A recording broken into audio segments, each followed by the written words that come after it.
20 major surface ships destroyed, 2 supercarriers sunk, 3,000 American airmen and sailors dead. That's the price for Taiwan's freedom in case of a Chinese attack. A recent spate of comprehensive war games took a look at the possibility of defending Taiwan from Chinese attack, running over 20 simulations of varying degrees of intensity, including handicaps for U.S. forces. The war games made a startling discovery. China fails to take Taiwan in nearly all scenarios, but the U.S. pays a huge price for it. But short, should the U.S. even be defending a small island nation thousands of miles from its own shores? And why should it pay for its freedom with its own blood and capital?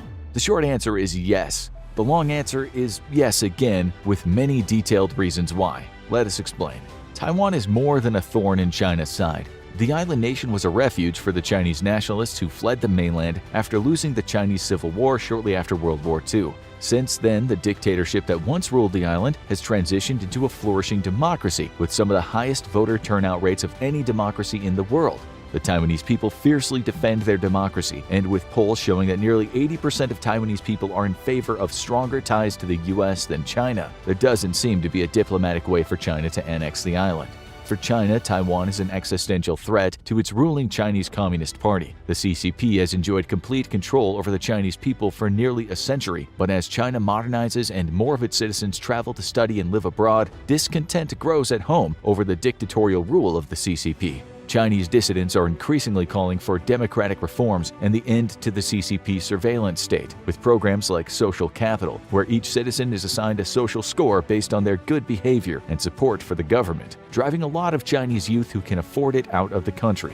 Taiwan offers a different model for Chinese dissidents, a democratic one. Sitting less than 100 miles off its own coast, Taiwanese democracy is infectious, and the CCP cannot allow the contagion to continue unchecked for much longer. But reuniting Taiwan by force is also vital for China's national security and its ambition to become the world's reigning superpower. Currently, China is hemmed in by U.S.-aligned nations in what's known as the First Island Chain. Established during the Cold War to contain the Soviet Union and China, the First Island Chain stretches from Japan through Taiwan down to the Philippines and ensures that China cannot project military power into the Pacific without being attacked from all sides. Taking Taiwan would break that First Island Chain and seriously complicate matters for American allies such as Japan and the Philippines. With free access to the Pacific, China could also begin to field more blue water-capable forces, which would allow it to protect its critical seaborne trade where it matters most, in the Indian Ocean and in the Straits of Malacca. Both are natural choke points for Chinese trade, where India, the US, or any Chinese rival could in effect completely strangle the Chinese economy by denying it critical trade.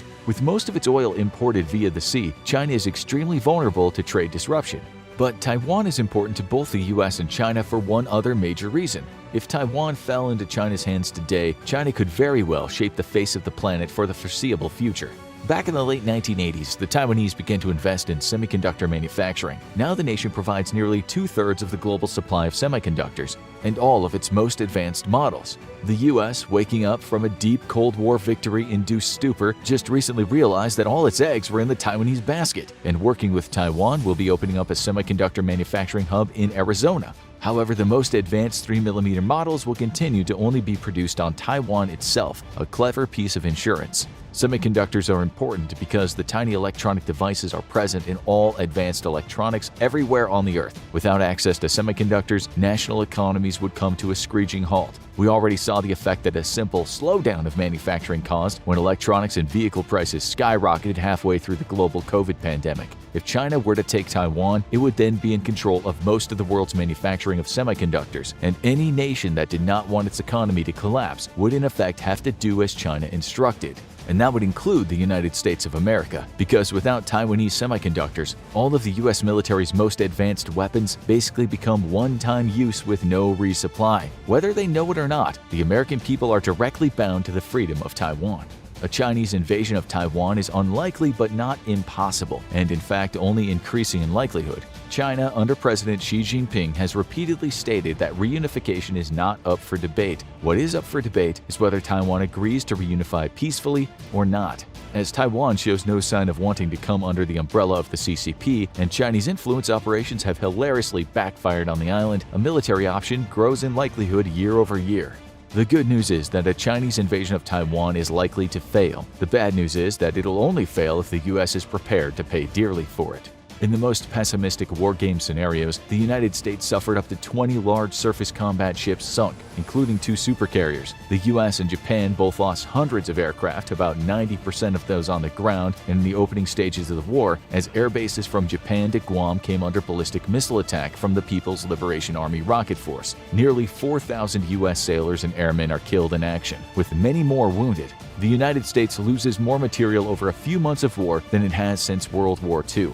Yet, in all scenarios, but those specifically designed to handicap the United States, Taiwan remains independent and China suffers a horrific loss. 100,000 of its troops are either killed or captured on Taiwan. Over 50 of its large surface combatants are sunk, including 2 aircraft carriers. Nearly its entire amphibious assault fleet is destroyed, and over 150 aircraft are also shot down. The U.S.'s ability to project power globally is severely curtailed, as it takes years to rebuild its armed forces, but China's is absolutely crippled, taking decades to rebuild its capabilities and recover from the costs of the war.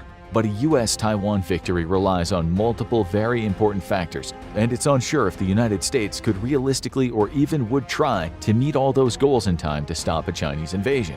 The first of these factors is the cooperation of Japan. Without Japan, the Chinese invasion of Taiwan is much more likely to succeed. Not only does Japan provide a significant boost to combat power in the region, but it's a critical base of operations for American aircraft and ships. Would Japan really commit to fighting China alongside the US, though? In the opening hours of the conflict, China would have to make a very hard decision to strike American air bases in Japan or not. Attacking these air bases would cripple America's ability to threaten China's invasion fleet in the first week or 2 of the war, giving it a critical window to move heavy combat power to the island. However, it would also run the risk of immediately bringing Japan into the fight on America's side. So China would have to decide if the gain was worth the risk. And simply put, it is.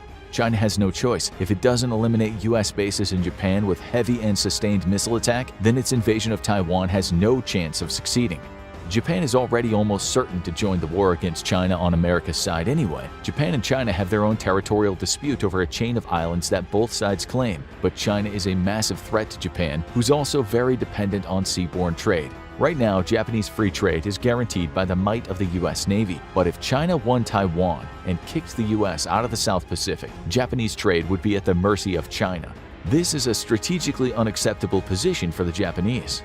Japan has already moved toward an increased readiness position in regard to China. After decades of embracing pacifism, a rising China and its bullying of its neighbors has prompted Japan to take the unprecedented step of giving up pacifism. Japanese forces are now gearing up for the offensive, not a defensive war, which includes purchasing long-range strike weapons. Enshrined within the Japanese constitution is a clause which now allows Japan to deploy its self-defense forces proactively to fight far from home if it's believed the conflict threatens the security of Japan itself. A US-China conflict is exactly why this clause was drafted, and unless there's massive shifts in the Japanese politics, Japan's inclusion in the conflict is guaranteed. China must also weigh the decision to attack facilities in Australia with its long-range ballistic missiles. Increasingly, the deepening US-Australian alliance is resulting in the creation of air bases and other facilities to be used in case of regional conflict by the US air and naval power. From Australia, US tanker aircraft could accompany strike aircraft right to the outer threat envelope of Chinese defenses, letting American air power join the fight at a time it's looking increasingly likely that naval air power won't be able to do the job alone.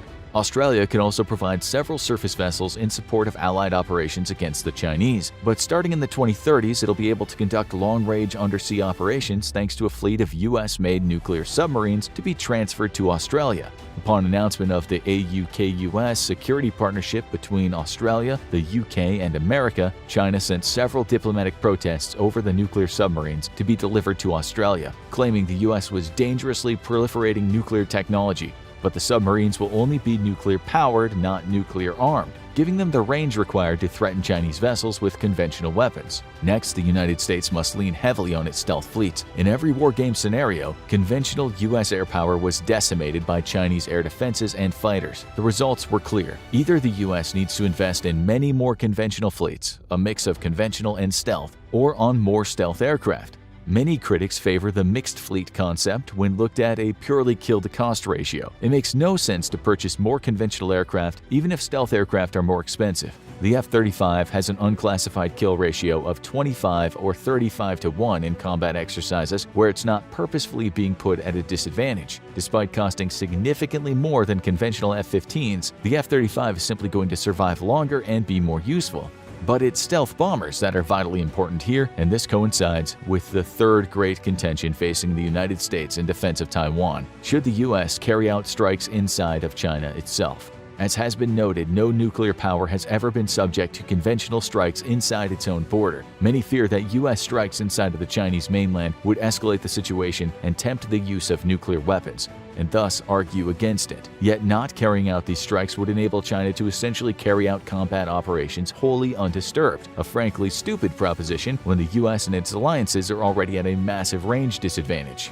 Unless threatened with nuclear weapons itself or with the prospect of national destruction, China would not rely on the use of nuclear weapons for two reasons. First, it would become an immediate international pariah state, cut off from the global community. With its economy hugely reliant on exports, this is something China can ill afford. Also, if it aims to become the world's reigning superpower, it's going to need at least a considerable portion of the world to actually support it. Using nuclear weapons in retaliation to conventional strikes on its military facilities and infrastructure would kill any international support immediately.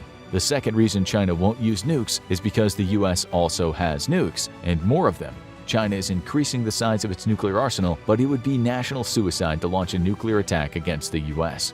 Attacking Chinese infrastructure, port facilities, and airfields would allow the US to throw off the momentum of a Chinese attack on Taiwan and severely curtail losses for itself and its allies. But there's only one option on the table for penetrating China's extremely dense air defense network: stealth bombers. The current fleet of B-2 bombers simply are not enough, which is why the U.S. is rushing the B-21 Raider into full-rate production. With plans to acquire over 100 of the aircraft, the American B-21 Raider fleet may even be enough to deter a war before it starts. Next, the U.S. desperately needs to increase its stock of LRASMs. These new, modern, and extremely capable anti-ship missiles feature long ranges and stealth characteristics. In wargame scenarios, LRASMs absolutely devastated the Chinese Navy, but the US has very low numbers of these brand new weapons. The US was buying about 20 to 25 of these missiles per year, but in 2021 signed a contract for 137 LRASMs. Total stockpile is unknown, but it's believed that the US only has a few hundred of these weapons, and this is frankly insufficient. If the US is either to win or deter a war from starting in the first place, it needs to field these missiles at a rate at least partly comparable to the older and much more vulnerable Harpoon missiles, which are increasingly ineffective against modern air defenses. Lastly, the remaining factor determining a US or Chinese victory in the Pacific is the US's willingness to respond. If America does not respond immediately and with the full might of its military, it risks entering the war at a later stage and facing an incredibly uphill battle. Without US and allied air support, Taiwan is estimated to be able to resist for about 3 weeks before falling to the Chinese. To prevent this, the United States must immediately respond to Chinese invasion and without self-limiting deterrence factors, such as not striking at the Chinese mainland to disrupt its combat operations. Any hesitation by the US only increases the cost later in terms of life and material, and it makes it less likely for the US allies in the region to involve themselves. A fall of Taiwan would not only set the same terrible precedent as a fall of Ukraine, that in the 21st century dictatorships can overcome democracies at will, but threatens to create a future where the world is largely influenced by the whims of a deeply anti-democratic and anti-human rights Chinese Communist Party. All eyes are on the Russian bear as it marches across Eastern Europe. But is the bigger threat to the world hiding in the East? Is China actually plotting to take over the world? As a president famously said, that depends on your definition of is. There's no question that China is a massive world power. In fact, depending on your standards, it might be only the second superpower in the world after the United States. It's the most populous country in the world, with over 4 times the population of the US. It has the second largest economy of the world, the third largest country in size behind Russia and Canada, and is one of only a small number of nuclear powers in the world. It's certainly the biggest power in Asia, and it might have much bigger ambitions than that. But what are China's actual plans for the world? To find that out, you can look close to home. The province of Hong Kong, which was a British territory for decades, was handed back to China in 1997 after negotiations which created a plan of one country, two systems. Hong Kong would be allowed to maintain its autonomy and run itself as a democracy, while China would administer certain larger affairs and it would officially be part of the larger country. That was the system for a while, until China decided it wasn't anymore, and the People's Republic of China has been tightening the screws ever since. And China has been through plenty of changes itself. Since China became a communist country in 1949 under Mao Zedong, it's been a dictatorship, but Mao's strict adherence to the communist dogma, which led to brutal famines and repression, have long since been replaced with a very different system under Deng Xiaoping and the current leader Xi Jinping. The country kept its autocratic system of government while replacing its economic policies with a sort of hybrid government-controlled capitalism. Under this system, China's economy has exploded and has become one of the world's largest producers of electronics, appliances, and mined rare earth minerals essential for manufacturing.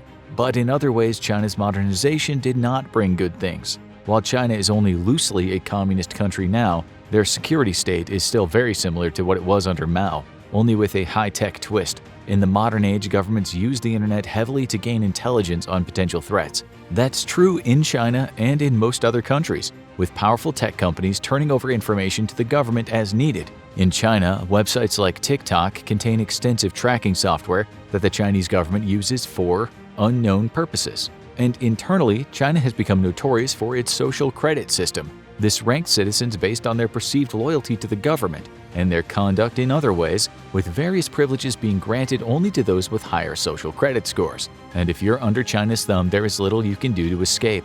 Hong Kong was given guarantees of a certain level of autonomy for a specific term, but in recent years those guarantees have been largely overrun. While they still have separate elections, Chinese authorities increasingly interfere in them and disqualify or arrest candidates who oppose the People's Republic's policies. This often leads to largely unopposed elections, and the recent COVID shutdowns led to China getting even more directly involved in shutting down protests and public gatherings. So, if you're inside China, you're probably kept under a pretty tight grip. But what if you're outside it? That depends on where you are, because China has been involved in a territorial conflict near its borders for almost 70 years now. When the People's Republic of China took control, it was in the middle of a brutal civil war. The Communists ultimately won, but the forces of the Republic of China managed to consolidate their forces on the island of Taiwan and hold it, essentially creating a new country there. The only problem is, China still refuses to recognize Taiwan as an independent country. In fact, while they claim they're the legitimate government of Taiwan, the Taiwanese government, now a democracy, still claims it's the rightful government of mainland China. But the People's Republic has much more power, and they've managed to use diplomatic pressure to prevent international recognition of Taiwan as a United Nations member state. And they're not afraid to punch back against big targets. China takes it as a personal offense when anyone recognizes Taiwan as being independent, even if that person isn't actually the head of a country. That's why most US politicians have avoided paying visits to Taiwan in the last few decades, to avoid causing any diplomatic crises for the president. But in 2022, Speaker Nancy Pelosi and some other members of Congress decided to make a visit to the island nation, and China responded hard. They stepped up military drills around the island, terrorizing the citizens, and one Chinese propagandist even said the country should shoot down Pelosi's plane. While clearly that would have started a hot war between China and the US, and cooler heads prevailed, it was clear China was willing to escalate in a hurry. But is China all talk and no action? That depends on where you look. While they get a lot of attention for their over-the-top online personality, with colorful propagandists spreading conspiracy theories and trying to meme, they actually do maintain a very strong deterrent against international criticism. And it's one Russia is fond of as well. China's justice system is notoriously harsh, with long sentences and the death penalty on the table for many crimes, far more than murder or treason. And while most of the people in Chinese prisons are Chinese, they have commonly arrested people from other countries for the purpose of prisoner exchanges. When the CEO of Chinese company Huawei was arrested in Canada, it wasn't long before a Canadian citizen was arrested in China on drug charges. But China's reach is growing fast. No one knows exactly what China's long-term plans are. The People's Republic has made many claims about invading Taiwan, and they're no doubt looking closely at Russia and Ukraine to see how that would go. But it's not going well for Russia. Most of the world has committed to supporting Ukraine with military and financial backing, and Russia has found itself increasingly isolated and sanctioned. While Taiwan isn't universally acknowledged as an independent country the same way Ukraine was, the United States has promised to defend it. So any sort of hot war on the island would likely escalate quickly with potential nuclear consequences. So China might be taking a slower, more global approach. China's internet efforts go far beyond an army of internet trolls, and they might just be becoming the world's most premier cyber hacking organization. While they're certainly not sharing the details of their operations, it's believed that they have 3 divisions of cyber warriors: specialized military forces that train in cyber attacks and work on behalf of the government, state workers who aren't in the military but are tasked with cyber warfare and spying, and a group of non-government workers who are likely hired by the government and have more deniability when they need to break into rival governments' networks. And they've caused a lot of damage. Who has China hacked? Who haven't they hacked? Countless countries have claimed that Chinese hackers have taken classified data. Australia claimed that a 2013 attack accessed the blueprints of their intelligence headquarters, while Canada reported in 2011 an attack compromised multiple federal departments. Japan has reported at least 200 cyber attacks on Japanese companies and scientific institutes, while China's frequent rival India reported multiple denial-of-service attacks that may have come from agents of the Chinese government. Ukraine reported attacks during the opening days of the war, maybe China acting on behalf of Russia, and even the Vatican reported hacking attacks. The US has been the top target of Chinese cyber attacks for a long time, with reports of attacks on military, government, commercial, and industrial organizations. Even the largest companies in the world aren't safe. Google was hacked in 2010 and reported that the privacy of its users was compromised. They also went after massive companies like military contractor Northrop Grumman and manufacturing giant Dow Chemical. An attack on Yahoo might have had less implications for national security, but they probably got a good look at your mom's emails, including that extended exchange with a Nigerian prince. So what does China actually want with all this data? Well, if you ask them, they'd say, "We don't know what you're talking about. No cyber hacking here," as they proceed to hack another company. And because China refuses to fess up to its cyber hacking efforts, it's hard to say what they're actually after. While they hack private companies, it might be Chinese-style capitalism at work, stealing trade secrets so they can give them to their own companies, allowing them to produce lower-cost remakes of major US products, giving them a leg up in the market. They may also be looking for key access to diplomatic cables in their hacking of government institutions. But cybersecurity experts worry about a much bigger threat. If China knows how to get into the mainframes of major companies and government institutions, then they might be looking for a way to turn them off. And if they were ever to initiate war over Taiwan or another country, being able to kneecap the US's military and civilian infrastructure at exactly the right moment could give them the edge they need to finish the job. But is China actually planning a big move? If they are, they've been putting their pieces on the board for a long time. China has a long reach in Asia that goes far beyond Taiwan and Hong Kong. They unilaterally claim sovereignty over the entire South China Sea, which puts them into conflict with Indonesia, the Philippines, Vietnam, and other countries. China's claim means that they have the authority to stop intelligence-gathering activities by foreign militaries in the sea, which has led to multiple near misses between Chinese aircraft and those of other countries. The Hague ruled in favor of the Philippines during a recent dispute, and China's response was to reiterate its claims and continue its campaign of harassment. So why does China want this territory so much? Some people think it's just maximalism. After all, if you claim the sea surrounding a bunch of countries, it's really not a big reach to then claim those countries. But the ocean itself is incredibly valuable, with an estimated 11 billion barrels of untapped oil and almost 200 trillion cubic feet of natural gas hiding far below the waves. If China manages to get the world to accept their authority over these islands, they would have a huge leg up in energy production, something they very much need with their massive population and energy needs. This area also has multiple highly sought-after fishing areas, which would give China the food it needs without having to rely on imports. And more importantly, they would control access to the food of many poorer countries who would have no choice but to align with them. And when you can't find a beachhead, why not make one? China has been known to take over small islands in the South China Sea, but they've started taking another approach, building artificial islands in the South China Sea that let them create unchallenged military staging grounds. These islands are typically built on rocks or reefs that are close to the surface of the water. After dredging the area to create a more solid floor, they're covered with harder material and turned into small military bases. This turns the disputed sea area into what's de facto Chinese territory and serves as an act of intimidation against any other country that tries to set foot in the area. But is China a threat to the region? So far, China seems to be trying to win through soft power rather than open military action. They're hands down the biggest military power in the region, which means that any other country is likely to back down when directly challenged. While North Korea and India are also nuclear powers, North Korea is typically aligned with China, and India is preoccupied by its conflict with Pakistan. China's tensest relations in the region are with Vietnam, which it fought wars with previously. Now the two communist countries have hit rough waters, with China increasingly encroaching on Vietnam's coastline in the South China Sea while harassing Vietnamese ships. In 2014, China began building an oil rig deep within Vietnam's ocean territory. China seems to be making itself a regional power through sheer force of will, but elsewhere it's taking a very different approach. There's no continent more open to realignment than Africa, historically the subject of colonialism, occupation, and a brutal slave trade. Many of its nations only gained independence in the 20th century, often at the conclusion of bloody wars. Now, while many of the countries do have good diplomatic relations with Europe and North America, there are naturally old wounds to heal. And that's why China sees the continent as a massive opportunity for expansion. But this time, they're not looking to intimidate their way into a seat at the table. They're looking to buy their way in. Chinese investments in Africa have gained a lot of attention in recent years as the country moves many of its manufacturing efforts there. Africa is far away from China's expansionist actions in the South China Sea, and as such, many African countries are neutral to China. So when a Chinese firm shows up looking to build a factory there, they're likely to be approved.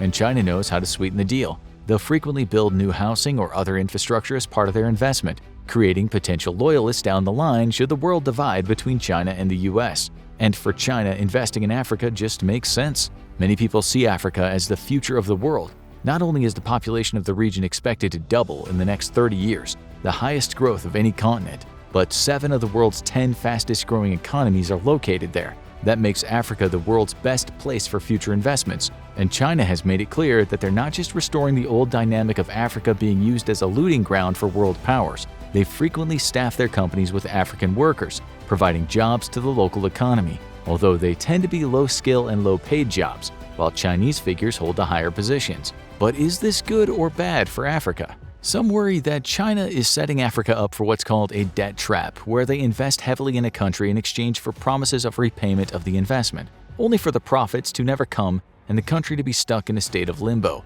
That hasn't happened so far, as it doesn't seem like China simply wants to extract resources or money from Africa. They view it as a diplomatic investment as well. China wants to control the tech infrastructure in these countries, bringing industry to many of them for the first time. If China was to go to war with the United States and NATO, those countries would find themselves potentially cut off from a massive infrastructure network, as China had commandeered it. One of the biggest concerns about this effort is that the heavy industrialization in African countries is hurting their environment, but the governments in most countries seem excited for the investment. But is there a longer plan at work here? China seems to have a hand in just about every region, similar to the other superpowers of the past and present. For Europe and North America, they mostly have cautious diplomacy and an aggressive cyber-hacking strategy to gain intelligence. For their neighbors in Asia, they approach with belligerence and flex their muscles to claim territory. But for nations in the so-called Third World, there's often an outstretched hand instead, offering heavy investments and possibly an alliance against the older powerhouses of the world. And some think this might be all coming together for China to make a big move. Many people have said the 21st century could be a Chinese century, with the country's economy growing by leaps and bounds. But they've been hit hard by their efforts to contain the COVID-19 pandemic, leading to economic slowdowns. Additionally, they've lost many diplomatic allies in the West due to their aggressive military tactics and their domestic policies, particularly their internment of the massive Uyghur Muslim population and their treatment of other minority groups like Buddhists and the Falun Gong movement. That's kept their growth in check, with many Western countries becoming more hesitant to invest heavily there. Which then leads people to worry, are they biding their time for a military move? China is incredibly powerful militarily, maybe the second strongest military in the world. While Russia has the most nuclear weapons of any country, its weapons are old and unreliable to the point where no one knows how many would even fire. China's estimated to have only 350 nuclear weapons, a far smaller arsenal than the US, but every single one of them is in working order, and many are attached to powerful missiles that could hit just about anywhere in the world. They're also one of only a few countries to have aircraft carriers, and their naval and aerial fleets are believed to be competitive with the US's fleet. But their biggest weapon might be how prepared they are. So if China was planning to actually take over the world, how would they go about it? The first step would likely to be to plan with some other countries. China has become one of Russia's few remaining allies since the war with Ukraine, helping them get around sanctions and providing vital economic help. So if China wanted to make its own move on Taiwan, or a much bigger plan, it would likely pull in Russia for help.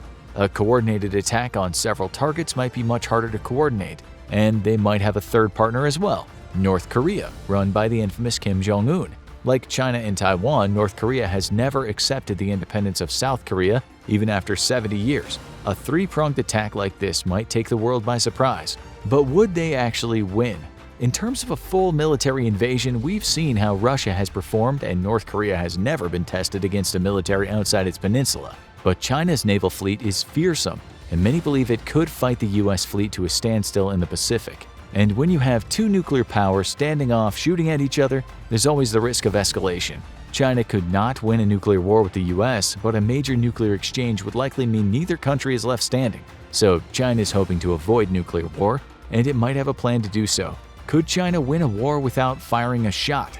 This might be where China's cyber hacking infrastructure comes into play. Unlike other military attacks, hackers don't announce themselves. They sneak in under the cover of darkness. Imagine if one morning America woke up and nothing was working. The internet was down, smart devices were malfunctioning, and even the government's connections weren't working. They spend hours getting things up and running, and tune into the news to find out that Chinese warships are shelling Taiwan. Their military has established beachheads in Vietnam and the Philippines, and North Korea has crossed the DMZ. While the fighting is far from over, China has declared their invasion successful and says that any interference from the US would be an invasion of their territory. Surely the United States would arm up, right? Not so fast. Maybe China calls in its chips with Africa and cuts the US off from several key suppliers. Supply chain issues are a bane of Russia in the Ukraine war, and the United States might now face the same problem. China would have cut off its supplies, as will any country aligned with it. More critical, and occupied Taiwan would no longer provide America with the key semiconductors it needs to operate much of its technology, and the United States would have to think twice before expanding key military technology. While South Korea's fearsome military would likely be able to hold off North Korea for a long time, and China would likely rein in the North to keep them from using nuclear weapons, it's unlikely that Taiwan or Southeast Asian nations could hold out too long without support. But is this where China would want to stop? Taking over much of Asia has been China's goal for a long time, and if this plan would work, it would have pulled it off without getting bogged down in a global conflict. This would firmly entrench it as a superpower and make the United States look toothless. More countries would be looking to align with China, and that includes India. China's goal would likely to be to turn India into a regional client state rather than actively trying to conquer it. And with Pakistan on one side and China on the other, they could put a lot of pressure on the subcontinent. Smaller nations in the region would likely choose to align with China for protection, and China's next big step would be to expand further out into the Pacific. Many small island nations there could be pressured into signing deals, giving the Chinese free rein in exchange for protection, and that might bring China into direct conflict with the United States. While most Pacific islands are independent nations by now, the United States has several territories, including Guam and American Samoa. While they're unlikely to try to annex any of them outright, at least at this stage, they would likely start treating them in a similar way to the way they did Vietnam initially. They would just step on their sovereignty as much as they want and dare them to respond. Would the United States tolerate this? That depends on the political climate at the time. How much hunger does the US have for a conflict with a rival superpower? Does the public agree with defending these islands, or do they leave them to their fate? If they're left to their fate, that's another blow against the United States' standing in the world. And the next on the chopping block is Hawaii, an actual state but located thousands of miles away from the mainland. With a strong independence movement, could China make inroads there? So China's plan may not be to conquer the world in a shock and awe military campaign against the most powerful armies in the world. It might simply be planning to expand its power and influence piece by piece until it stands alone as the most powerful superpower in the world. If you listen to the media, the world is currently in a pitched battle for control between rival superpowers, the United States and China. Is the United States on the decline? Is it truly going to be a Chinese century as China reaches the same level as the United States and potentially surpasses it? The tale of the tape is very different, and surprisingly, China may not be a superpower at all. In some ways, China and the United States do match up pretty competitively. China has a much larger population than the US, almost 4 times as many people. They control a similar amount of land, allowing both to dominate their continent. Both have significant holdings abroad in financial investments, but the US has a global military while China has only one major foreign military outpost in Djibouti. In terms of military strength, China is the only country that is seen as a near peer to the United States. They both have modern intercontinental ballistic missiles and nuclear weapons. While America has a much larger nuclear arsenal than China, China still retains the ability to strike the US homeland, and unlike Russia's massive Cold War-era arsenal, these missiles are modern and known to be working. But the definition of a superpower is a specific thing, and China is not there yet. The term superpower was first created in 1944 during the Second World War, and it referred to a state that was dominant and powerful enough to exert influence and project power across the world. When it was first coined, it referred to three countries with massive empires or puppet states around the world: the United States, the United Kingdom, and the Soviet Union. Not only are these states powerful enough to have an impact around the world, but no international action can really be taken without consulting these superpowers first. This made them largely invincible. They only had one weakness: time.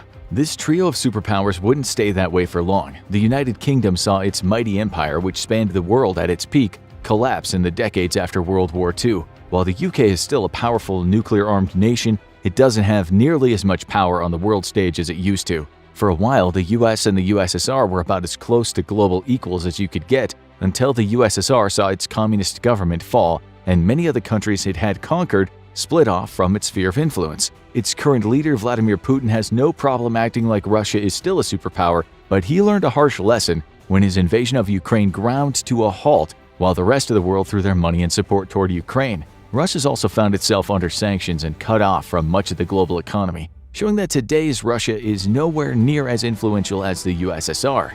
Then that leaves the United States standing alone, the world's superpower, right? Many have talked about the decline of the US on the world stage, with recent events not helping to inspire confidence that the state will remain the #1 spot. But is that actually impacting its global prestige and influence? Not really. After all, it's still a key member of NATO, a permanent member of the UN Security Council, and by far the largest economy in the world. Its military spending is the highest in the world, and its military is state-of-the-art and only getting stronger. If anything, the fear over the US's seemingly instability might be because people see it as an indispensable global cop. Who knows what would happen if its leadership fell into the wrong hands, or if the country became involved in another bloody civil war. And it's not clear if there would be anyone to pick up the slack. China's rise has gained a lot of attention recently, as the Asian nation established itself as a dominant regional power and started making moves outside of Asia. It continues to claim Taiwan as part of its territory, but hasn't made direct moves against the island nation. Its artificial islands in the South China Sea have caused conflict with neighbors like Vietnam, and most of the time China wins these standoffs due to no one else in the region having the military might to challenge its navy. And further away, China's powerful economic sector means it has extensive leverage over other countries, potentially cutting them off from essential supplies if they cross it. And their heavy investments in Africa means that the continent could become a staunch ally in the future. All this put together makes China look like a superpower on the rise, but looks can be deceiving. During the early part of the 21st century, China's rise was the talk of the world, and they certainly acted like they were expanding fast. But since then, a lot of factors have converged to stop the country's rise in its tracks. The first and potentially biggest is a growing population time bomb. While China is still currently the largest country in the world by population, it's expected to lose that title as early as 2023 to India, largely due to China's very low birth rate. This is partially due to China's extended one-child policy, which lasted for decades and led to many couples having only one boy. That left China with a massive gender gap, and many young Chinese men were left without wives, nicknamed bare branches by the media. While the policy has since been rescinded, old habits die hard, and it's rare to see a Chinese family having many kids. As the population ages, that could cause long-term problems. It's not the only ticking time bomb for China's future. China's rise has largely been caused by its economic expansion, something that's become possible when the Chinese Communist Party ended its strict allegiance to Marxism and shifted to a state-run capitalist economy.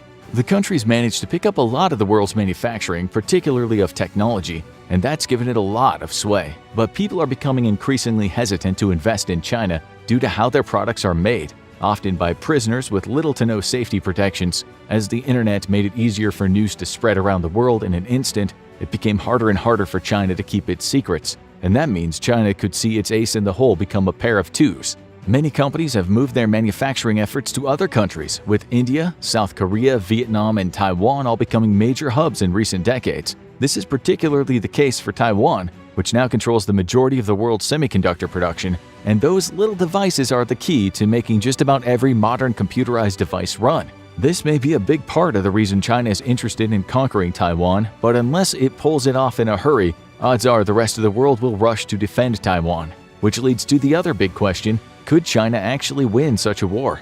China makes a big show of its military strength, frequently conducting war games off Taiwan and placing its ships in neutral waters. But it primarily projects military strength right now in one way: intimidation. Its ships are modern and powerful, but China's huge military hasn't been fully tested in combat in decades. As one of only a few nuclear powers in Asia, and the one with the largest arsenal, it is the biggest bully in the local playground. But is it the biggest bully in town? The answer is probably not, as the US largely outclasses it in military strength. China might be able to win most local conflicts, but if the US gets drawn into the fray, China's choices would likely be back off or threaten the use of nukes. And that paints a pretty clear picture of who the current superpower is. Of course, China's biggest challenges to its potential superpower status might come from within, not from its rivals. China has frequently been mentioned as a potential second superpower, but as the country modernizes, it might actually be less likely to be a superpower. That's because China's population is increasingly educated and politically active, and they realize that they live in a country where they haven't had any real say in how the government is run for over 70 years. In the past, protests against the CCP have been put down rather brutally, but the country hasn't seen anything like the massive protests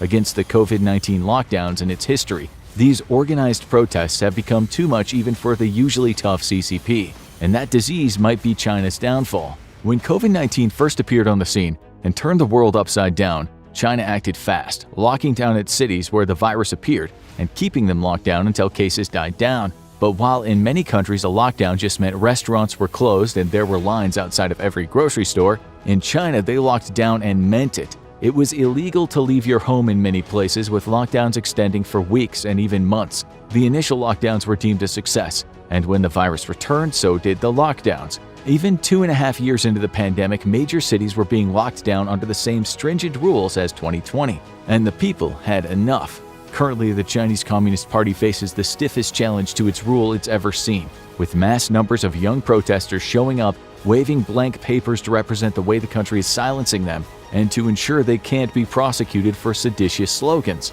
The lockdowns have also caused a massive decrease in tourism and investment in China, as outsiders are hesitant to visit when they don't know when it could become impossible to leave for several months due to an outbreak. After all, staying in Shanghai Disneyland sounds like fun until you can't leave, and you're shuffled onto the on-site quarantine camp. Be careful what you wish for, kids. All this has made several past predictions look rather silly. For much of the 21st century, experts were arguing that China's rise was unstoppable and that the country might even surpass the US to become the world's largest economy and most powerful military. Even in the United States, military analysts observed China's dominance over the Indo-Pacific has led them to become a superpower. China certainly views itself as one in the way it projects its power in the region, but its only influence outside of its own sphere is only created through economic deals, and if those slow down, China will find itself confined to being a regional power in an area with a lot of fast-rising rivals. Is the high ride really over for China? As far back as 10 years ago, some analysts were saying they believed China would never become a superpower. They pointed to a lot of factors, including China's aging population and increasing dissatisfaction with their government, and they identified one other major problem. China's fast industrialization has left it one of the most polluted countries in the world, with several major cities having hazardous air quality.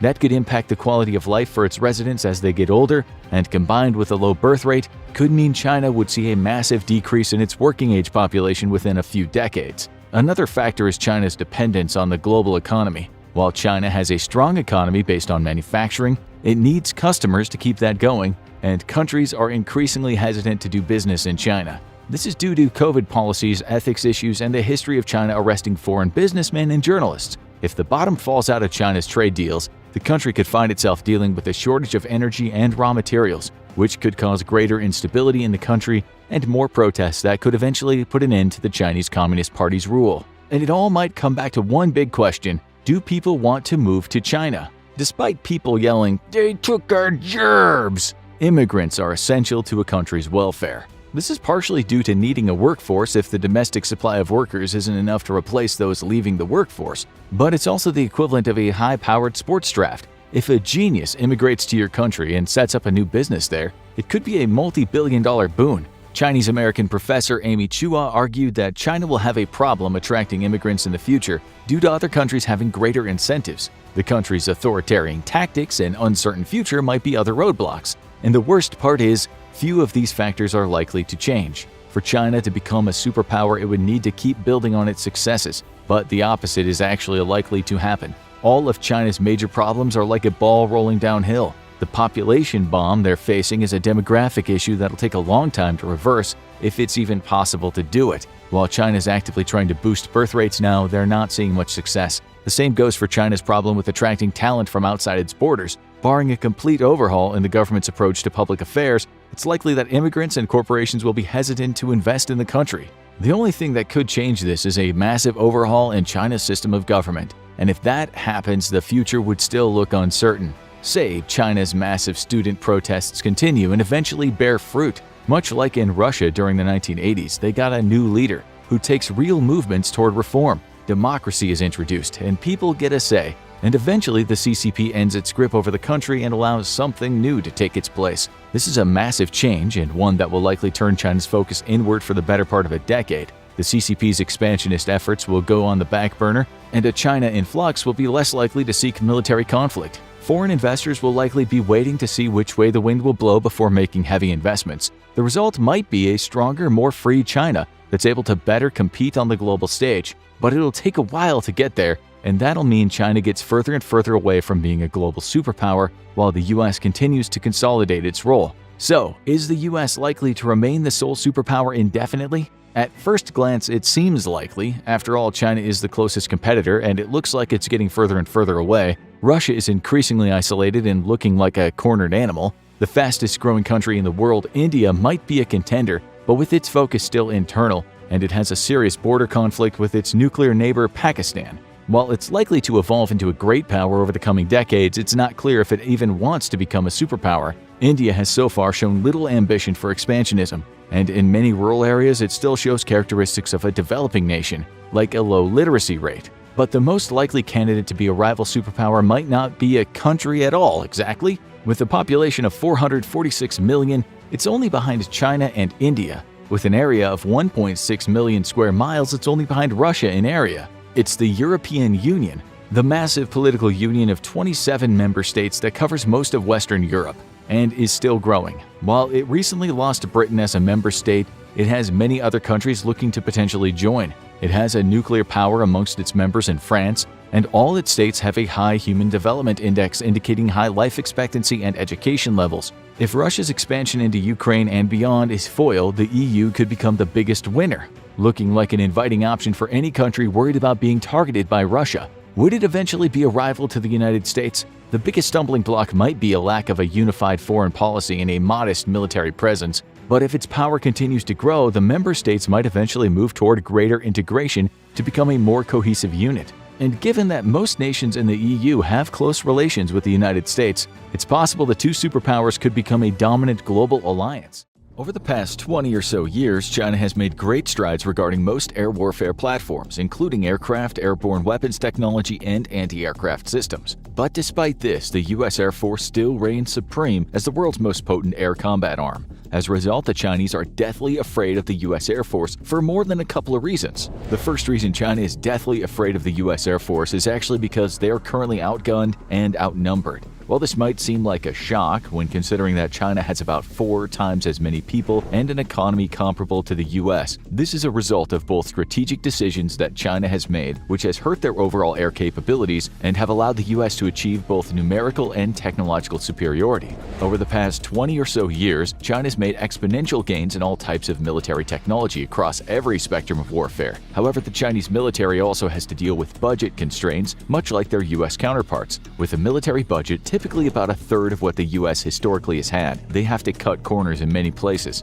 Unfortunately for the Chinese, they historically have cut a lot of corners with the Air Force, which has created this massive gap in both the number of combat aircraft and their capabilities. Regarding their raw numbers, the US Air Force alone has more aircraft than the entirety of China's Air Force, Army, and Naval Air Arms combined. As of the making of this video, the US Air Force by itself has just over 5,200 aircraft, with over 2,400 more on order to be delivered in the coming years. That starkly contrasts with the roughly 3,300 aircraft the entire Chinese military can bring to the fight today. But the US not only has a distinct numbers advantage, they also have far superior technology. For example, the gold standard of fighter technology for modern air battles is possessing 5th-generation fighters. 5th-generation fighter definitions vary, but a broad definition would be a fighter aircraft that has advanced stealth technology that can defeat most if not all anti-aircraft radars, super cruise capabilities, secure and unbreakable communication suites, highly integrated computer and weapon systems, and strong airframes that are both flexible and light.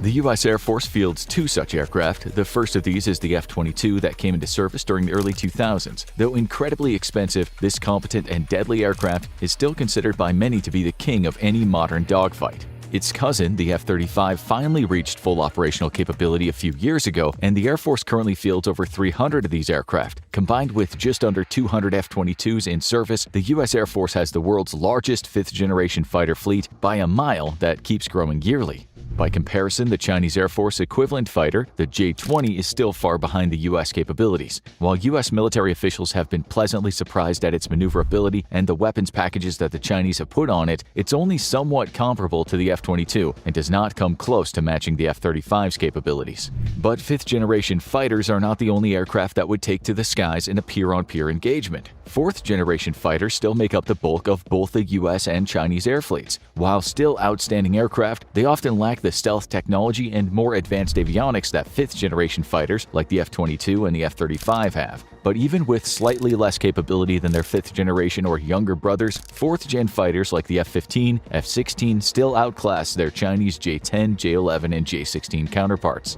One of the primary reasons for this is their jet engines, or lack thereof. China has struggled to design and produce its own jet engines domestically. For decades, they've either bought, attempted to reverse engineer, or outright stolen plans for advanced engines. This is a big problem for China because of budget constraints that do not allow for research and development, and because their culture stifles critical thinking. Despite having a strong industrial base, China does not have an open economy that incentivizes development motivated by profit like in the US. As a result, China lacks the capability to design most of what they produce for both civilian and military markets. Take, for example, the simple ballpoint pen. You probably use one every day and think nothing of it. But while we in the US might take this writing implement for granted, making these was a huge hurdle for China. For years, China has made 80% of ballpoint pens in the world, but had to have all the ballpoint pens made overseas and shipped to China to assemble the final product. It was not until 2017, after much public pressure and government intervention, that China was able to produce its own domestic ballpoint pen. So if China has problems with even making a pen, they clearly have issues with making an aircraft engine capable of making their planes more powerful than their US equivalent. This is clearly shown by China's abysmal progress in designing, producing, and fielding their own jet engines. Since the late 70s, China's been attempting to reverse engineer American jet engines with little success. Instead, they relied heavily on countries like Russia to sell them jet engines. This is best evidenced when the Chinese agreed with Russia to produce several hundred Su-27 flanker aircraft, because they had the best engines China could get their hands on at the time. After producing about 100 aircraft, the Chinese started making their own unlicensed copies that became the J-11. Because of this, Russia's been reluctant to sell China any more engines or aircraft. As a result, progress has remained slow for the past 20 years in building comparable jet engines for its fighters like the US possesses. It was not until the past few years that China's made progress in its first domestically produced engine. That was the WS-10. Despite being a great leap forward in jet engine technology, the WS-10 falls well below what US engineers are capable of, especially because of its lack of supercruising abilities. In aerial combat, having the ability to supercruise is a game changer. This means that the aircraft can travel faster than the speed of sound. Historically, this has been accomplished through the use of afterburners, but these have their downside. The main downside is that a pilot can only travel at greater than Mach 1 for limited amounts of time. With new engine technology like in the F-22, the US 5th-generation fighters can travel at sustained supersonic speeds without the need for afterburners. Even China's most advanced fighter, the J-20, cannot do that. Additionally, though China's made several hundred of these engines, their performance has been mixed at best. While certainly good when they work, they're more often than not broken. And this is because the WS-10 reportedly needs maintenance up to 10 times more often than the US equivalent system. This means that the Chinese fighters equipped with this engine are out of the fight more often than their US counterparts. But a lack of progress in creating reliable jet engines has not only hurt future developments, but has also caused their fourth-generation fighters to be at a disadvantage to fourth-generation US counterparts. As a general rule, the J-10 and J-11, depending on the variant, are heavier and slightly larger than the F-15 and F-16. While differing doctrinal opinions, such as the Chinese Air Force being used mainly as a ground support force rather than an air dominance arm, has played a factor, the main differences have come from having to compensate for their inferior engines. Chinese and Russian engines are less fuel efficient than the ones the US churns out. As a result, Chinese aircraft need to carry more fuel if they want to increase their combat range or operate at higher speeds. The airframe also needs to be bigger to support all this extra weight, since China is also lagged behind in the metallurgic technology to make lighter, stronger airframes. The heavier aircraft and the more fuel it carries also limits the number of weapons these aircraft can carry, thereby hurting Chinese air power even more. As a result, despite great advances in Chinese avionics and weapons technology, both their fourth and fifth generation fighters remain outclassed by the US Air Force, who can travel further, move faster, and hit harder than what the Chinese could ever hope to do right now. China has been rapidly growing its air force to try and beat the US through raw numbers to compensate for inferior technology. As of the making of this video, China has about 1,300 fourth generation and 200 fifth generation fighters, a lot less than what the US fields. But while China's fourth generation efforts are rapidly catching up with the US's, as the Air Force fields more F-35s, this gap in technological capability will only widen unless China rapidly produces many more fighters and better engines. Another critical factor that would enable Chinese fighters to gain air superiority is their armament. Over the past decade, Chinese engineers have created some very potent weapons. The most prolific and deadly of these for US fighters has been the PL-15. Entering service almost 10 years ago, the PL-15 was a great leap forward in Chinese air-to-air missile technology. Not only is it incredibly fast, potentially seeing speeds of up to Mach 4 and having secure two-way data links between the firing unit, it also has an incredible range, with Chinese sources claiming that the missile has a range of up to 300 kilometers. While this range might seem a little out of the realm of possibility to many, the US Air Force took the threat seriously enough to start developing a new missile. Their primary long-range air-to-air missile, the AIM-120 Advanced Medium-Range Air-to-Air Missile, or AMRAAM, was suddenly outclassed. The US planners immediately began to work on creating stopgaps in order to counter this threat that's been pressed into surface, while development continued on several new super long-range missiles. The first of these missiles was the AIM-120D, and US engineers worked tirelessly to improve almost all aspects of the missile, including its motor, navigation system, communication suite, and jamming resistance. The end result was a missile that was just as fast as a PL-15, with about twice the range of traditional AIM-120 missiles, about 160 kilometers. The US also produced new versions of its short-range air-to-air missiles, the AIM-9X Sidewinder. While the missile has historically always been and still is a passive seeker, meaning it looks for things that emit infrared energy, the US designed it to be even more accurate. They did this by creating a new targeting system that's more accurate than previous variations. This is because the new AIM-9X can have a virtual library of infrared signatures to choose from and can lock on to smaller infrared signatures than before. Additionally, pilots can fire the missile without having to lock on first, which means the Air Force pilots can engage and disperse quickly to avoid counterfire from Chinese fighters. In addition to these fighter-launched weapons currently in service, the US is developing newer air-to-air missiles that'll decimate Chinese fighters and bombers long before they reach their targets. Two of these missiles are the AIM-260 Joint Advanced Tactical Missile and Long-Range Engagement Weapon. While being independently developed by two American companies, both of these weapons are attempting to solve the same problem: how to reach out to the bad guy before he could reach out and touch American aircraft. With purported ranges of more than 200 kilometers and speeds up to Mach 5, these missiles would be faster and have a longer range than the primary Chinese air-to-air missiles. That means US fighters can shoot down Chinese ones long before they could ever attempt to get a shot off at the Americans. But it's not just fighters that have extended range weapons. The Air Force also has one that can reach out and destroy Chinese bases from much further distances, known as the AGM-158 Joint Air-to-Surface Standoff Missile, or JASSM. It's a marvel of airborne weapons technology that's been in the making for decades. During the Cold War, the Air Force and Navy wanted to develop their own cruise missile program. While the Navy's version eventually became the Tomahawk that's still in widespread use today, the Air Force had several other versions before tweaking the design to the current model introduced in 2014. The JASSM is an extremely long-range weapon that can be fired from most bombers and fighter aircraft. With a publicly admitted range of 1,900 kilometers for the newest variants, this range is likely even greater in reality. While it travels below the speed of sound, this extreme-range weapon allows American aircraft to fire on Chinese targets from a safe distance. In fact, with such extreme ranges, it allows the U.S. Air Force to basically strike Chinese ground targets without any fear of counterfire. This is because of China's antiquated air defense system that relies more on mass than sophistication. By the turn of the 21st century, Chinese air defenses were abysmal. Very few parts of the country had any coverage at all, and the parts that did have coverage was from just a small sample of outdated Soviet hand-me-downs. Because of this, wargaming then assessed U.S. aircraft would need just one fighter wing to penetrate most Chinese airspace, even with low degrees of stealth. However, China has certainly made great progress in this area since 2000 by blanketing most of the country with an intricate web of air defense radars, missiles, and artillery systems. The only problem is they are still Soviet hand-me-downs, just newer.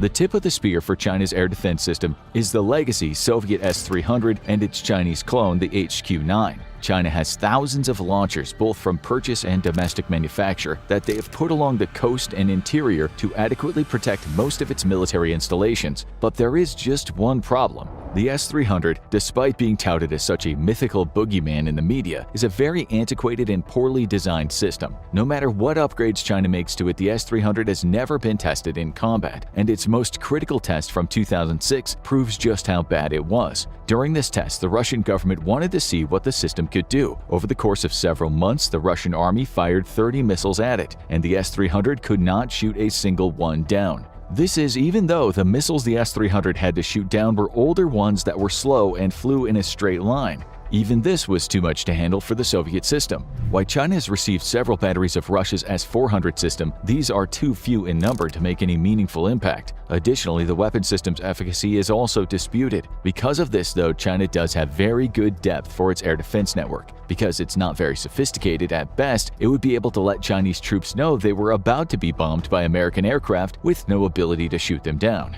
Part of the reason why China can't shoot U.S. aircraft down is because of America's huge advantage in stealth bombers. The U.S. currently has 20 B-2 stealth bombers in service compared to the 0 China has, and probably will have at least for the next 10 years. The B-2 bomber is the pinnacle in U.S. aircraft technology. With its sleek design, composite materials, and other top-secret technologies, the aircraft can fly at a ceiling of 50,000 feet with a range of almost 7,000 nautical miles on one tank of gas. The plane is an absolute beast, and its combat record speaks for itself. Seeing combat in the Balkans, Iraq, Afghanistan, Syria, and Libya, the plane is combat tested and stands in a club of its own as the only true stealth bomber in operational service. But what makes China so scared of it is that no matter how much it increases its vast missile inventory ranges, it will never develop a missile system capable of striking the stealth bomber's home bases. That's because most of the time the aircraft is operated on the opposite side of the globe from where the target locations have been. For example, during wars in the Balkans and Iraq, most of the flights flew out of Missouri or the United Kingdom. Guam and Diego Garcia, an isolated island in the Indian Ocean, also routinely hosted combat operations. Despite just how awesome the B-2 is, the Air Force is also busy at work pumping out a new and improved stealth bomber called the B-21 Raider. After being in development for most of the past decade, the first fully functional model was unveiled just last year in 2022. While it might not look too different on the outside, the avionics and computer systems inside and the secret coatings on the aircraft have been improved so much that no current or projected air defense system can touch it. With a maiden flight planned for later in 2023, the Air Force intends to have about 100 of these bombers in service by the mid-2030s. So because of this, by the time China might start to conduct test flights on its own indigenous H-20 stealth bomber, the US will have 100 bombers that are even better than the B-2. The strategic implications of this are huge and mean that the US can cripple China's air defense network, command and control, and airfields without China being able to do anything about it.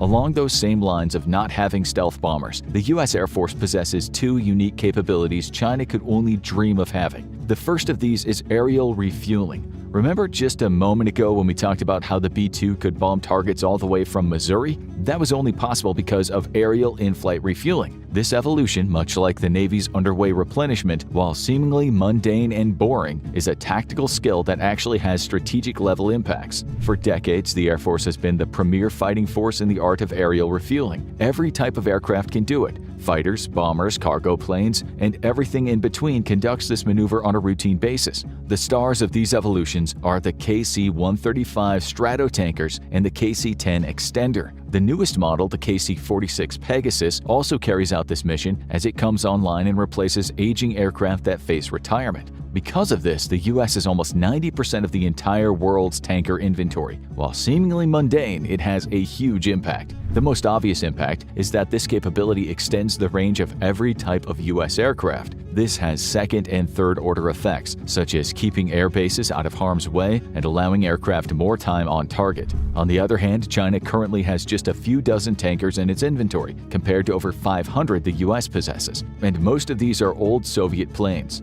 China said they're going to develop a bigger, better tanker fleet, but this is unlikely. Because of this, most Chinese pilots cannot even perform aerial refueling. This means that they're tied to the operational limits of their aircraft and need bases to refuel them.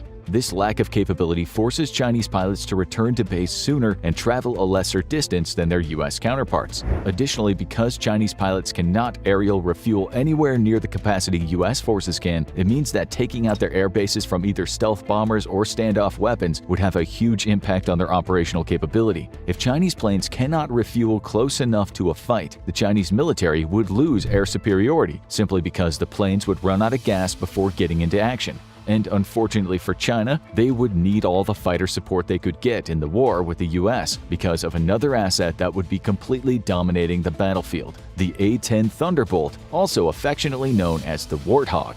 The A-10 Thunderbolt is undoubtedly the best ground attack aircraft in service today and arguably of all time. There's a good reason why the plane has been in service for almost 50 years and will continue to be used for the next several decades to come. Its combat record speaks for itself, having first seen combat in the Gulf War. The A-10 has been a mainstay of the American military operations for 30 years. With thousands of destroyed tanks, armored vehicles, and artillery systems under its belt, the A-10 is the most combat-proven close air support aircraft in the skies today.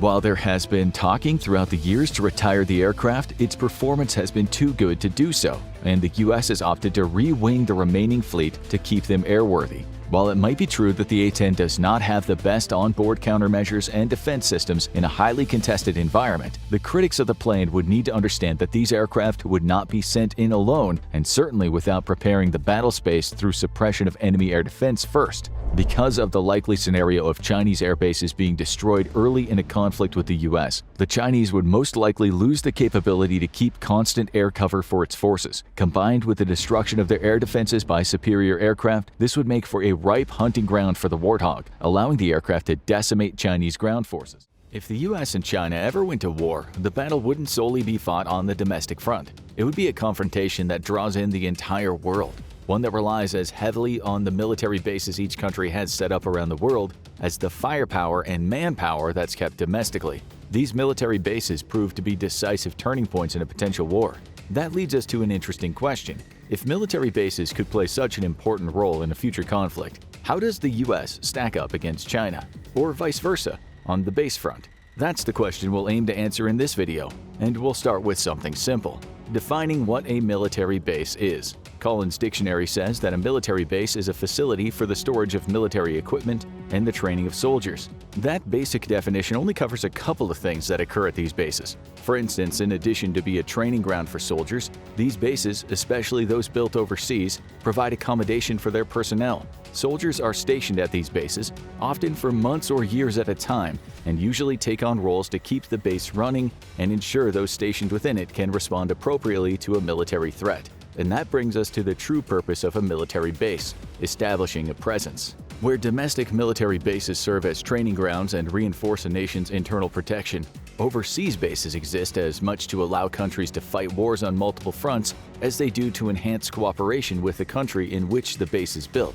This is how the US has operated since the start of the Cold War. It has hundreds of military bases, all stationed in allied countries, that exist as much to make the US a global threat to potential enemies as they do to serve as training grounds and equipment stores. What's more, these bases often double as command centers for overseas troops, meaning they're as useful at coordinating wartime efforts as they are for preparing a military to engage in combat. Still, in basic terms, you can think of a military base as a place where soldiers train together and equipment is stored. And with that definition in place, we can dig into the meat of our video.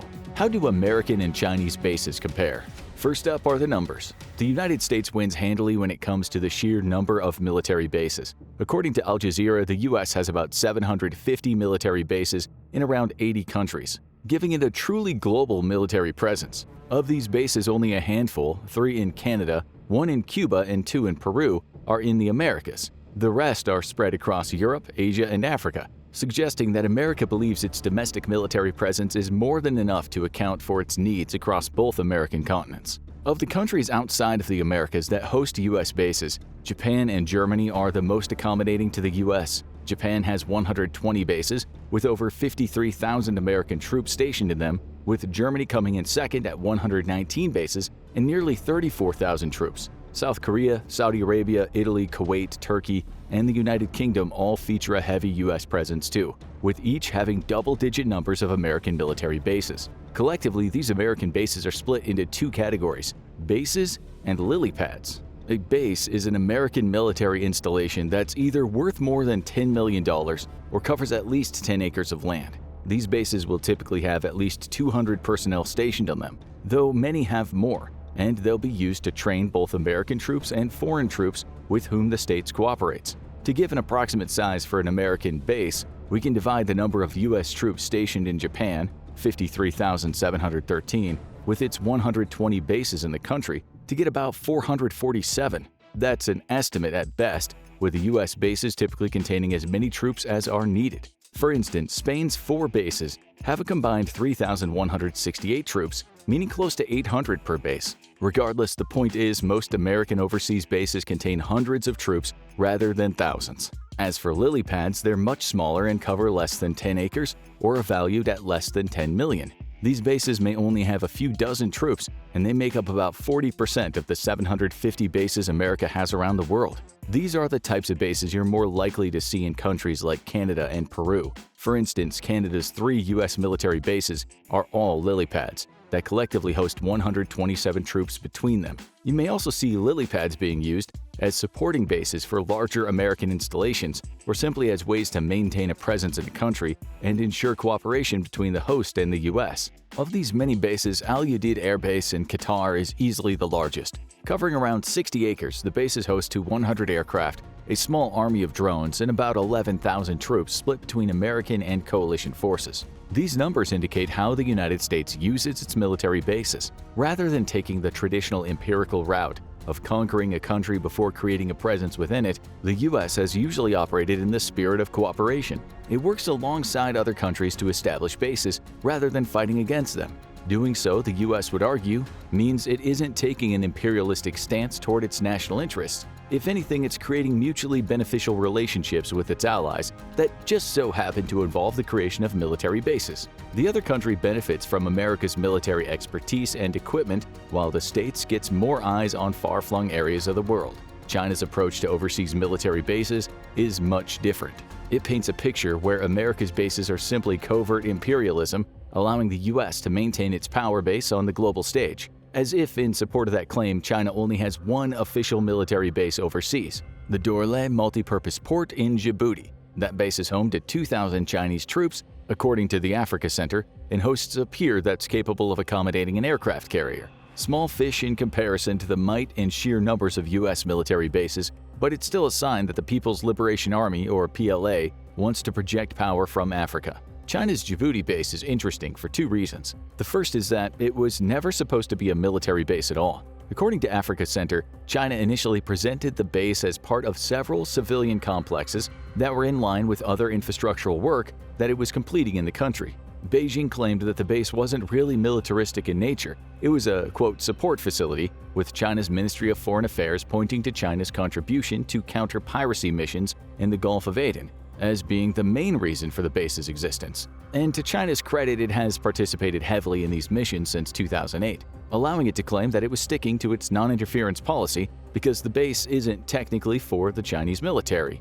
But it is. Back in 2015, China steadfastly refused to confirm or deny its plans to build a base in Djibouti, with a Reuters article again pointing to Beijing's desire to, quote, make a greater contribution to regional peace and stability as the reason for construction. A year later, the base was built and was playing host to a couple thousand Chinese troops. That's a far cry from China's claims that it doesn't want to build military bases abroad. And it's no coincidence that its Djibouti base happens to overlook the Bab el-Mandeb Strait in the Gulf of Aden. As the Council on Foreign Relations points out, that strait sees anywhere between 12.5% and 20% of global trade pass through it annually. Again, that lends credence to China's claims of the base existing for anti-piracy reasons. The location just so happens to allow them to keep an eye on about a fifth of the world's trade, as it offers protection. The establishment of the Djibouti base reflects China's general approach to building overseas bases. On one hand, it'll say that it doesn't want to have any military bases in other countries, while claiming the US is acting imperialistically by constructing its own. On the other, it'll take advantage of the economic ties it has with other countries to establish a presence, though in Beijing's words, not a military one, in strategically advantageous territory. And if you doubt Djibouti's importance, just know that the US has its own base in that country, Camp Lemonnier, just a few miles away from China's base. That base contains 4,000 personnel, making it easy to see China's base as a direct response to America's presence in Djibouti. American sources certainly believe that the Djibouti base is just the first in China's plans to establish a stronger presence overseas. In 2022, The Guardian published a report based on an analysis by a US research institute called AData. The report said China will likely look to build similar bases in 3 locations: Equatorial Guinea, Pakistan, and Sri Lanka. The report also highlighted Ream in Cambodia as a possible location for a future base. All these bases would be naval, allowing China to extend the reach of its increasingly strong navy, and all would be placed in strategically advantageous positions in terms of China's ability to oversee commerce flowing through Asia and Africa. What's more, documents leaked from the Pentagon in 2023 indicate that China has resumed work on a military site it started building in the United Arab Emirates, or the UAE. The US managed to put a halt to the construction back in 2021 by placing diplomatic pressure on the UAE's government. However, according to the Washington Post, construction resumed in 2023, with the base now having a complete perimeter wall and being connected to water and electricity networks. The Pentagon believes the upcoming base will serve as a logistics depot for the PLA, giving China another foothold in a strategically important region. That's not all. The same leaked documents reveal the existence of something China calls Project 141. According to the Pentagon, this project outlines the PLA's goal of establishing 5 military bases, along with 10 logistical platforms in different countries by the end of 2030. Djibouti was the first, the base in the UAE will likely be the second, and China's work on the naval base in Ream on behalf of Cambodia supposedly includes a contractual clause that reserves part of that base for exclusive Chinese use. For all of its claims of US imperialism, Beijing is certainly active when it comes to establishing a military presence overseas, even if it's more covert about the true purpose of its bases. Still, when it comes to sheer numbers, the US clearly comes out on top. It has over 170 overseas military bases, while China only officially has 1. And even with Beijing's plans for expansion into more locations, its presence will still pale in comparison to America's. That's not to say the states shouldn't be worried. China has been very clever about where it starts building its bases, and it's done enough on the cooperative front to make its host countries amenable to the idea of hosting Chinese troops. The Pentagon is well aware of this problem, with the report it delivered to Congress in 2020 highlighting that China is building bases with a dual function of serving military and civilian purposes, with the goal being to, quote, interfere with U.S. military operations and to support offensive operations against the United States, unquote. Beijing may not have as many bases as the US, but it is playing catch-up. And if the Pentagon's fears are true, it won't be long before China has bases set up in some very important locations. Of course, having bases doesn't mean much if we don't know about the makeup of those bases. What are they like? How many troops do they have stationed there? And what purposes do they serve? These are tough questions to answer, especially on America's side of the equation, given the number of bases it operates. As for China, the fact that it only has 1 official base means we can go more in depth on its specific composition and purpose. As we mentioned before, China's Djibouti base is believed to host up to 2,000 of Beijing's troops, but that's just the start. According to the East Asia Forum, the base is around 120 acres, meaning it easily compares to the larger American military bases in terms of sheer size and scope. And despite Beijing's claims, the base is consistent with Clause 28 of its 2015 National Security Law, which calls for the protection of energy supply channels. There's plenty of evidence to suggest that China is using Djibouti's base to strengthen its naval presence. The base is highly fortified and stretches further than the eye can see. Beyond its 120 acres of above-ground facilities, it's believed the base also has around 5.5 acres of underground space, suggesting more covert tactical operations are taking place away from the prying eyes of American satellites. According to the print, the base is more of a mega fortress than a support facility, as it also plays host to a 400-meter runway that has both a helicopter apron and its own air traffic control tower. Then there's the pier.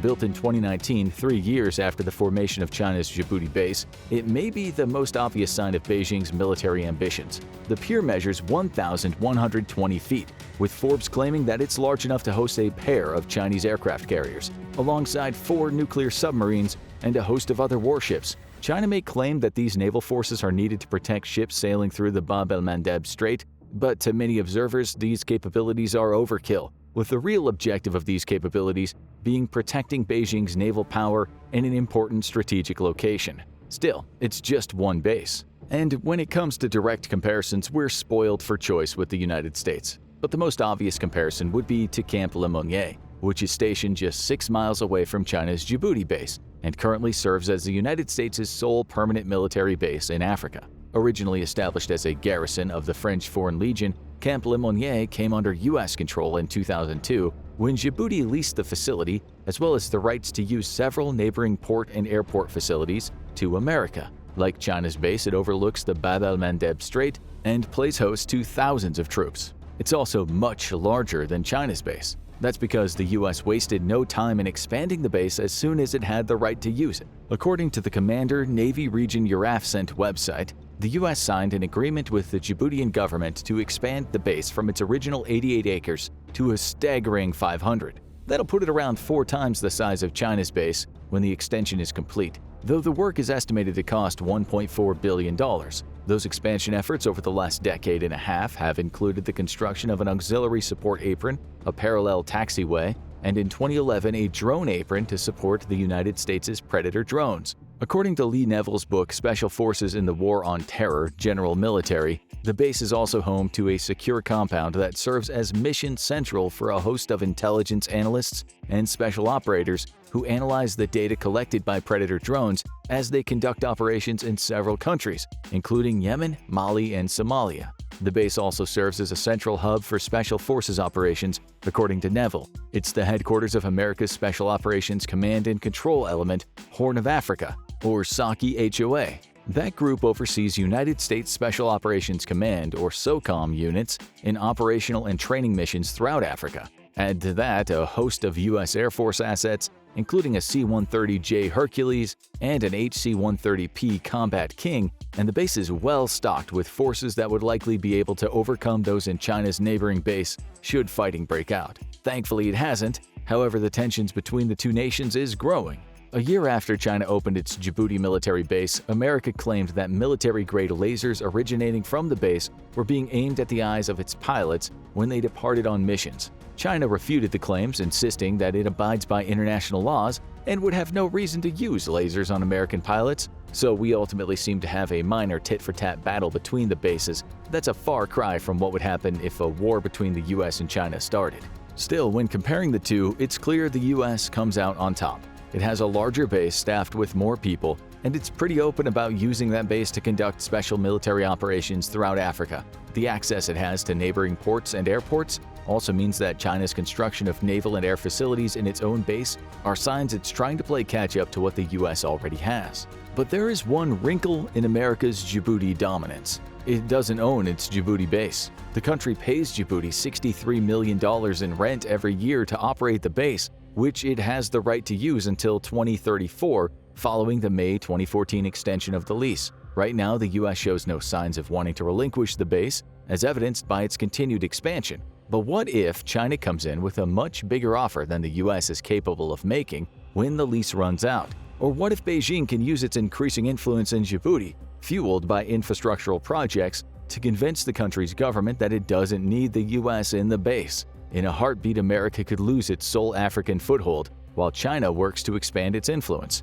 Of course, that's conjecture. With China's Djibouti base in place, it appears unlikely the states would allow any nation to stop it from maintaining its presence in the region. Additionally, China is in the same situation, with its base costing $20 million per year, with an option to renew its own lease for an additional 10 years in 2027. Perhaps that'll be the true military base conflict that we see arise in the coming years. When the leases run out, China may make counteroffers to Djibouti, with the US doing the same, with the ultimate beneficiary being a Djibouti government that can name its price for hosting both countries. None of this changes the fact that America's Djibouti base is bigger and better equipped than China's. And the bigger problem for China is that America's Djibouti base is small fries compared to some of the country's other overseas bases. Take Camp Humphreys for an example. Formed in the wake of the Mutual Defense Treaty that the US signed with South Korea in 1953, the base is still technically under construction. However, it'll be an enormous 3,538 acres,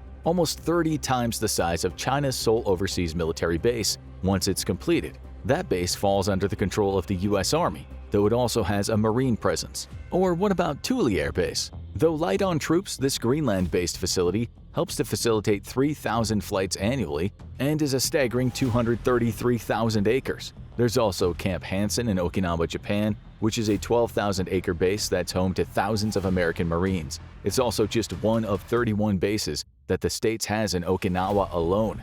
Add America's domestic military bases into the mix, Fort Liberty alone hosts 57,000 members of the U.S. military, and it's clear that the U.S. is far ahead of China when it comes to bases. Still, China is clearly trying to establish a stronger international presence. It's just doing it in a different way than the U.S., where America forms strategic alliances based on militaristic power and a desire to ensure global peace. China focuses on building economic and infrastructural ties that may allow it to gain the leverage it needs to build more bases. We saw that in Djibouti. The country has benefited greatly from China's Belt and Road Initiative, or BRI, with the Observatory on Contemporary Crises estimating that China funnels up to $100 million per year into the country. With Chinese investment came Chinese influence, which certainly played a role in Djibouti allowing Beijing to set up a base in such close proximity to America's. That's a pattern we'll likely see repeated in the coming years. China enters a country under the auspices of benevolence,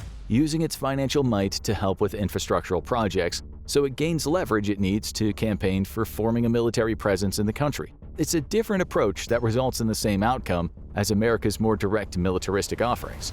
But it's an approach that China needs to accelerate if it's going to come close to competing with the United States on the military base front. The simple fact is, America has more and bigger bases than China's sole Djibouti fortress. That could be a major problem for Beijing if war were to break out in the near future, as well as being a reason for China to hold off on any thoughts about fighting the US until it's established a much stronger overseas presence. With all that said, do you think China will ever be able to catch up to the United States when it comes to overseas military bases? China and its military have been all over the news recently. Should we be scared of their power, or is it all propaganda? We're going to discover that and more in this overlook of China's military.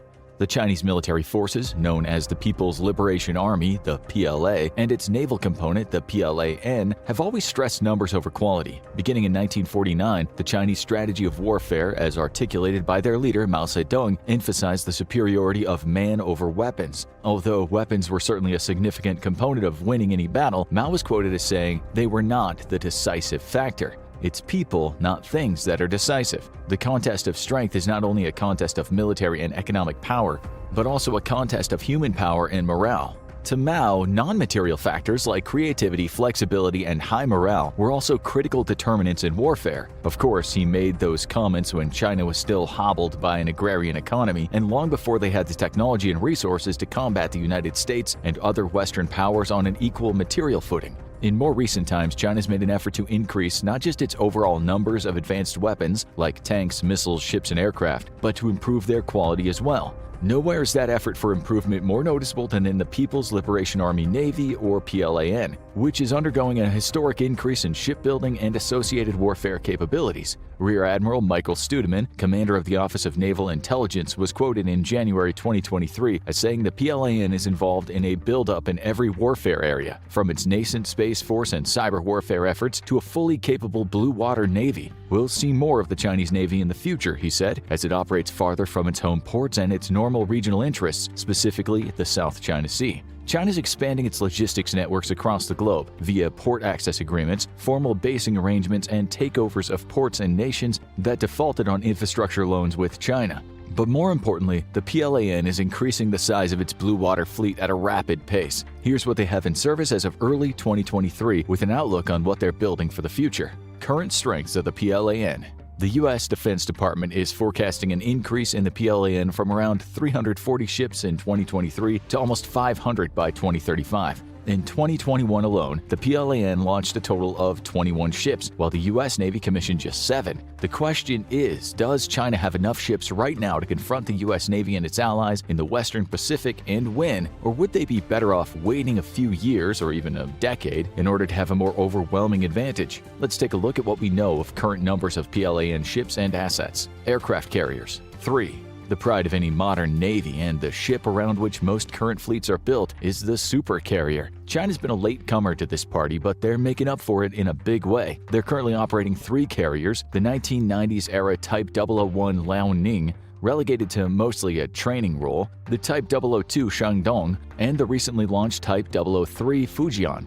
The Type 001 and 002 are almost identical and both include a ski jump launch ramp, which is replaced on the Type 003 with an electromagnetic catapult launcher. Types 1 and 2 are both in the 60 to 70,000 ton range, while Type 3 is expected to displace between 85,000 and 90,000 tons. These carriers are equipped mostly with the J-15 Flying Shark naval fighter, which we'll discuss later. The Type 1 and 2 can carry between 40 and 45 fighter aircraft and helicopters, while the larger Type 3 is expected to have a complement of up to 60 total aircraft. In comparison, the U.S. Ford-class carrier, the U.S. Navy's most modern carrier, has a complement of up to 85 aircraft and displaces around 100,000 tons. In 2021, analysts reported that the Type 3 will operate the Shenyang J-15B variant, a modernized version of the J-15 that'll feature catapult launch capability, modern 5th-generation avionics, active electronically scanned array radar, new airframes, stealth coatings, and new engines with possible thrust vectoring capability. This aircraft is expected to be a stopgap aircraft until the scheduled PLAN stealth carrier fighter is developed and produced.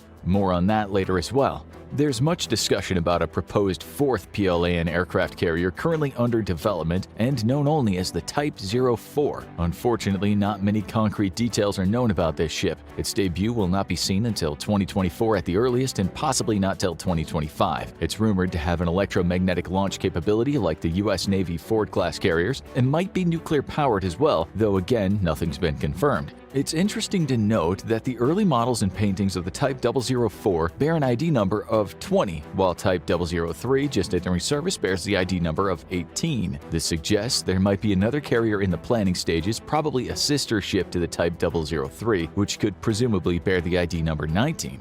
Landing helicopter docks. 3. One of the areas the Chinese government has addressed as a pressing issue is the PLAN's ability to land troops during an amphibious operation, such as the possible invasion of Taiwan. They have therefore placed a strong emphasis on modernizing and increasing the size of their amphibious assault forces. The largest of these vessels are currently the 3 Type 075 landing helicopter docks, or LHD, very large ships at between 30,000 and 40,000 tons. Their size allows them to operate almost as escort carriers, with a flight deck that allows for 7 takeoff and landing spots, with 2 elevators for moving helicopters from below deck. They can carry 3 Type 726 Yuyi-class LCAC hovercraft, which can be launched from a floatable well dock. The LHDs also carry up to 60 armored fighting vehicles and between 700 and 800 troops. These LHDs are modern ships built since 2018, with an estimated 8 more expected to be completed in the next 10 years. Their one limiting factor is that as of 2023, China does not operate a vertical takeoff and landing, or VTOL aircraft, like the US's F-35B, so the LHDs are limited to rotary aircraft only.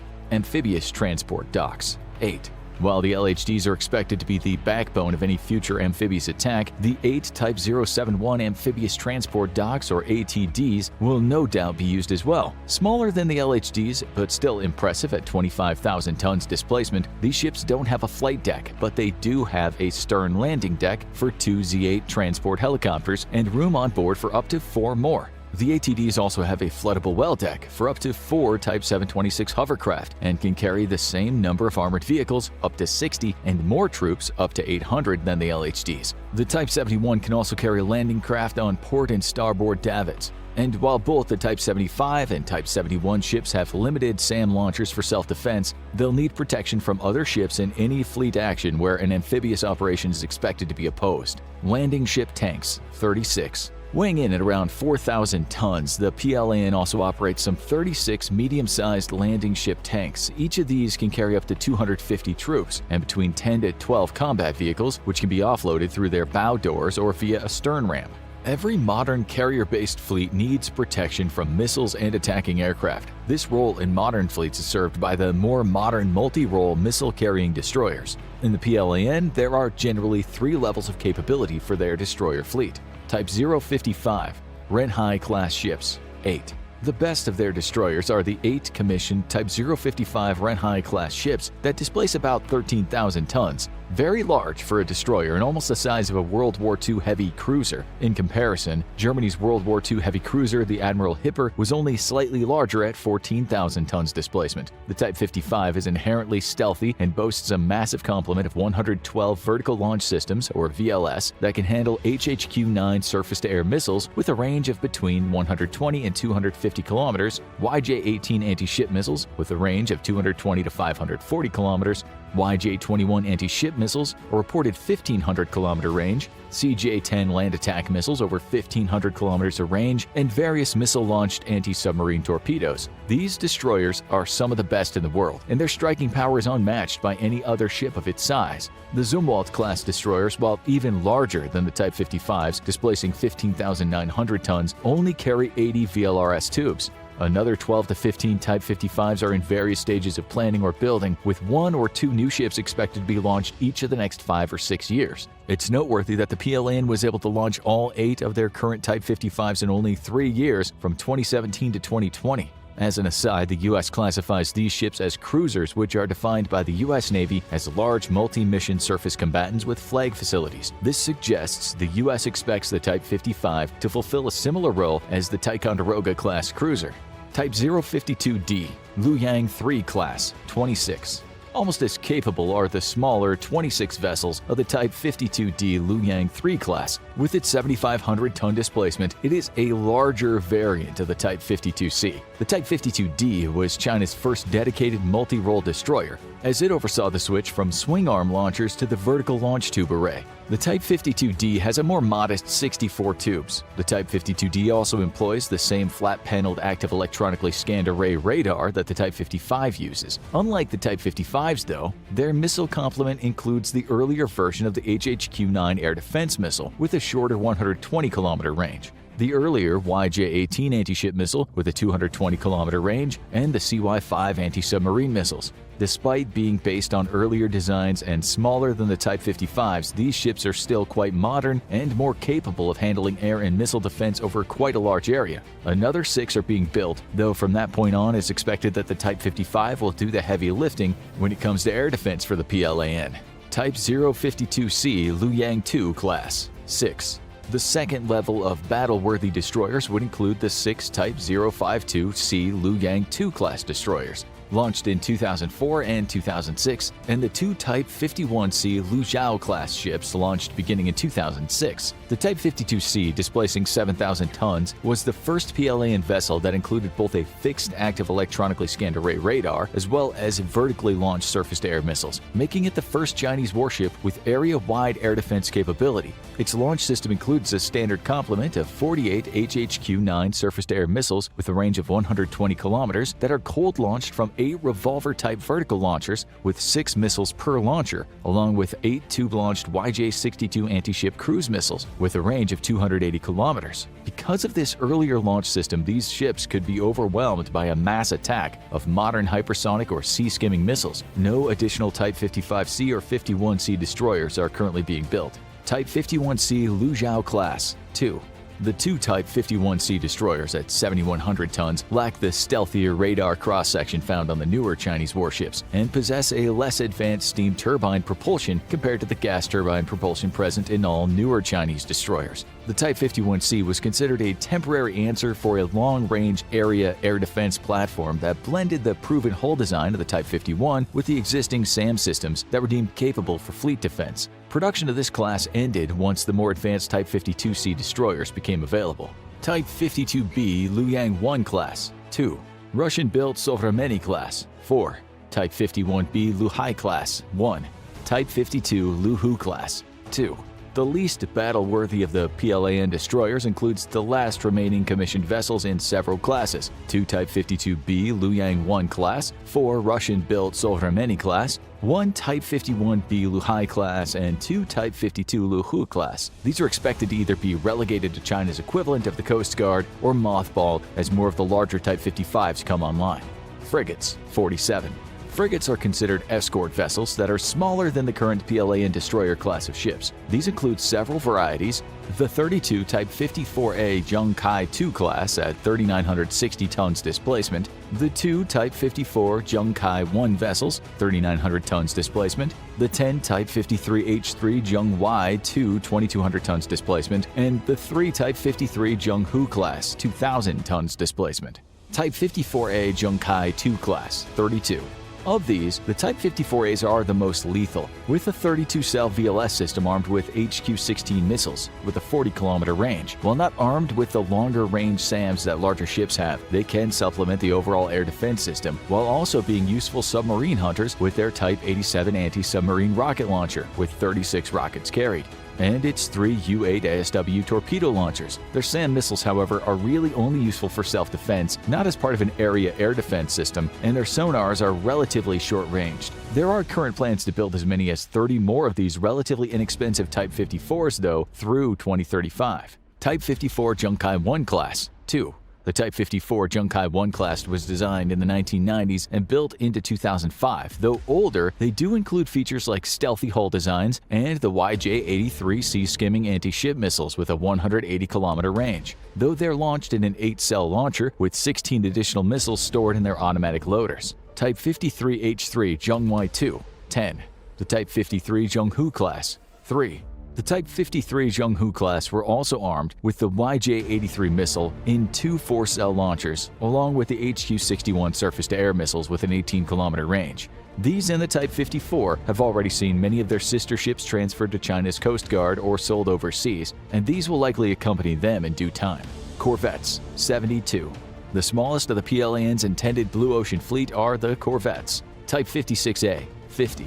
50 of these are the Type 56A guided missile corvettes with 1,500 tons displacement, which began production in 2013 and are of a relatively new design and are equipped with both an active sonar and a towed array sonar, which is uncommon for ships this small. They incorporate modest stealth superstructures and are armed with 4 YJ-83 anti-ship missiles and 2 triple-tube 324mm torpedo launchers, which might carry U-7 light ASWs. Type 56 class, 22.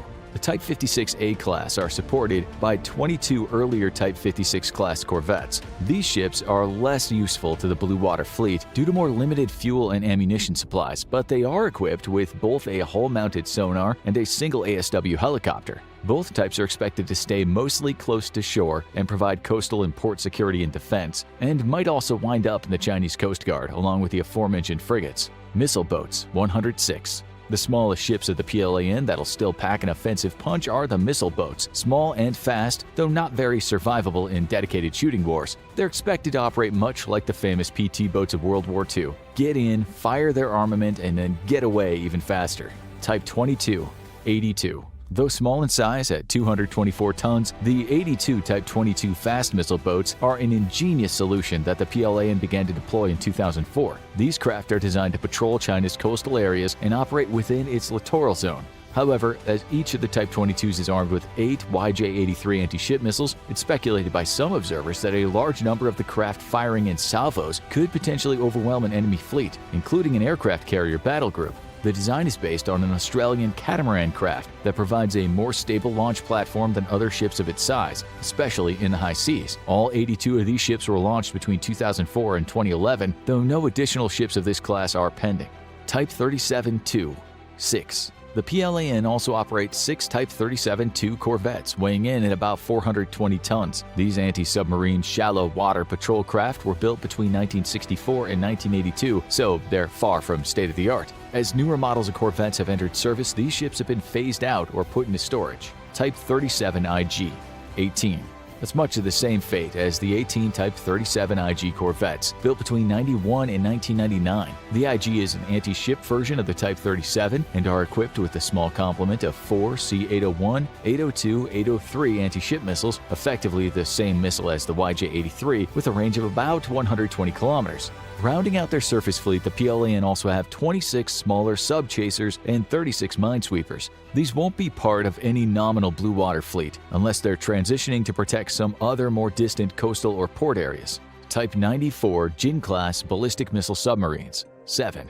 The exact number of active submarines in the PLAN is a state secret, so the numbers listed here are best estimates by various analysts and Western sources. The most dangerous are the PLAN-7 Jin-class ballistic missile submarines, SSBNs. These boats were considered by the US DoD as China's first credible seaborne nuclear deterrent. Their weapon systems originally carried 12 single-warhead JL-2 SLBMs with a 7,200-kilometer range. These have mostly been replaced by the JL-3 SLBMs with a range of over 10,000 kilometers, which gives the Jin the ability to reach the continental US. The PLAN has boasted through numerous improvements that the boats are now currently as quiet as the US's improved Los Angeles class. But in 2009, the US Navy's Office of Naval Intelligence reported that the Shanks were about as noisy as the Russian Victor III class submarine, which entered service in 1979. 6 of these have been built, and another 2 upgraded models are still being built. The Type 94 succeeded the Type 92's SSBNs and will in turn be replaced by the Type 96 sub, which is under development and expected to come online starting in the mid-2020s.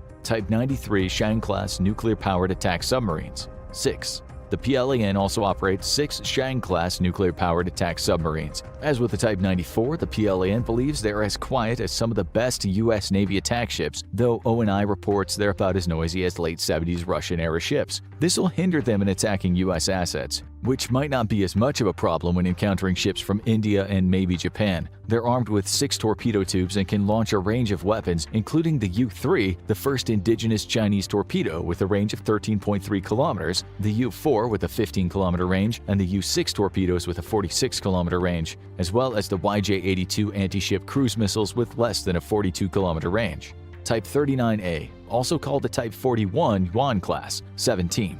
China possesses 17 Yuan-class diesel-electric attack subs, SSKs. These are the plan's first air-independent propulsion or AIP-powered subs, making them some of the quietest diesel-electric subs in any Navy. While at first considered by the US Navy as an anti-ship cruise missile platform capable of remaining submerged for lengthy periods of time in difficult-to-acquire coastal areas, it's since been expected to take on the role of a traditional blue-water attack submarine. Kilo class. 10. China originally purchased 12 Russian-origin Kilo-class submarines, 2 Project 877 vessels, 2 Project 636 vessels, and 8 Project 636M vessels. In late 2021, the PLAN retired the 2 Project 877 vessels, leaving 10 Russian-origin Kilo-class subs in service. Type 39 Song-class. 13. China possesses 13 Song-class diesel-electric attack submarines. Not as quiet nor as fast as their upgraded Type 39A or Type 41 cousins, these are considered more coastal protection and less useful for long-term employments. Type 35 Ming-class. 22. China possesses 22 Ming-class diesel-electric attack submarines. While the early models, Type 35s, were deemed acceptable when they were first designed in the early 1980s, over the decades since their inception, many improvements were deemed necessary. Many variants have been developed since then, such as the Type 35A with 6 built, the Type 35G with 12 built, and the Type 35B with 4 built. All Ming-class submarines possess 533mm torpedo tubes, and Type 35Bs are capable of firing cruise missiles from their torpedo tubes. Not if the PLAN will attack, but when? President Xi has already stated he wants the Chinese military to be prepared to retake Taiwan by force no later than 2027, which just so happens to coincide with the 100th anniversary of the founding of the People's Liberation Army. By that time, it'll have added hundreds of new missiles, a dozen more advanced destroyers, and a couple more nuclear-attack subs, and might even have come close to addressing its carrier aviation woes. She's also called for the military to achieve world-class status by 2049, suggesting the ability to dominate the Western Pacific despite any efforts by the U.S. Navy and its allies Japan, Australia, and possibly India. It's clear China's already preparing for an invasion of Taiwan, as its most recent exercise in April 2023, codenamed Joint Sword, demonstrated. The three-day event included 80 fixed-wing and 40 rotary craft helicopter sorties from the Type 2 Shandong carrier, as well as simulated attack drills using aircraft armed with live weapons. The exercise was a coordinated effort designed for a large-scale attack on Taiwan, though the effort was somewhat limited in scope. The PLAN only deployed one carrier, the Shandong, 11 other warships, and 91 aircraft, with the majority of the aircraft being land-based types. These included Su-30 fighters and H-6 bombers, as well as carrier-based J-11s and J-15s. Official Chinese outlets admitted the aircraft involved carried live ammunition and practiced multiple waves of simulated strikes on important targets, both on the island of Taiwan as well as supposed naval threats. Following the conclusion of the three-day operation, the PLA's Eastern Theater Command said in a statement, "The troops in the theater are ready to fight all the time and can fight at any time, resolutely crushing any form of Taiwan independence, separatism, and foreign interference." While this is not the largest naval exercise that the PLAN has carried out, those that followed the Speaker Pelosi's visit to Taiwan in August 2022 included 13 warships and 68 planes, as well as live-fire ballistic missile launches. It's the first where the PLAN simulated a blockade of the entire island, and the first that involved one of its two frontline carriers. Taiwan's radar showed 4 J-15 fighter jets to the island's east, demonstrating that the PLAN is for the first time simulating attacking from the east, rather than only from the west where China's mainland lies. All its previous military exercises involved only a show of force in the western Strait of Taiwan.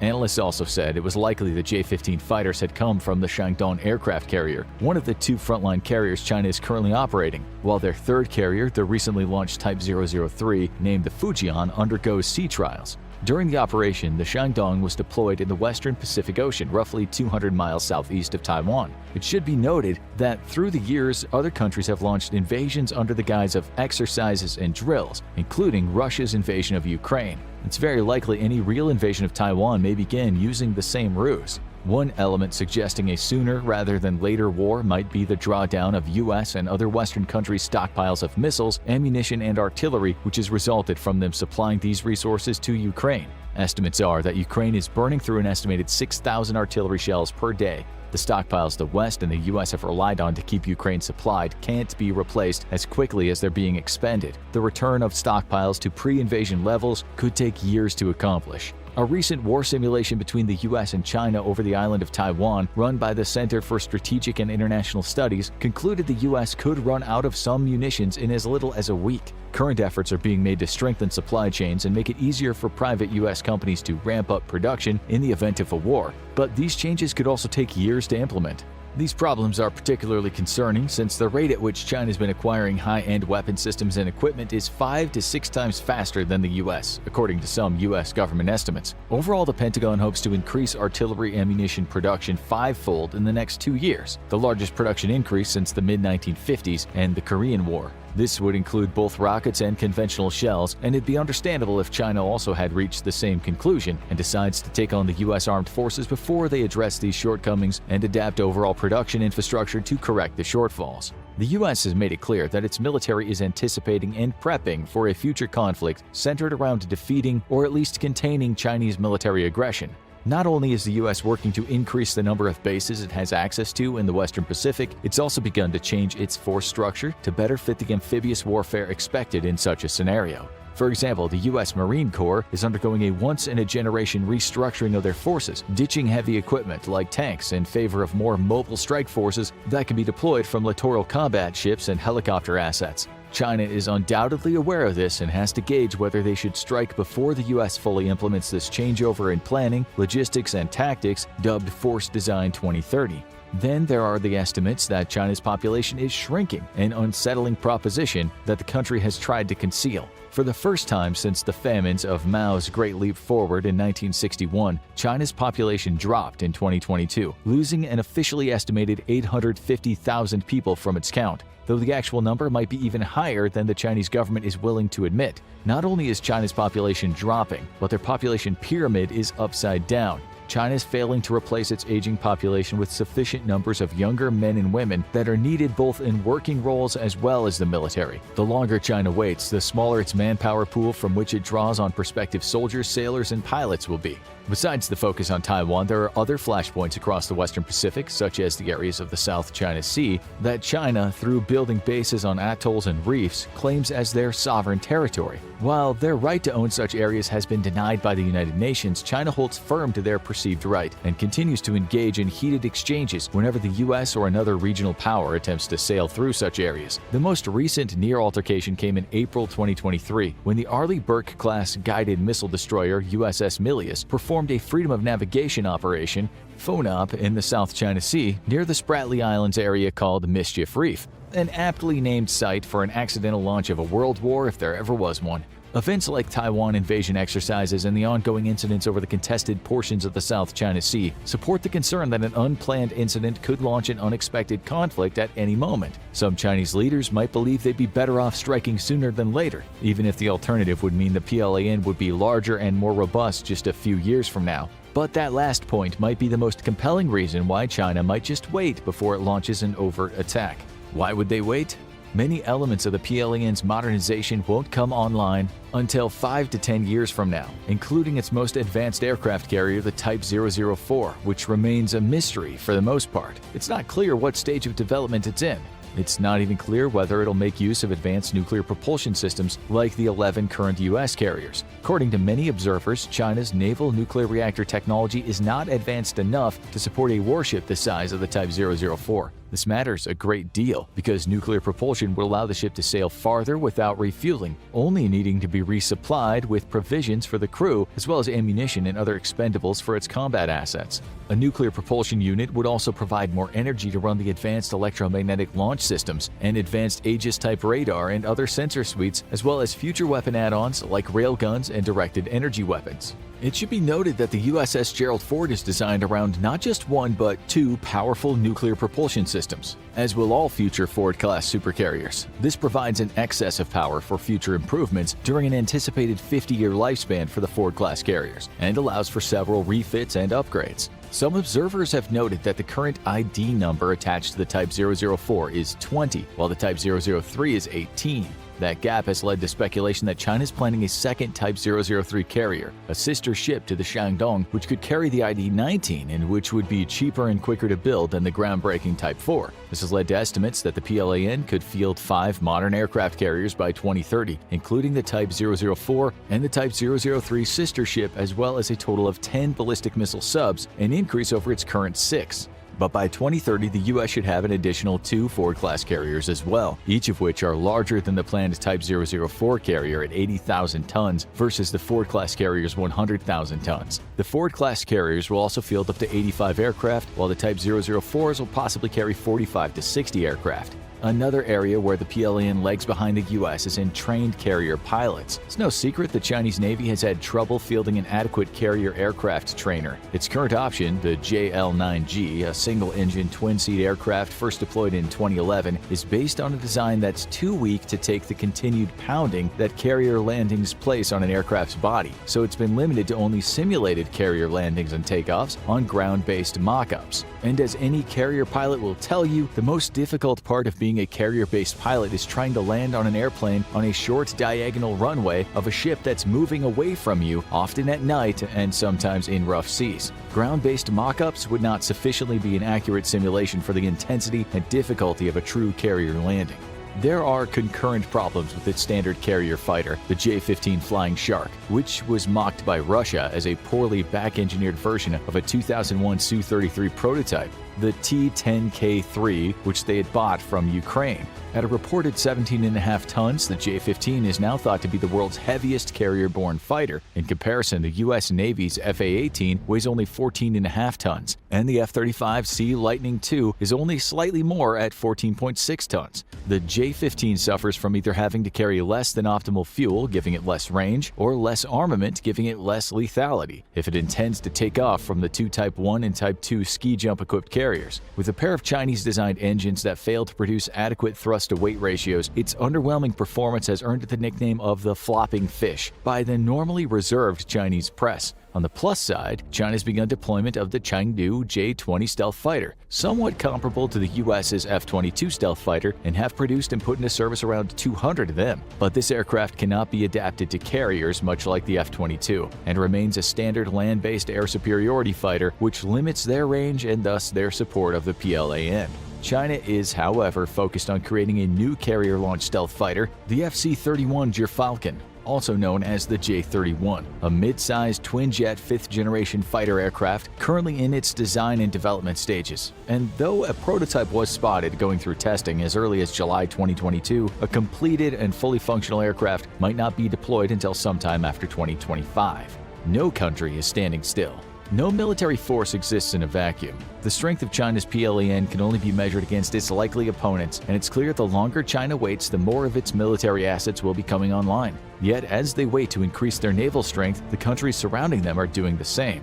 Their current chief rival, the U.S. Navy, has plans to expand their 300-ship fleet to a massive 500-ship fleet by 2045. While the PLAN is expected to launch more larger ships, the U.S. is doing the opposite, focusing on many smaller ships to spread out its attack posture across a wider number of platforms. Then, of course, there is Taiwan. They've increased their military spending by 14% to a record $19 billion for the fiscal year 2023. Despite such massive increases, they've also asked the United States for an additional $19 billion in military aid, which Congress previously approved in November 2022, though various delays have prevented the aid from reaching Taiwan just yet. Not far behind is Japan, who have just completed 2 new 27,000-ton Izumo-class carriers. They can accommodate up to 7 SH-60K ASW helicopters and 7 MCM-100 mine countermeasure helicopters, along with 400 troops. They're also expected to accommodate both the F-35B, a VSTOL version of the F-35, along with US MV-22 Ospreys for an anticipated future amphibious counterstrike mission. In addition to Japan's first carrier since World War II, their Navy is also committed to building 2 Aegis-equipped destroyers of around 20,000 tons, making them larger than the U.S.'s 15,900-ton Zumwalt destroyers. These are clearly cruisers in everything but name. China has nothing of a comparable size in the PLAN, nor in development. Japan also operates the Maya-class destroyers with a more normal displacement of 8,200 tons, in coordination with 2 older Ataigo-class and 4 Kong-class destroyers. Just to the south, a 3-way deal is already underway between Australia, the United States, and Great Britain, where Australia will allow the basing of a small number of US and UK nuclear submarines in the port city of Perth in Western Australia, beginning in 2027. Following this move, the Australian government will purchase 3 US-made Virginia-class nuclear cruise missile fast-attack subs in the early 2030s. From that point on, Australia and the UK will coordinate in designing and building an all-new, jointly designed fast-attack nuclear submarine currently identified as the SSN-AUKUS, using technology from all 3 countries. India has also added a new carrier to its fleet, the 40,000-ton Vikrant, the first and certainly not the last wholly indigenous carrier designed and built in India. The ship can carry up to 26 fighters like the MiG-29K or the Rafale M, along with 4 helicopters like the Ka-31. There are rumors that India wishes to build a sister ship to the Vikrant, but nothing has yet been confirmed. As an addendum, India has also begun to replace China as one of the go-to sources of high-tech manufacturing. Apple Inc. recently announced that India has assembled more than $7 billion worth of iPhones in the fiscal year ending 2022, signaling Apple and other high-tech companies' moves beyond China. This decision to seek new manufacturing partners other than China is one that will only increase, not decrease, in the coming years. These partnerships will help India to expand its homegrown manufacturing base, draining both capital and brain power from China's tech sector. While China is pouring money and resources into modernizing the PLAN, its efforts have been matched by other nations around the region who feel threatened by China's bellicose nature toward Taiwan, as well as its attempts to grab 90% of the South China Sea for itself. At some point, China will have to decide if a continued build-up in parallel with its neighbors is the best solution to dominate the world's ocean, or if they'll decide to go all in with what they have. One thing is certain, the US and its allies must respect the striking power of China's current fleet while awaiting a second Pearl Harbor-like strike. Hopefully this time the US Navy will heed the warnings of the massive buildup by a potential Pacific opponent. China's one-child policy was implemented to slow the nation's rapidly growing population, but a law that was supposed to save the country may have doomed it instead. Now China's future is looking grim. The one-child policy led to a rapidly aging population without younger generations to support it, a birth rate that is not sustainable, and infanticide of female babies. The saddest part is if China had done nothing, its population growth would have slowed as it developed. Countless lives could have been saved, and a severe economic collapse would not be on the horizon. Let's take a brief look at what the one-child policy was, why it was created, why it had to end, and how it might have doomed China's future. In 1949, the People's Republic of China was formed from the Republic of China, which was preceded by thousands of years of dynastic rule. It was in the infancy of the PCR that the government started promoting birth control and family planning. It was clear that if the nation was going to modernize and move forward toward industrialization, it would need to get its population growth under control. Resources were required to fuel the economy and build infrastructure, which meant there would be less to go around. When Mao Zedong died in 1976, he was succeeded by Deng Xiaoping. When Xiaoping took over, he found the country's population rapidly approaching 1 billion people. It was decided that a new and much stricter strategy for slowing population growth was needed. In 1978, the government announced a voluntary program that would be put in place encouraging Chinese families to have 2 or fewer children. It was framed as reducing the population growth being good for China, and every citizen should do their part. But the following year, the decision was made to lower the number of children a family could have to only 1. This one-child policy applied to mostly urban areas and certain provinces in China. It was these areas that the population was growing the fastest, and it was much easier for the government to keep an eye on the citizens living in cities than it was to enforce this new one-child policy on the more rural areas of the country. On September 25, 1980, the Central Committee of the Chinese Communist Party published an official bulletin to all party members that the new population control measures should be implemented throughout the nation. This would become the official start date of the one-child policy in China. It's important to note that during the time between the discussion of slowing population growth and the official enactment of the one-child policy, things had changed a lot. Medicine and technology were much more advanced, which meant fewer child-age deaths and that older people were living longer. The catalyst for the perfect storm of demographic problems had its foundation long before the government began restricting the number of children people could have. For centuries, it made sense to have large families so that there were many hands to help work in the fields and carry out manual labor. But this was not the future of China, or at least not the future the government wanted in China. Industrialization made having large families not only less desirable, but obsolete now that machines could do much of the work. If the Chinese government had paused for a moment to think about the ramifications of intervening in the natural family practices that occur during the modernization of a country, they would have realized they were about to make a huge mistake. But this is something we'll come back to later on. The one-child policy is pretty self-explanatory. Basically, the vast majority of Chinese families can now only have 1 child per couple. If they had more, there would be consequences. However, there were several exceptions to the rule. Some minority groups, farmers, fishermen, and people with disabilities were allowed to have more than 1 child to help with the labor-intensive aspects of their lives. Like so many laws in an authoritarian regime, people in power could also be exempt from the policy due to their status. However, the one-child policy applied to pretty much everyone else and was seen as the solution to China's biggest problem. Now things are gonna get uncomfortable. If a couple had a second child and did not fall into one of the various exemption categories, they were heavily fined or had to suffer much more severe punishments. The couples could be harassed by the community, lose their jobs, or may have even had their extra child or children taken from them. But things would soon turn even grimmer for violators of the law. After the one-child policy began, there were some initial consequences that arose. To be fair, it did cause birth rates to decline and population growth to slow, but this did not happen in a sustainable or organic way. With each year that passed, the sex ratio between males and females became more skewed. Remember from biology class that a population left to its own devices will have a sex ratio at birth of approximately 50% boys and 50% girls because that's how genetics works. Well, China was messing with the natural order of things by pressuring couples to only have one child. And since there was one sex that was more desirable than the other for certain reasons we'll discuss in a bit, you could probably guess what happened next. Now, to be fair, humans are peculiar in the sense that our sex ratio at birth tends to be 51% boys to 49% girls. Scientists believe this happens more because female fetuses die during pregnancy due to a variety of factors. This results in slightly more males being born than females in a given human population. Regardless, what is important is the ratio should be relatively close to 50-50. Instead, during the one-child policy, the Chinese population saw around a 3 to 4% increase in male births compared to female births. This would have drastic consequences down the road, but what it meant initially was both shocking and appalling. Chinese families preferred to have a male baby because sons inherited the family name, which continues the lineage. Males are also traditionally responsible for the care of their elderly parents. This meant that many families given a choice would rather have a male child than a female child, which probably gives you an idea of what was to come.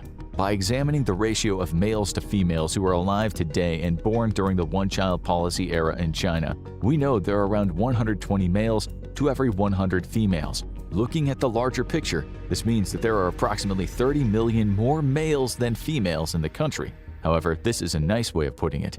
To put it bluntly, the ratio of males to females has been skewed due to the government's population control policy, which means that researchers estimated around 30 million female babies were either aborted, killed, or taken out of the country as a result of the one-child policy.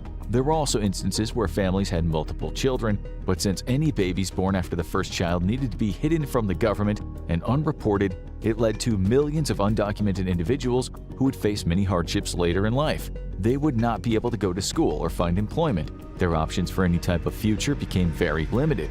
It's estimated that this happened to hundreds of thousands or even millions of people in China. And the ironic part is that now China desperately needs every one of its citizens to work and have offspring, even if they were undocumented in the past. An interesting and less tragic result of the one-child policy was that tens of thousands of Chinese girls were adopted by families around the world during this time. As word of the atrocities occurring in China reached other countries, nonprofits and adoption organizations sprung into action to try to save the lives of as many young girls as possible. This was good news for any female who was adopted by a kind family and able to get out of the country, but not everyone had a happy ending. The removal of young girls from China also led to an even wider gap between the number of males and females in China, since those who were adopted likely did not and will not return to China to get married and live out the rest of their lives for obvious reasons. And this also brings up another ramification of what happened as a result of the one-child policy. Now, around 1/4 of the male population in China will never get married because there just aren't enough women. We're not saying everyone needs to get married or that everyone wants to get married, but we are saying that approximately 17% of the male population doesn't even have the option. It's not clear what the social ramifications of this disparity will be, if any, but some experts suggest it could lead to social unrest in the future. So, the one-child policy caused a huge amount of problems from the get-go and would result in several much bigger problems in the future. However, it did succeed in reducing birth rates and slowing population growth, which was the goal. But eventually, the Chinese government decided to do away with the policy altogether. This was more out of necessity than because they were willing to admit the glaringly obvious flaws in their plans. In 1970, the population growth rate of China was 2.5%. By the year 2000, it had decreased to 0.7%. Unfortunately for China, the one-child policy continued for 16 more years after that, which resulted in long-lasting problems that might lead to economic collapse. Most experts agree that if the one-child policy had ended much sooner, its future consequences could be managed. But that's not what happened. Instead, China continued its aggressive stance on population control for far too long, and birth rates plummeted well below sustainable levels. In 2013, China decided that all couples could now have 2 children if either parent was from a single-child household. The reason for doing this was that birth rates had declined by too much, and the government needed to slowly ramp up population growth if they were going to have a large enough workforce to continuously fuel their economy. It seemed to work as birth rates went up the following year, but not by nearly as much as expected. In 2015, only 1.45 million couples out of the 11 million eligible decided to have a second baby. it became glaringly obvious that China had overshot the acceptable level of population control. They were now in big trouble as the nation's population was growing older and there were not enough babies being born to support the aging generations in the years to come. China had reached the point of no return, and a monstrous demographic problem reared its ugly head. This demographic problem is the direct result of decades of one-child policy and is the biggest threat to the stability of the country that they've ever faced. It's important to know that, left to its own devices, the population of China would have eventually declined anyway. Yes, their population growth was likely unsustainable due to limited available resources in the country and conflicting views on how to use those resources, but we've seen that as nations industrialize and become more developed, birth rates go down for a variety of reasons. Most of these reasons have to do with education, work-life balance, and the cost of living. In fact, pretty much every developed country on the planet is experiencing or will experience a population decline in the near future due to this very phenomenon. So, if China had just left things alone, its population growth problem would have eventually fixed itself in a more manageable way. Economists and demographic researchers both in China and globally warned the government of the consequences of their one-child policy, yet, like with so many important decisions, the government did not listen to the experts. In 2021, the Chinese leadership announced married couples can now have as many kids as they wanted. The government also promised to fund more programs such as childcare, job security initiatives for expecting parents, and financial assistance to couples who wish to grow their families. This was the official end to any type of government mandate regarding the number of children a family could have. The Chinese government knew this needed to be done, as academics and researchers continuously sounded the alarm for years that the future was looking very grim if China's birth rates didn't begin to increase. As of the last few years, China's population has still been growing, but this is due to a combination of births and people living longer, so these numbers are a bit deceiving. Most experts predicted that the Chinese population would peak sometime between 2020 and 2030 and then go into decline. The Chinese Health Department said in 2021 that it expected the population decline to occur within the next 3 years. Best estimates from sources worldwide put China's population declining as soon as this year or at least by 2025. China's current birth rate is around 1.7 children per couple, which is significantly lower than the 2.5 children per couple needed to maintain a stable population. This is bad news, because as we're about to explain, China no longer needs to slow its population growth. They need to ramp it up. What it comes down to is that China needed to end its one-child policy long ago. Currently, there just aren't enough young people to sustain the economic growth of the country and support the growing retired and elderly population. China defines its working-age population as anyone between 16 and 59. This demographic has continuously been declining in number since 2012. The United Nations predicts that China could have 61 million fewer workers by 2030, which will not be sustainable if China hopes to continue to grow its economy and spread its influence around the world. China currently has a 5-to-1 worker-to-retiree ratio. This is somewhat sustainable, but if the birth rate continues to decline, or if China manages to somehow keep it relatively constant, it'll still mean that by around 2040, the worker-to-retiree ratio will be closer to 1.6 to 1. This is absolutely not sustainable, as there just won't be enough workers paying taxes to sustain social programs for the retired population. On top of that, the economy will go into decline, as the demographics who are working and spending money to fuel the economy will be significantly lower than it is right now. The elderly population of China is also becoming greatly concerned with the ability of their children and grandchildren to support them like in the past. When parents had several children to look after them, it spread out the responsibility and financial burden. This made taking care of the parents and grandparents easier on everyone. However, for decades, families have only been having one child, which does not create the same kind of familial support network as in the past. It's expected that the public spending on healthcare will need to be doubled before 2050, as the aging population will require more doctors, hospitals, and medicine. This means that the government will have no choice but to divert resources from other sectors if they want to take care of their elderly citizens. Basically, the culmination of all the problems that the one-child policy caused has left China with a disaster that could cripple the nation. This is why the policy needed to be ended long ago. So now that couples are allowed to have as many children as they want, China's problems are over, and the nation's on its way to recovery, right? Wrong. The demographic problem is like a snowball rolling downhill. It's already been set in motion, and as it keeps rolling, it's getting bigger and bigger. At some point, it'll crash and cause a big mess. Then, and only then, can China start rebuilding their metaphorical snow castle. The change in policy in 2013 to allow Chinese couples to have 2 children did not help raise birth rates. The removal of all restrictions on how many children a couple can have will likely not change anything either. When looking at if ending the one-child policy and any subsequent policies will fix the demographic problem China is facing, the answer is no. In 2021, there were approximately 10 million babies born in China. This is the lowest number of births since 1949. The dialing back of restrictions has not had any measurable impact on birth rates and likely won't in the future. This is because the attitudes and desires of the Chinese people have changed as the nation has grown. People are waiting longer to start a family as they're more career-focused. More and more Chinese women are pursuing degrees in higher education and securing jobs of their own. This is very common in developing and developed nations. When women have more opportunities and education, they tend to have fewer children, both by choice and for economic reasons. But it's not just having kids that the Chinese people are waiting longer to do. The average age that people are getting married is increasing as well. In 2010, on average, women were 24 and men were 26 when they got married. In 2020, the ages for both sexes were around 29 years old. So it's clear that people are putting off family life longer, which is definitely not going to help China's population problem. The crazy part is that the Chinese government has only itself to blame.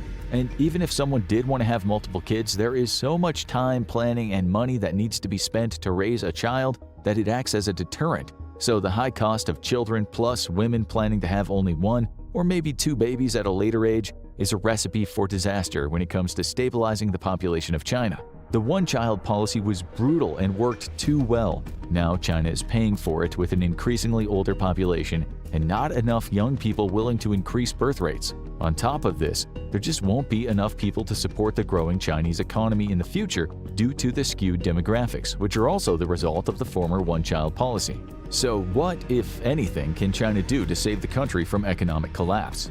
If China's looking for immediate results, they're out of luck. Providing financial and social support for families to have more than 1 child is a good idea but a slow one. Even if birth rates skyrocketed right now, those babies won't be able to contribute to the economy and social welfare system for another 18 or so years. By that point, China would be in so much trouble that all the young people entering the workforce wouldn't make much of a difference. And since it's clear Chinese couples are in no rush to have larger families, this would not be a viable option. Many experts say that improving the average productivity of workers, the efficiency of markets, and allowing immigrants into the country to contribute to the economy might be able to help save China from the economic collapse when the large population of older workers retires. It has also been suggested that China could raise the retirement age so that those older workers contribute to the economy for longer. But this would likely just be a band-aid that wouldn't really solve the problem. It'll likely come down to improving worker productivity and education along with removing some of the unnecessary red tape that the state uses to maintain control of everything going on in the country. Immigration might also be one of the only options China has if it's serious about continuing to grow its workforce. There is little chance that the Chinese people will be able to increase population growth on their own after decades of the one-child policy. There is no easy answer for China. At this point, the coming demographic crisis is inevitable. Will the nation be able to weather the storm? Probably. Will it lead to pain and suffering as the authoritarian government tries to grow its economy and power while the population growth is on the decline? Absolutely. Older generations will likely suffer as younger generations are overworked. In an extremely dystopian future, China could force their citizens to have more children just like they forced them to have fewer children in the past. But that doesn't seem like a very likely scenario. If you listen to Chinese authorities, they're the fastest rising power in the world, growing their military by leaps and bounds and expanding their influence around the world. If you listen to worried politicians in the United States, you'll probably hear the same thing. They all say it could be a Chinese century, but the actual truth might be very different. Is China, the world's largest country by population, actually on the verge of collapse? One of the reasons China should be worried about their ascendance to superpower status might be right there in the title, world's largest country. It's not going to hold that title for long, maybe not even for another year, because while China has been the most populous country for hundreds of years, that streak is about to come to an end. India will overtake it as the world's most populous country in the near future, and trends indicate that it won't be overtaken anytime soon. That in itself doesn't mean China is falling apart, but the facts behind it are worrying.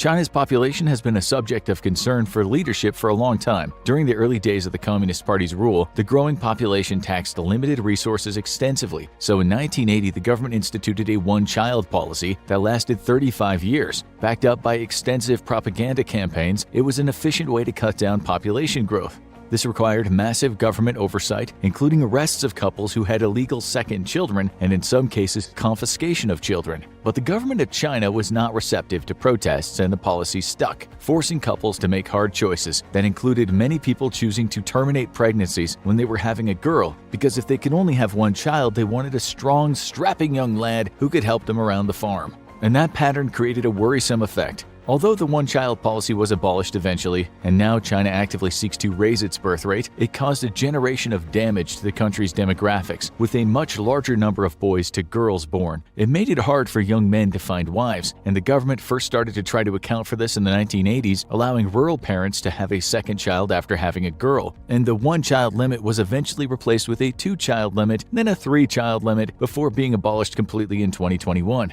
But decades of oppression caused lasting effects. Families in China have largely gotten used to having few children, and many are sticking to the numbers they're used to. As China's population ages and dies off, the country has seen record low population growth, barely making it above replacement level in the last few years. The trend is likely to continue barring something unexpected, which means China might become one of the few countries in the world to see an actively shrinking population. But population isn't everything these days. Many of the most powerful countries in the world aren't even in the top 10 population-wise. That's the good news. The bad news is everything else. If there's one word that could normally be used to describe China's government, it is stable. It's one of the longest-lasting communist governments in the world, with the Chinese Communist Party ruling consistently since the country's civil war in 1949. Its various leaders had different perspectives and left the country in various shapes, but they all answer to the larger party structure, which has never come close to being toppled. They set the law with very little room for input from the people, leading to many protests being put down by force,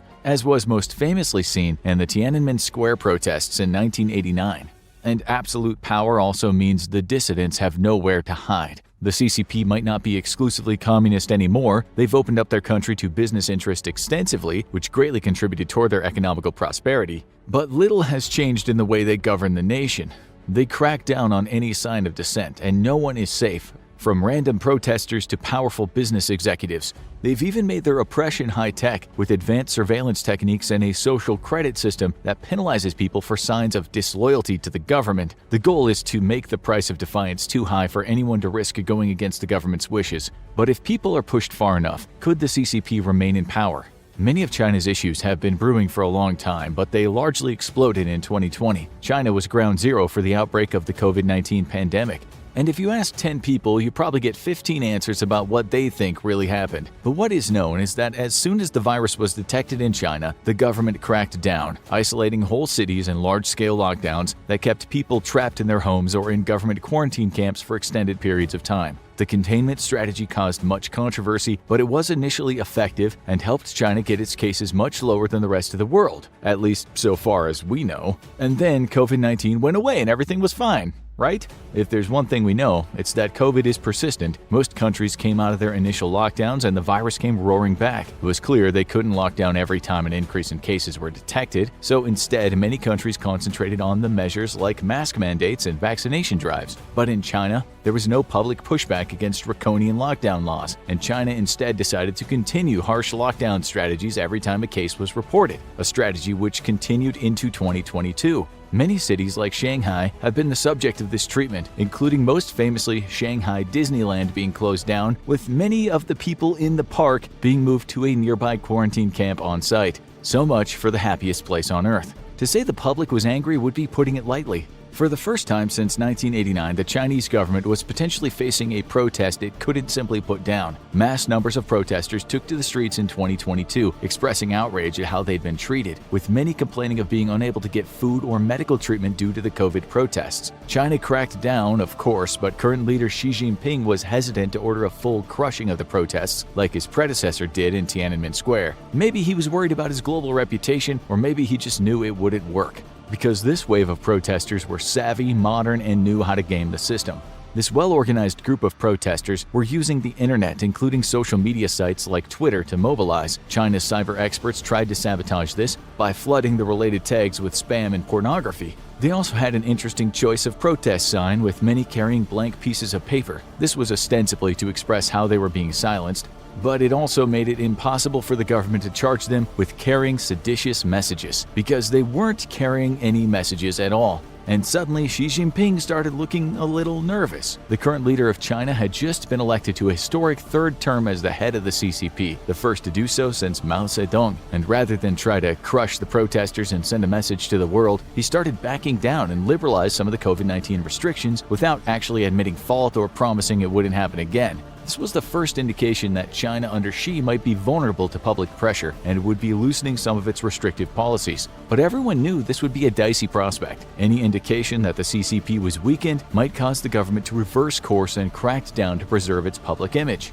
And that's because China would prefer to look outward right now. While China has many conflicts domestically, they're growing by leaps and bounds internationally, or so it seems. While China has the third largest nuclear arsenal in the world, it's considered to be much more advanced than Russia, which largely makes it the closest rival to the United States. While Chinese authorities are often belligerent toward the United States, including making over-the-top threats, like shooting down the Speaker of the House's plane if she visits Taiwan, most people believe this is for domestic consumption rather than an actual threat. A war with the United States would likely end in an unimaginable destruction, and most analysts believe the US would be the heavy favorite to win. But China is much more concerned with local affairs. China's activities in the South China Sea have been controversial in recent years, with the country building many manufactured islands and claiming large swaths of the sea as their territory. This has caused domestic conflict with Vietnam in particular, but few of the countries in the region have the military strength or allies to oppose China directly. But far away, China has a very different strategy.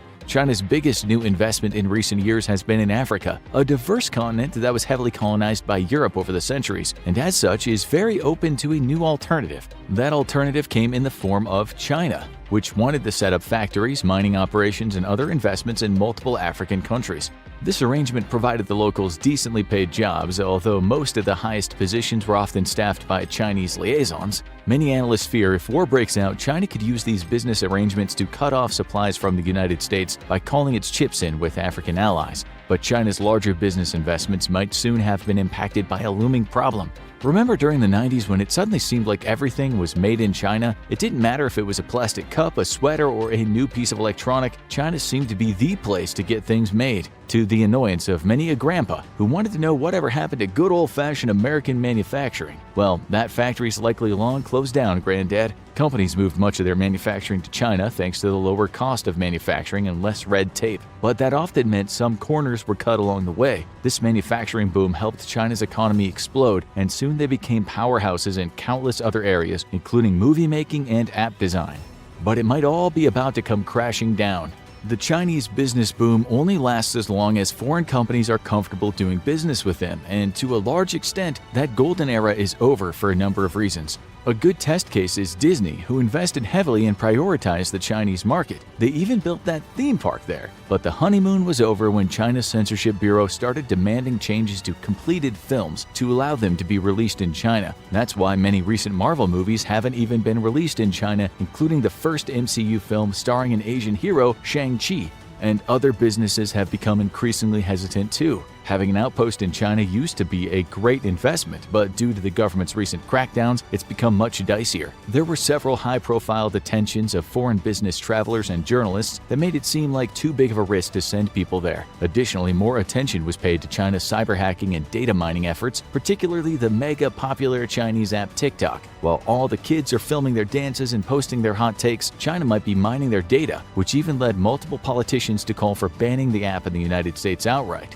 And even that good old Made in China sign might have had its best days behind it. Manufacturing in China is still definitely the cheaper option, but the ethics are becoming more worrisome, especially given how many of China's factories are staffed by prisoners and who those prisoners are. The internment of the Uyghur Muslim minority and other religious minorities and dissidents has gained a lot of attention over the years, but never more so than it did in 2018, when an American woman opened a Halloween kit from Kmart, and in addition to a bunch of fake skulls and plastic headstones, she found a piece of paper. It contained a message from a prisoner in a labor camp detailing the brutal conditions they endured. More and more people are asking if that cheap knick-knack is worth the human cost. And all this creates a potentially grim picture for China going forward. If China loses much of its foreign investment, is its domestic situation steady enough to keep itself afloat, or will it collapse like a house of cards? The challenge for China is that many of its problems intersect, and if one area collapses, it could make it impossible for them to keep another area under control. Experts in Chinese society are all united in saying that the country could face a period of crisis and decline in the near future. For one thing, their COVID policy might make it near impossible to recover. Most Americans remember the long, dark days of 2020 when many people didn't know when or if their businesses would be allowed to open. That status quo is long gone here, but in China it never ended. A small COVID outbreak could trigger the lockdown of an entire city area, and that could cause countless businesses to close their doors permanently. The zero COVID policy also serves as a body blow to another area, tourism. After all, international travel has gotten trickier since COVID began, and getting in the country is enough of a challenge itself. In China, you have to hope your area doesn't become a hotspot, or getting out could become a challenge too. And another global crisis is also looming. Climate change poses the biggest challenge to coastal and island nations, where the rising sea levels could actually wipe some cities off the map within a century. But every country is experiencing it in some way, especially if they weren't prepared for extreme weather. The province of Sichuan was hit by a massive heat wave and drought in 2022, and the city became heavily dependent on air conditioning to keep functioning. Problem was, the temperate region wasn't equipped for this kind of hit on its power grid, and it caused heavy blackouts. Factories were forced to shut down, many people struggled in the burning heat, and Beijing was forced to respond with massive bailouts to keep the region afloat. Many are asking, is Beijing prepared for what's to come? China's seeing its economy draw down in many ways, including a devastating rollback in its property market. China was investing heavily in building new housing, with many houses being sold while still under construction. But as the economy contracted, construction slowed, and many people found themselves with houses or flats that couldn't be lived in or sold. So people started refusing to make mortgage payments while the houses were incomplete, and that created a real estate crisis that's ongoing. The government provided a major bailout to the real estate sector, but it didn't restore confidence. And many people are asking, is Beijing doing enough? Just about every area of China's economy is struggling right now, including real estate, the tech sector, and small businesses. So in August 2022, China announced an investment of 1 trillion yuan, which is around $200 billion that'll go directly into the economy. But while the infusion of cash was welcome, many people wondered if it was being used effectively, and it doesn't seem like any of the larger issues behind the economic crises are being addressed. And China is still lacking in infrastructure in many areas. Others say the onerous regulations of the Chinese Communist Party are stifling innovation, but no one is sure how fast China will respond. And that raises the question, how bad could things get? China's economic moves to boost its struggling economy have largely been modest, including a cut in interest rates, but it's impossible to separate their economic problems from the other challenges the country is facing. Back in 2008, when the world was hit by a massive economic crisis, China responded much more quickly, unleashing a huge stimulus package that pumped a lot of money into the global economy. That was brought on as much by self-interest as anything else. China's economy was booming at the time, and the leadership knew they had as much to lose as anyone else if the global economy hit a long-standing depression. But this time, the rest of the world is recovering much faster than China is, and China's other policies are contributing to its problems. China is the only country in its economic sphere to still be conducting COVID-19 lockdowns, which means places like South Korea, Japan, and rising powers like India and Vietnam are starting to look much more like inviting places to do business with. This is especially the case for India, where their fast-growing economy and population are making them a regional power, one that looks like a good place for investors. But while there have been some minor signs of liberalization on COVID lately, Xi Jinping has been very hesitant to abandon the initial 2020 strategy, which means that companies will be more hesitant to invest.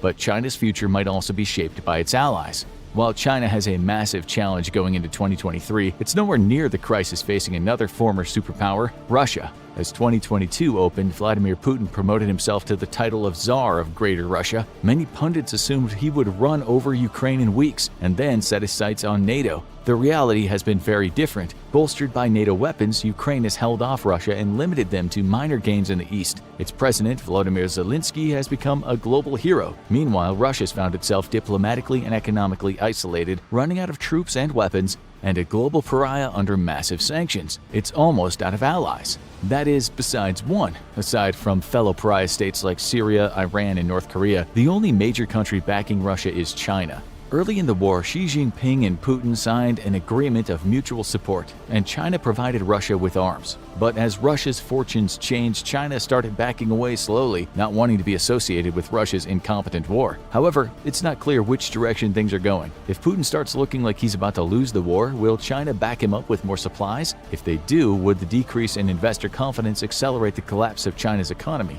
Of course, the big unanswered question about a Chinese economic collapse is how China would react. While China's economy contracts and its reputation around the world declines, its government has actually become more belligerent, conducting war games dangerously close to the island nation of Taiwan, which China has long claimed as part of its territory. The United States has vowed to defend Taiwan, but no one is sure if that promise will be worth the paper it's printed on, especially if China threatens to target the U.S. mainland. So in a situation where China is struggling and its people are outraged, an invasion of Taiwan might be seen by Xi as a way to create a rally-round-the-flag effect that could boost his fortunes. Of course, that depends on one thing: winning. For the strategy to pay dividends for China, they'd have to do what Russia couldn't: win and win quickly. Taiwan has a powerful navy and a lot of willing suppliers. While it's likely the US and its allies would not want to get into a shooting war with the Chinese soldiers in the event of an invasion, they might be willing to supply it in the same way they did Ukraine. And that could create a situation where China's sending the best weapons up against a well-fortified island with powerful backers and expending money and manpower it does not have. And if the world's second-largest economy declines, it's likely to have a devastating effect across the board. China might not be exactly a superpower, but it's one of the most influential countries in the world thanks to its powerful military and deep economic investments. And if COVID lockdowns, inflation, and angry protests continue to destabilize the nation, it's likely that other countries will continue to distance themselves from China and the CCP, leading to a snowball effect. Where will it stop? Just like in the Great Depression, no one's exactly sure, but it'll probably knock over a lot of things along the way. Tensions between the United States and China have been rising in recent years, but what if things spiraled out of control? The year is 2026, and tensions between the US and China have never been higher. The United States maintains a robust geopolitical presence in the Pacific and has many allies among China's neighbors, including South Korea, Japan, and the contested island of Taiwan.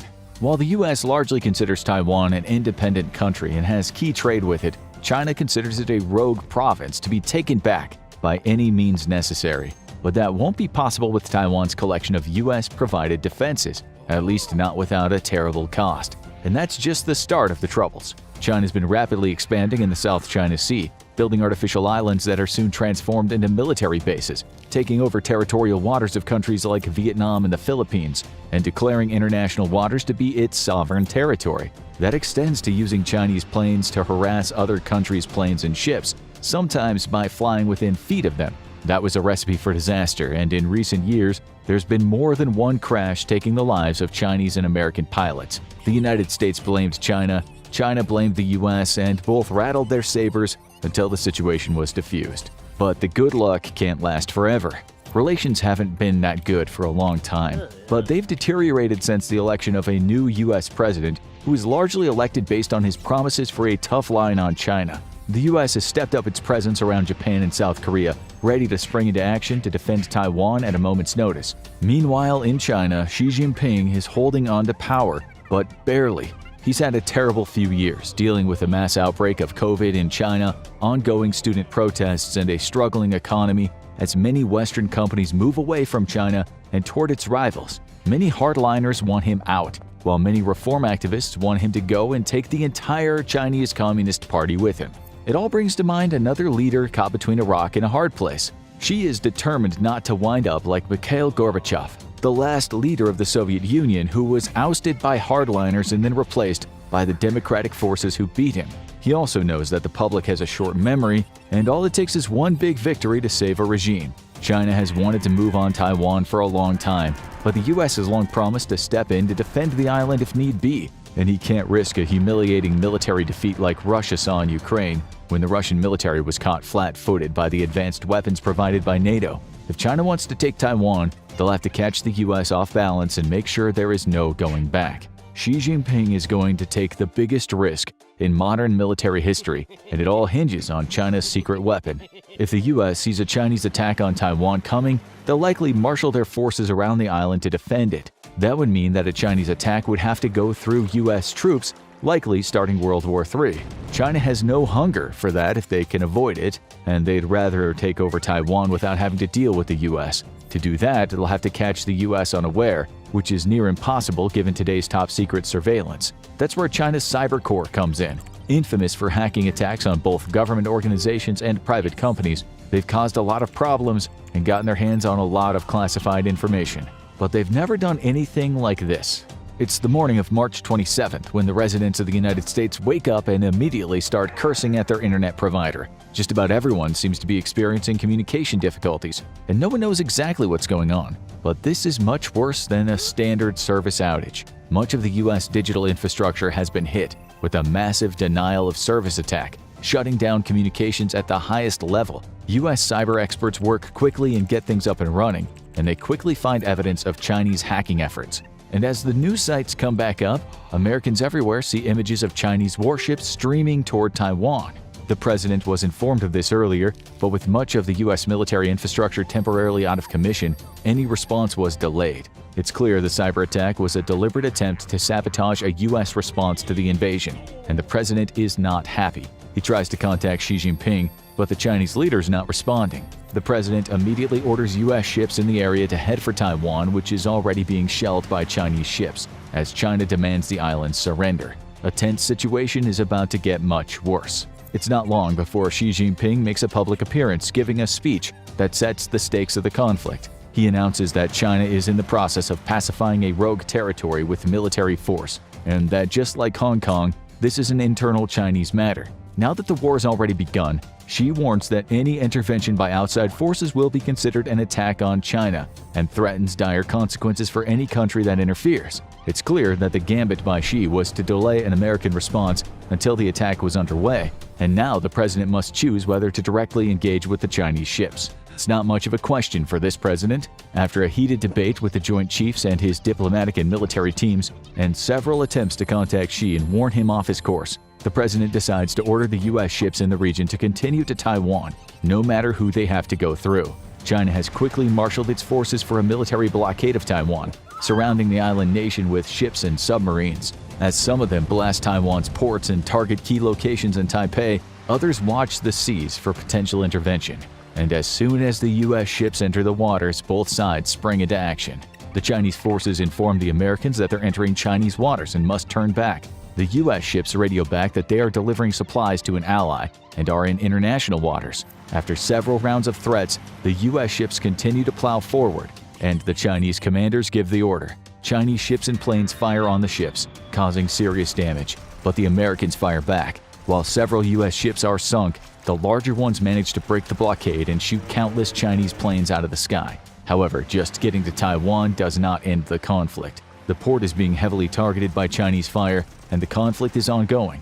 By the end of the initial round of shooting, hundreds are dead on both sides, and one question is on everyone's mind. That night, the rhetoric is strong coming from both sides. China accuses the US of invading its territory and threatens the US mainland with retaliation. The president refers to the attack on US ships as a new Pearl Harbor and vows that just like Ukraine, the US will supply Taiwan with anything it needs to fight back against the invaders. But right now, both parties are still treating this largely as a regional conflict, and both the president and Xi Jinping have kept their fingers off the nuclear trigger. After all, that would blow things up into an existential threat to Earth. For now, as the events proceed, it's clear preventing escalation is going to be very hard. The US Congress quickly approves a robust aid package, including state-of-the-art weapons, to Taiwan, partially in the name of the US soldiers who fell in the initial Battle of Taiwan. Xi Jinping marshals the troops. The hardliners in the CCP start issuing dire warnings that the US is coming for Hong Kong and even the mainland next. The shelling of Taiwan continues, and the naval blockade makes it much harder to get supplies through. While the United States continues to challenge the blockade at a great personal cost, many of their usual stalwart allies in the region like Japan and South Korea are hesitant to get involved. After all, they're in prime range for Chinese retaliation. The casualties are piling up. and it's a question of who will escalate first. The largest problem for the United States is that China has the advantage in the region due to the ease of supplying military hardware from its military bases. While the US has many bases in the region, they're in foreign countries who are hesitant to help. China, meanwhile, has spent years militarizing the region, not just establishing bases on the mainland and in territories like Hong Kong, but creating artificial islands in the South China Sea that they turn into standalone bases. That makes it easy for them to keep the blockade intact, even as US ships challenge it. So to give the US a fighting chance, those bases will have to go. After a final attempt to warn Xi Jinping off the conflict and warn that the cyber attack that kicked off the conflict was an act of war, the president authorizes military strikes against several PRC military bases in the South China Sea, as well as against the major Yulin and Zhangguehong naval bases along China's coast. These attacks, using conventional bombs and targeted ordnance, successfully devastate much of China's arsenal in the bases, while not targeting any major cities and keeping casualties relatively low. In the aftermath of the attack, the president once again warns China to withdraw its attack on Taiwan, or the US will hit more of its bases, and everyone in Washington nervously waits for a response. In the halls of the Chinese Communist Party, a civil war is quickly ramping up.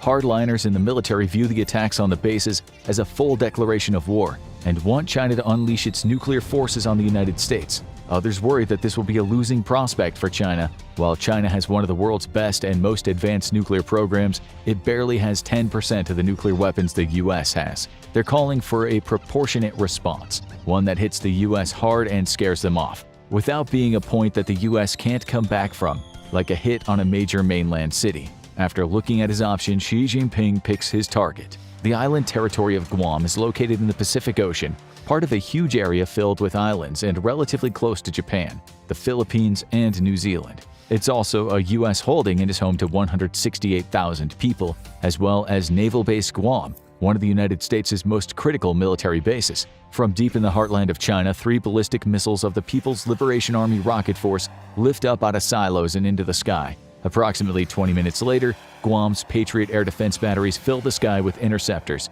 but they can't stop all the multiple independently targeting warheads. Mushroom clouds rise over the island territory. Tens of thousands die. Nuclear war has officially begun. Xi Jinping quickly issues a statement that the war was begun by the US and that Guam was a legitimate military target, and warns that any retaliation will lead to strikes against the US proper. But no one expects the US to back down, not with so many US citizens dead. The president and his team meet in a secure location, as now everyone's worried about Chinese missiles hitting the mainland, and many officials believe it's time for all-out war. Hitting Beijing and Shanghai is discussed in an attempt to break China's spirit and force them to surrender, the same way that many believe the first bombs caused Japan to surrender. But there's a good chance no one is the winner in this scenario, but a nuclear attack demands a nuclear response. The president authorizes tactical nuclear attacks on major Chinese military bases around Asia, including the massive Juri training base in Inner Mongolia.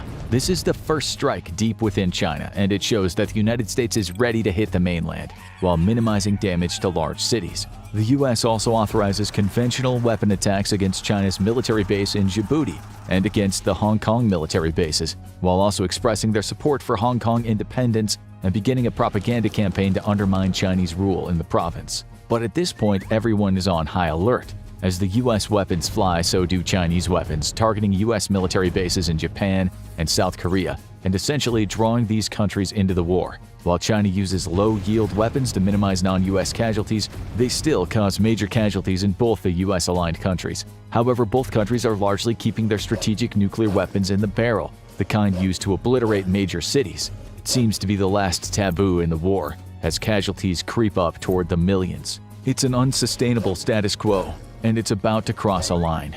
A tactical nuclear war isn't all that different from a conventional war, with the added terror of long-term radiation contamination. And in a conventional war, someone's going to win and someone's going to lose. The US is aiming to bludgeon China into submission and hope that its saner figures win out.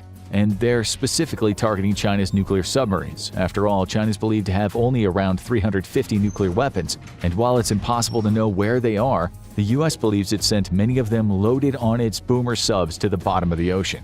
Soon the effects of the US assault are clear. China's having a harder time fending off US ships at the blockade, and aid is getting to Taiwan. While China occupies Taiwan currently, the Taiwanese resistance is gaining strength. It's do or die time for China. Over the objections of the cooler heads in the Chinese government, Xi Jinping authorizes strikes on U.S. military bases in the states, including a massive strike on the island state of Hawaii and an East Coast attack targeting the largest U.S. naval bases in Norfolk, Virginia, too close for comfort to Washington, D.C. As the long-range missiles are fired, U.S. interceptors spring into action. The defenses around Norfolk are surprisingly robust and manage to intercept the missiles. Hawaii isn't so lucky, as a large number of missiles from the Pacific Theater target the nation and target Naval Station Pearl Harbor, with far more devastating weapons than hit them in 1941. Pearl Harbor sustains a direct hit, and the powerful weapons destroy much of Hawaii, including Honolulu, claiming over 1 million lives. The US and China are now engaged in a full-fledged nuclear war, with casualties ranging in the millions and the Washington, D.C. area directly threatened for the first time. The public is firmly behind the war, and most people support direct nuclear retaliation against China, no matter the cost. All major D.C. officials are moved to safe locations, and the president is moved to a mobile command center far away from anywhere China could target to decide his next move. Everyone knows that a direct assault on China would likely result in an equivalent assault on the U.S. mainland. And while the U.S. lucked out with intercepting the Norfolk attack, it's not likely to repeat itself. While the U.S. can likely outlast China in a nuclear war, a full assault of both countries' weapons would likely render much of both countries uninhabitable for decades, especially with so much of the U.S. population clustered on the coasts. This is the conversation that might determine the fate of the world. The president authorizes his plan of action, and U.S. submarines stream toward the coastal city of Shanghai, the third largest city in the world, with over 25 million residents and the home of some of China's largest naval bases. Is the U.S. about to commit the largest act of nuclear war in the history of humanity? And what will it trigger? Chinese forces are put on high alert, and the nuclear forces are ready to launch against major U.S. targets including California, Texas, and New York. Everyone braces for a strategic nuclear strike against Shanghai, and then it doesn't come. Taking a page from Ukraine's high-stakes gambit that led to the liberation of Kherson, the U.S. lulled China into assuming a specific attack was coming, and then used the opportunity to launch a sneak attack against other military bases and Chinese ships in the South China Sea and the Taiwan Strait. Dozens of Chinese ships are sunk, taking many of their nuclear weapons armed to fire at the U.S. with them. From there, the U.S. launches attacks on several coastal Chinese military bases using low-yield tactical nuclear weapons, but sparing most of the city. China ends the day on the defensive in Taiwan, with much of its nuclear arsenal scuttled. And the question is, can they retaliate? Because even when you can't win a nuclear war, you can make sure no one else can either. Both countries' nuclear forces remain on high alert as everyone waits to see China's next move. While their capabilities are much reduced, China still has a number of mobile nuclear launchers. Unlike missiles in silos, these are much harder to target and destroy. That means the country could still unleash a suicide volley to close out a war that's likely impossible to win, at which point the United States would likely destroy Shanghai and Beijing and bring both countries closer to complete ruin. But as people wait in both countries, that's not what happens. Without a word of surrender, Chinese forces pull back from Taiwan to regroup, refocus around Hong Kong and the mainland, and go silent. Eventually, a Chinese Communist Party functionary who is distinctly not Xi Jinping makes a statement that the country concedes nothing and is withdrawing temporarily to rebuild its forces and will respond to the U.S. assault at a later date. A clear attempt to save face, but one that both parties are willing to take. The United States pulls back from its direct confrontation with the Chinese mainland and marshals its forces around Taiwan, South Korea, and Japan, helping to rebuild the damaged areas and restoring its own military bases. But the toll of even this limited nuclear exchange is near incalculable. It's likely that both countries have suffered losses in the millions, with many of their military bases destroyed and island outposts suffering devastating damage. China suffered more damage on its mainland from tactical nuclear weapons, but mostly in military locations away from major population centers. The United States was able to prevent a major strike on its eastern seaboard, but it lost the island of Guam, and the state of Hawaii suffered major damage. Anywhere that tactical nuclear weapons were used likely has serious radiation contamination, and in some cases it'll be years or more before the areas can be restored and inhabitable again. And this is the best-case scenario. Why did this nuclear exchange not descend into total nuclear war? It's partially due to cooler heads prevailing, but it's also due to the overall imbalance between the two countries' nuclear arsenals. The U.S. has built a nuclear arsenal designed to combat Russia's in a scenario of mutually assured destruction. China's much smaller nuclear arsenal is designed for tactical war rather than total war, and both sides knew this. China knew after the early stages of the war that it was unlikely to win a global thermonuclear war, while the US knew they had a good chance of winning if they kept the war more restrained. But this relied on a lot of luck. Both countries had moments where they pulled the trigger on nuclear attacks and one thing could go wrong and easily triggered a full-on nuclear exchange. If the missiles make it through the US defenses and hit Norfolk, the odds are Washington will feel they have no choice but unleash missiles on Shanghai. Likewise, if a jittery captain in a Shanghai standoff fires, the war might reach the point of no return. This was likely the best-case scenario for a nuclear war, a limited exchange that leaves millions dead, two militaries largely in ruins, and both countries in an indefinite standoff. And both know that a resumption of hostilities could be the last war for everyone. And all it took was everyone staying cool-headed. Should be no problem for politicians. 1 week before hostilities, China's telegraphed its intention to invade Taiwan for months, assembling a force of 1.2 million to take on approximately 400,000 Taiwanese defenders can't be done in secret. Nor can the vast armada of transport ships be gathered together in ports across China's coast along the Taiwan Strait. Hundreds of military vessels are supplemented by thousands of smaller civilian Coast Guard and maritime militia vessels. Every available inch of deck space has been accounted for. The invasion to take Taiwan will be the largest amphibious operation in human history, absolutely dwarfing the Normandy landings. It'll also be the bloodiest campaign in history, with casualties estimated to reach 1 million from both sides combined, if not more. The Taiwan Strait separates Taiwan from China by 100 miles. During their travel across the strait, Chinese ships will be incredibly vulnerable to Taiwan's vast hordes of anti-ship missiles. In the last few years, Taiwan has kick-started its domestic anti-ship manufacturing capabilities, prompting China to accelerate its timetable for invasion. However, steady U.S. supplies of Harpoon and air defense missiles have created one of the densest concentration of anti-air and anti-ship defenses in the world. For months, China's been infiltrating Taiwan with special forces and intelligence agents. A campaign of sabotage has slowly been carried out across the strait on both sides, with Taiwanese operatives also sabotaging Chinese transportation infrastructure. Technically already in a state of war, neither side has yet to launch missiles against the other, but that's about to change very soon. In response to the Chinese buildup, the United States and its allies have been steadily moving men and equipment into the region. But the United States, the world's preeminent military power, is unable to bring the majority of its combat power to bear against China, a crippling vulnerability. That's because the U.S. has global defense commitments, and the sudden evacuation of American military hardware from around the world would leave security vacuums that could prompt major regional conflicts. The EU has sent a token force of ships and non-combat support equipment, not wishing to get heavily embroiled in a military conflict against China, given the threat that Russia now poses on its own border. However, they have supported the US in a sanctions campaign against China, hoping to deter President Xi Jinping from invasion through the enactment of swift and severe sanctions at the first sign of his military buildup. It's not as easy to sanction China as Russia, however, given that China and the EU enjoy about $700 billion in trade in a year. Many Europeans question the decision to back the US politically. The South Pacific is not their problem, after all. But that's not true at all. If China takes Taiwan, it'll be in control of the world's largest producer of semiconductors, giving it a near-total monopoly over these vital components produced in few other places. This will give President Xi Jinping and his authoritarian Chinese Communist Party unprecedented leverage over every modern nation.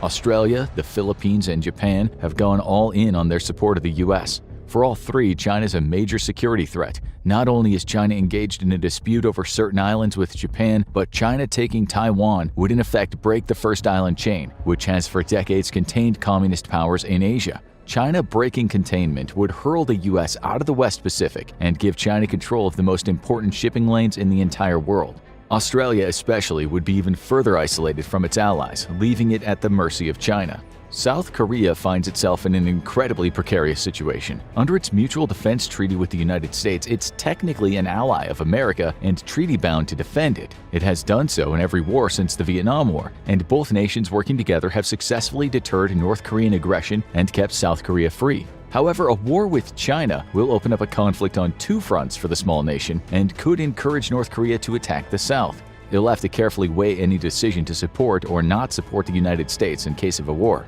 Of course, if the US shoots first, then the terms of the treaty no longer apply, and both China and the US are heavily incentivized to shoot at each other first. Both nations' counterforce capabilities are so significant that the war will heavily favor the one who shoots first, possibly even deciding the fate of the entire conflict. Both the US and China are just as incentivized to not shoot first, as whoever does so will likely lose all international support and be seen as the antagonist. The US risks losing the support of Asian nations if it shoots first, and the support of the rest of the world in a campaign of sanctions against China.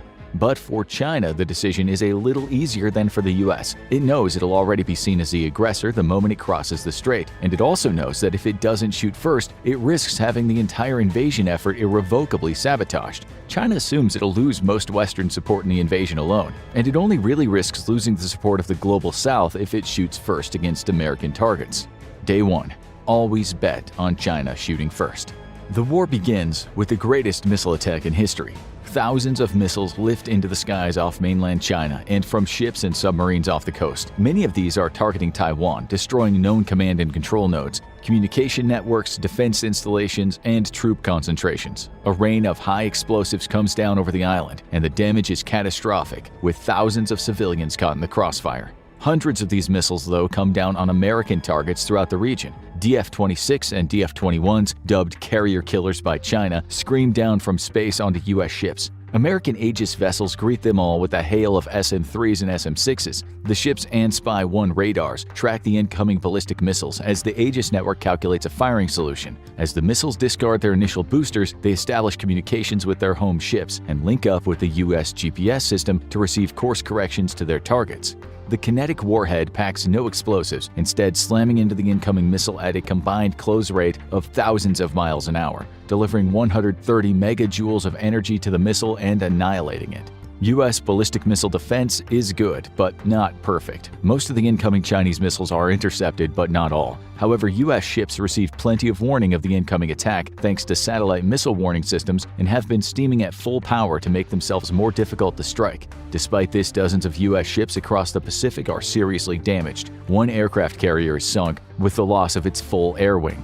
Just 30 minutes into the war, and China has caused billions of dollars in damage to the U.S. Navy. The second wave of missile attacks targets U.S. and allied airfields across the South Pacific. China's decided to go all in, knowing it can't allow the U.S. to have any breathing room in the Pacific. It targets airfields from Japan to South Korea to the Philippines and even some in the very north of Australia. The attack guarantees that all of the U.S.'s partners will enter the war in the Pacific, but it's seen as a necessary cost to pay given how vulnerable China would be without knocking U.S. air power out of the theater. Shore-based air defenses and missile cruisers throughout the South Pacific attempt to knock the rain of ballistic missiles out of the sky, with mixed success. The biggest problem that the Pacific allies have is the sheer number of missiles being fired at them versus the total number of air defense assets available. Inevitably, China overwhelms Pacific defenses, scoring crippling hits on military facilities across the Pacific. Runways are easier to repair, but airplanes are not.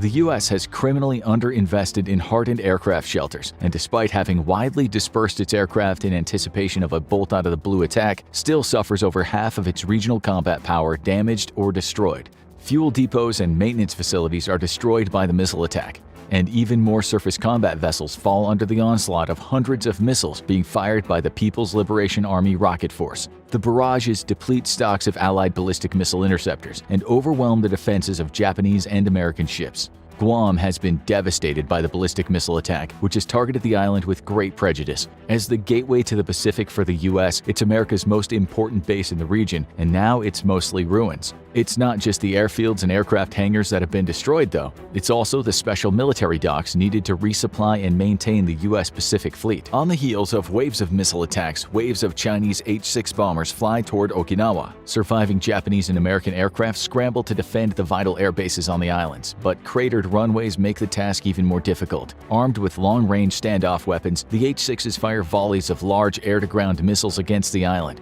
The Allied interceptors are redirected from trying to take down the bombers to engaging the large missiles with their own air-to-air missiles. It's a dicey proposition, but some hits are scored. However, over 100 missiles continue making their way toward the base. Patriot air defense batteries fill the sky with interceptors, knocking even more out of the sky. Several dozen, however, penetrate the battered U.S. and Japanese defenses to devastate military targets.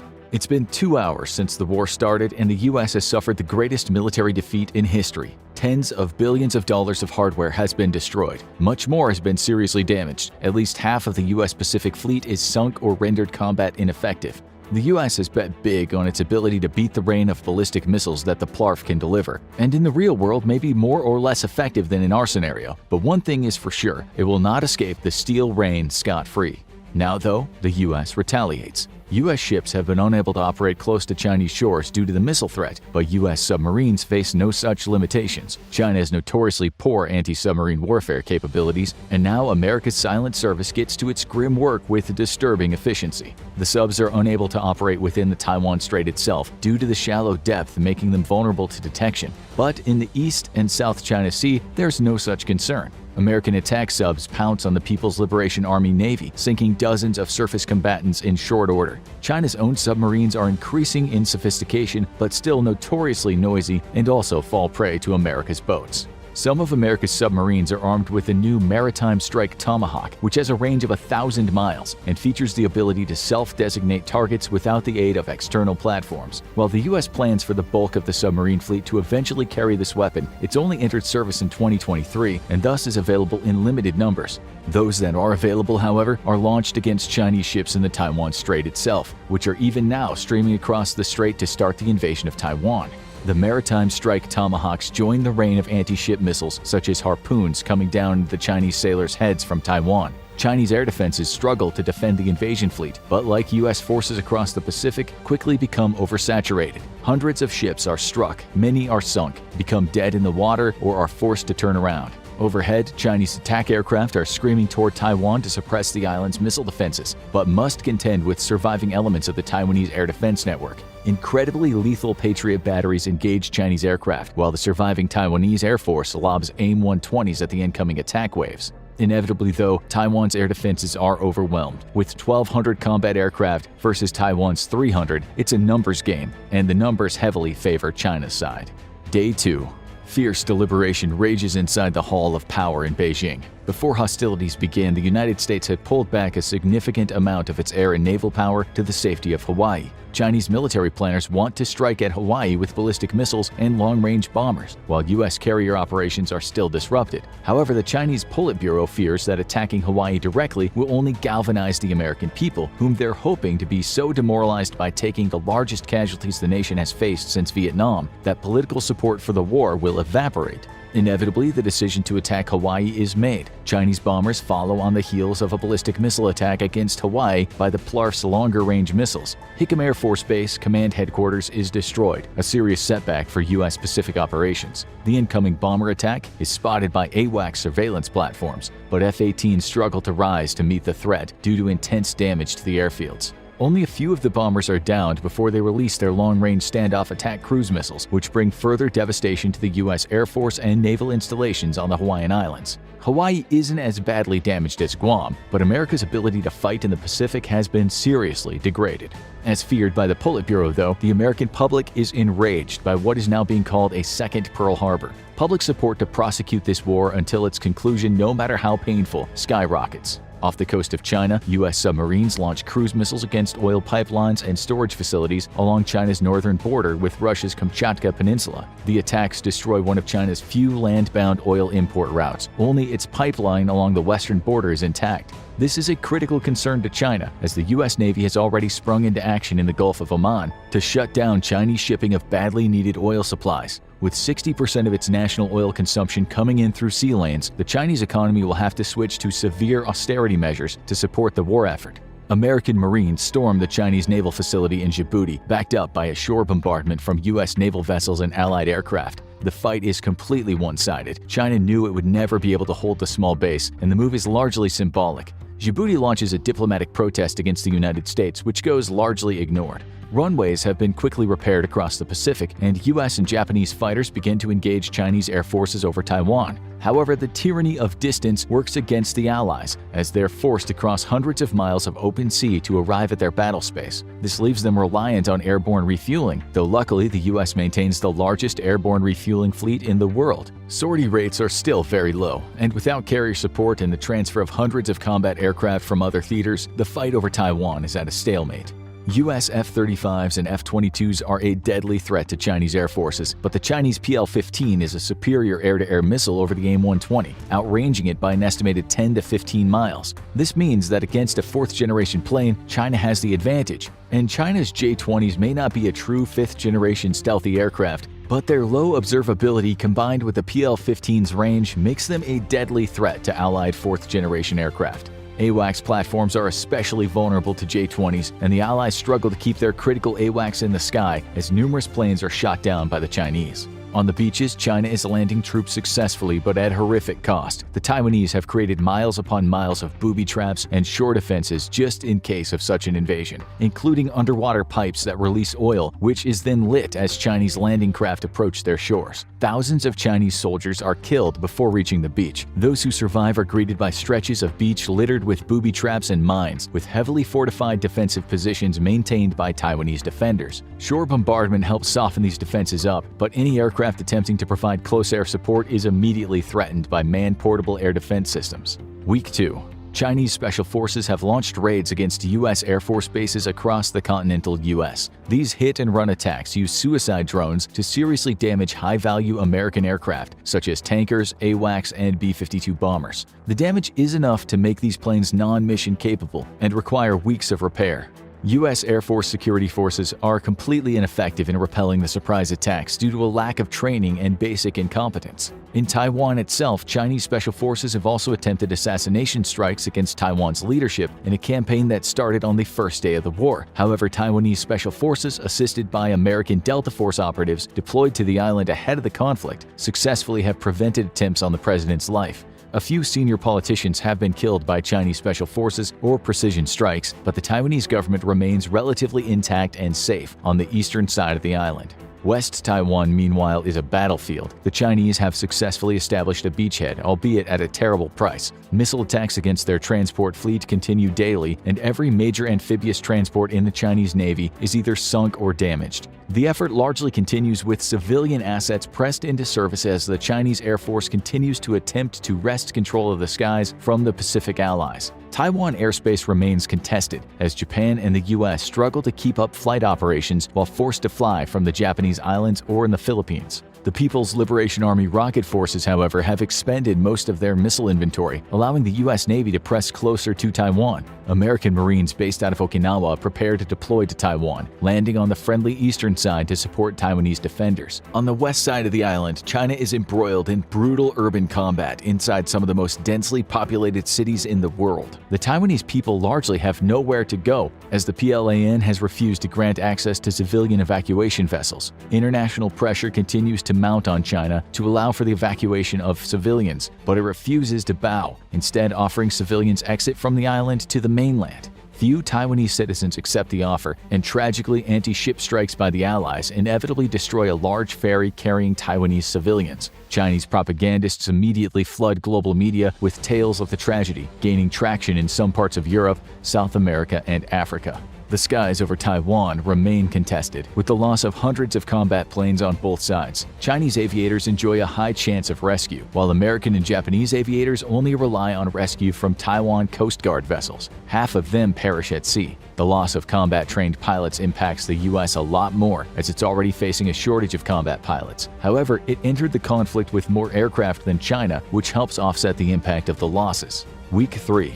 In the Malacca Straits, U.S., Filipino, and Australian vessels have enacted a complete blockade of Chinese shipping. China protests at the UN that the blockade should have been lifted, claiming that the stop of its seaborne trade will jeopardize the lives of millions of its citizens. The loss of imported oil is a pending national crisis for China. A war for public opinion is being waged around the world, with the US enjoying favor in Europe and South Asia, and China being favored in Africa and South America. The US has engaged in a missile campaign against mainland China, as China's anti-access area denial assets are slowly depleted, allowing combat aircraft and the US Navy to approach close closer. American stealth bombers strike at Chinese ports and supply depots on the coast. The Chinese Navy is faltering as it faces attack by advanced U.S. anti-ship weapons. LRASMs delivered via F-18s, F-35s, and B-1 Lancers feature stealth characteristics and artificial intelligence to invade Chinese fleet defenses until the last possible moment. China's success rate in shooting these missiles out of the sky hovers at just over 30%,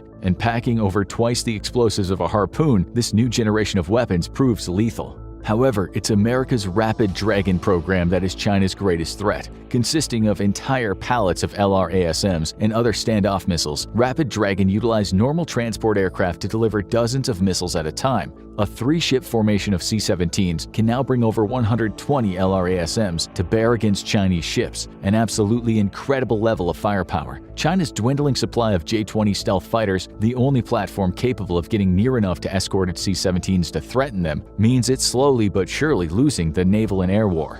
Both sides have lost incredible amounts of firepower, and the U.S. fourth-generation aircraft fleet has been decimated. It's also lost large numbers of F-35s, but the planes are having an outsized effect on the conflict. However, they're limited by their very low sortie rate and the limited 6 long-range missiles that each plane can pack. With surviving U.S. carriers now finally able to operate closer to the Taiwan conflict area, the Navy's F-35s are starting to make a significant impact on the air war. Week 4. Combat aircraft continue to surge into the conflict from both sides, but the numbers are starting to favor the Allies. The inclusion of the Japanese and Australian air forces as well as American combat aircraft from other theaters means the Allies are able to replenish their losses faster. They still suffer from the tyranny of distance though, with Allied aircraft having to fly hundreds of miles to and back from a conflict. Losses among the U.S. aerial tanker fleet are mitigated by the sheer number of tankers the U.S. operates, but the intensity of the air war means large numbers of tankers are needed for each attack wave. This is putting a severe strain on America's tankers.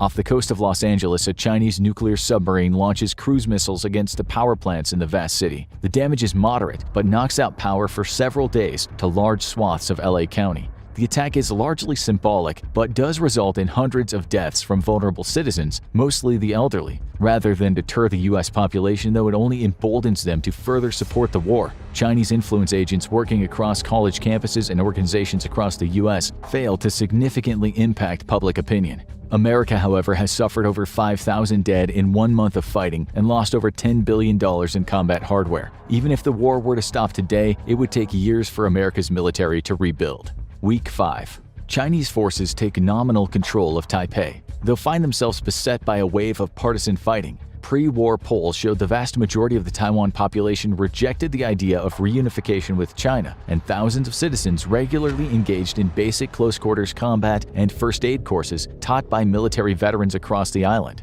The air war over Taiwan has shifted in favor of the Allies as China's inventory of modern aircraft begins to dwindle and it's forced to dip into older and older stocks. The conflict has consumed incredible amounts of munitions on both sides though, and the US is struggling to resupply its forces with cruise missiles and other precision weapons. The bombing campaign against mainland China has spurred fierce debate in Washington, not just because of the loss of aircraft, but because as Chinese forces are becoming frustrated on Taiwan and global sanctions and a blockade crash the Chinese economy, many fear that China will turn to the use of nuclear weapons. One thing is clear, for the Chinese Communist Party, Taiwan is a matter of national survival. If the party fails to secure Taiwan, it will lose all credibility. A population angered by the effects of the blockade and sanctions will take its anger out on party officials. Already, Western influence agents are sowing the seeds of a potential democratic revolution amongst the Chinese youth. But it has no hope of succeeding without the defeat of China's armed forces. Week 6. America's naval blockade of Chinese trade has caused global markets to tumble and had an outside impact in Africa. Anger against America stirs as millions are impacted by the US's attempt to strangle China financially and choke it into submission. People living in Africa already impacted by the war in Ukraine once more see this as a Western problem, not theirs. Chinese influence agents stir up anti-Western sentiment across much of the developing world. The West has ignored the global South for too long, giving Chinese influence an outsized effect. The United States attempts to create internal security threats inside mainland China by providing weapons to Muslim extremists in China's east. However, to move weapons to extremist groups, America seeks the help of the Taliban and their connections with tribal forces in Pakistan's lawless tribal regions. Negotiations turn sour very quickly, and the Taliban refuses. In retaliation, the U.S. launches several airstrikes against Taliban military targets, claiming Taliban forces were presenting an immediate threat to civilians. The story fails to gain traction in global media as it's buried by an avalanche of news coming from the South Pacific. Week 10.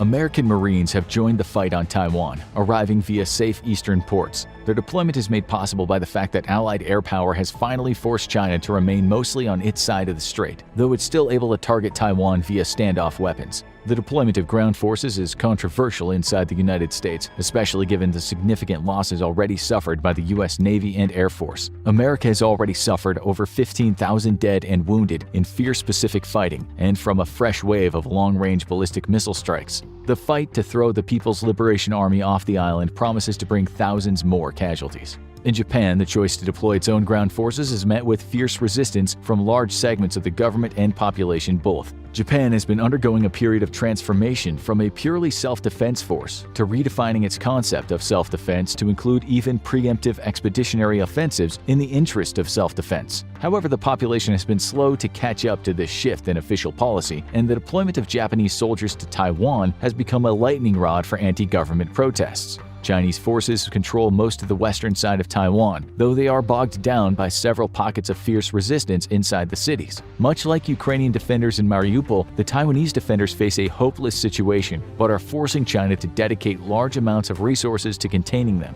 China has studied the war in Ukraine carefully, and it knows it must win this invasion quickly before significant U.S. firepower arrives on the island, and international opinion turns even more against it. However, its options are running out. Its navy is being challenged both in and outside of the strait itself, making it difficult to resupply its invasion forces. American submarines are having an outsized effect on the conflict, striking quickly and slipping away into the depths. Because China lacks the ships to transport enough troops, only a partial national mobilization has been enacted. As the casualties pile up, the effects of sanctions and a U.S. blockade of its Pacific trade hit home. China must be close to considering some significantly difficult choices, and one of those choices is the preemptive use of nuclear weapons. This sparks major controversy inside Beijing, as China has an official no first-use policy. Ultimately, though, it is settled. China will not use a nuclear weapon in combat. Instead, it will conduct an atmospheric explosion hundreds of miles off the Taiwanese coast. It's meant to be a show of strength and a fait accompli to the United States. Many, however, do not believe it'll work, given the U.S. was not deterred by Russia's nuclear threats in Ukraine. Others fear that the test will signal a step toward the breaking of China's no-first-strike policy, a move that will not just lead to nuclear exchanges between the U.S. and China, but even if it remains only limited in scope, destroy China's credibility on the international stage. The invasion is not failing, but it's also not succeeding. Given enough time, China might or might not gain the advantage on the ground in Taiwan, even as the U.S. gains the advantage in the air and the sea. A third conclusion, however, is forcing President Xi Jinping's hand. The American naval blockade in the Malacca Straits and the Gulf of Oman cannot be broken, and the austerity measures imposed on the Chinese society threaten to unravel it completely even as its economy tanks. The nuclear option looms heavily in Xi Jinping's mind. It was all going so well for Xi Jinping. China was successfully conducting a delicate geopolitical balancing act, maintaining ties in the East and West, while developing itself into an economic and military superpower. Sure, there were issues. Its relationship with the U.S. was particularly strained, though its economic ties remained strong. But China had a plan that even those hiccups weren't going to derail. Then, Putin invaded Ukraine. With that decision, he unraveled so much of China's strategy, forcing it to rethink what it was doing on its path to creating military supremacy. But why did that happen?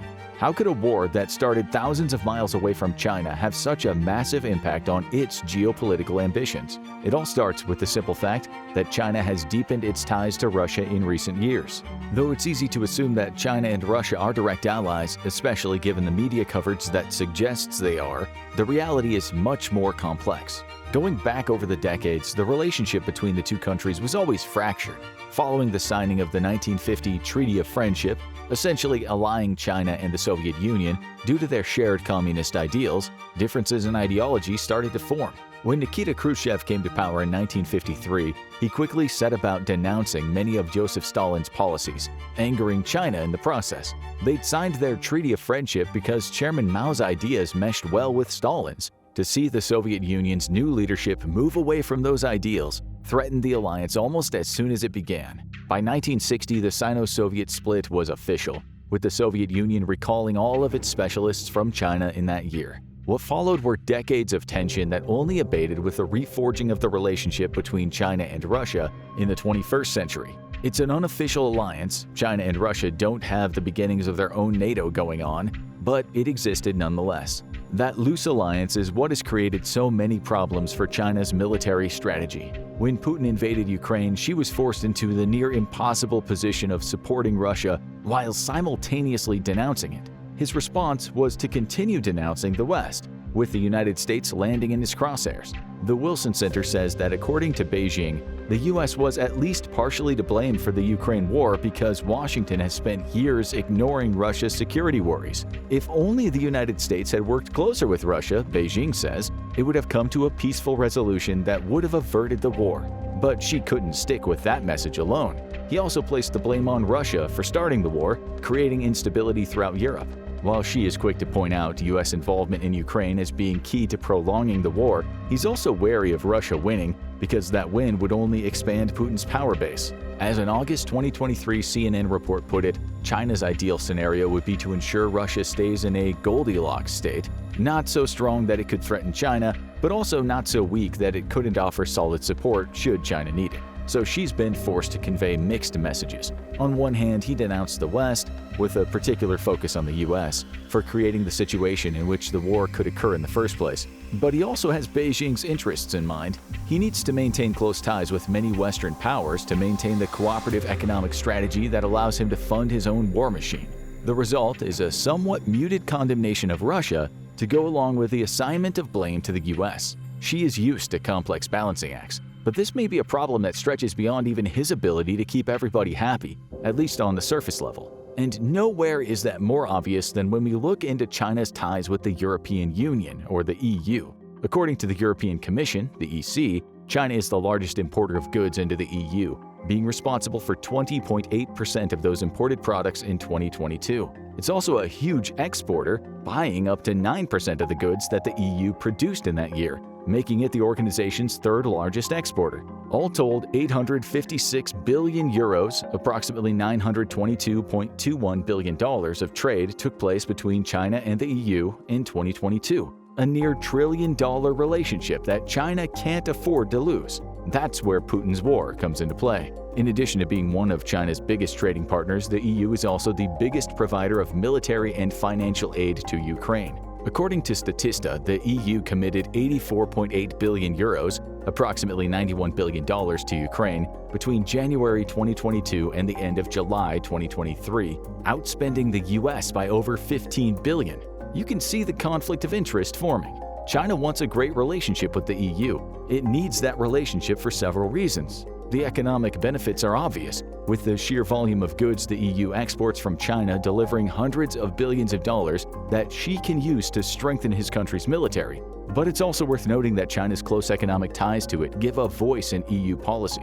That voice may not be direct and obvious, but it is there. The EU stands to gain from its alliance with China too. By fostering this relationship, Xi had cleverly put himself into a position where he could at least have some sort of influence over European geopolitics. That's a situation he wants to maintain. But as Chatham House reports, the majority of people in China support Russia's invasion of Ukraine. They see it as a way to prevent the US from establishing satellite states in Europe, expanding its power base, which ultimately benefits China. This ignores the intricacies of China's relationship with the EU, leaving Xi with the previously mentioned difficult position of trying to walk a tightrope between maintaining his alliance with Russia while simultaneously condemning them for the war.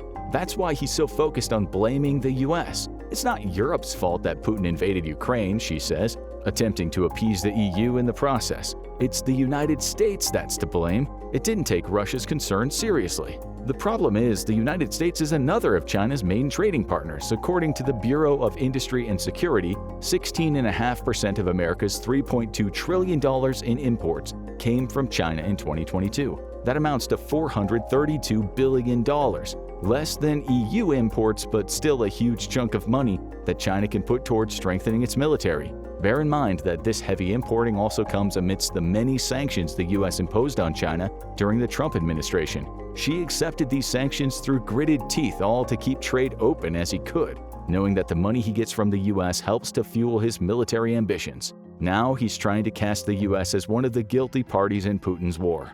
The complicated blame game hasn't affected Chinese exports to the US just yet, but Washington won't be happy about it, creating the possibility of more sanctions in the future. Very bad news for China. And if the EU limits its imports as well, China will suddenly lose billions of dollars, shaking its economy and, by extension, Xi's military growth ambitions. It's a scenario that has precedent. Once Putin declared war against Ukraine, many Western countries quickly moved their trade and investment away from Russia. It punished Moscow by restricting its access to Western money, with the intended goal of being to punish Putin for his actions while making it harder for him to get money that he could spend on his military. If tensions with China escalate, both because of Xi's indirect support of Russia and some of China's ambitions in other countries, we could see the same happen. The sanctions imposed on Beijing during Trump's presidency could pale in comparison. The sanctions imposed on Beijing during Trump's presidency could pale in comparison to those imposed if the US and other Western countries limited their trade and investment. And it's not like those Western countries don't have options if the hammer came down on China. India, Vietnam, several other developing countries all have manufacturing bases that could benefit from Western investment. On the flip side, China isn't going to find any trading partners that rival the US and the EU in sheer spending power. It's simple. Xi needs Western money to fund his military. Putin's invasion created tensions in China's relationships with the Western powers upon which it relies to buy the goods it manufactures. That leaves Xi walking an even more delicate tightrope, a tight string perhaps, to keep his military funded. That attempt to maintain some semblance of balance could also have a negative impact on Russia. Yes, China has continued to trade with Russia, hampering the West's efforts to isolate Putin in the process, but Xi hasn't agreed to everything Russia wants to do. For instance, March 2023 saw Xi visit Moscow for a meeting about the partnership between Russia and China. While he was quick to praise that partnership, he stopped short of doing two things Putin really wanted: supplying lethal weapons and agreeing to construction of the Power of Siberia 2 pipeline. Putin took those shots on the chin, with Russia being equally quick to praise China for its supposed neutrality and lack of bias regarding the war. Plus, the relationship is clearly going strong, with International Politik Quarterly reporting that China's exports to Russia increased by 67.2% during the first 6 months of 2023. Military cooperation in training exercises is at an all-time high. Still, Putin will take notice of the fact that China isn't offering unconditional outward support to Russia, which could cause fractures in the relationship in the future. So, another potential problem for China. But let's switch focus to something that may have a more direct impact on Xi's military strategy. Assuming he's able to maintain the flow of cash from the West while keeping his ties to Moscow strong, he may still face a four-letter problem: NATO. According to the Rand Corporation, Putin's invasion has played a large role in strengthening NATO. This military alliance has always been seen as a bastion of Western power, with many, including people in China, with anti-West sentiments, claiming it to be a puppet alliance that supports America's geopolitical ambitions. By invading Ukraine, Putin gave the countries that were already members of NATO a reason to start working even more closely. They're actively cooperating to hinder Putin's ambitions, creating new strategies and strengthening alliances, while learning lessons on how to deal with a similar situation in the future along the way. That is terrible news for Xi. The stronger NATO gets, the more of an opposing force it could be if Xi looks to expand China's territory in the future. And after learning lessons from the Ukraine invasion, NATO would be in an even better position to stop China from doing something similar in Taiwan. Xi is very aware of this problem. It's why Beijing's so quick to denounce NATO over almost everything it does, such as the possibility of NATO expanding into Asia. When NATO states concerns over China's ambitions on the continent, Xi's government is quick to fire back, rejecting those concerns, while criticizing the very concept of allowing countries like Japan and South Korea to join the organization. Simply put, Xi sees NATO as a threat. And he should. NATO sees him as a threat too. But it's not just the strengthening of current alliances within NATO that Putin's invasion prompted. Even if we ignore the possibility of Asian countries joining the group, the war in Ukraine has also led to more European countries wanting to join. According to NATO itself, 4 countries have declared aspirations to become a part of NATO: Georgia, Sweden, Ukraine, and Bosnia and Herzegovina. On top of that, Finland joined the group in April 2023, while Sweden attended NATO meetings as an official invitee. Ukraine wants to join for obvious reasons. Being a NATO member means it gets even more support as it fights off Russia.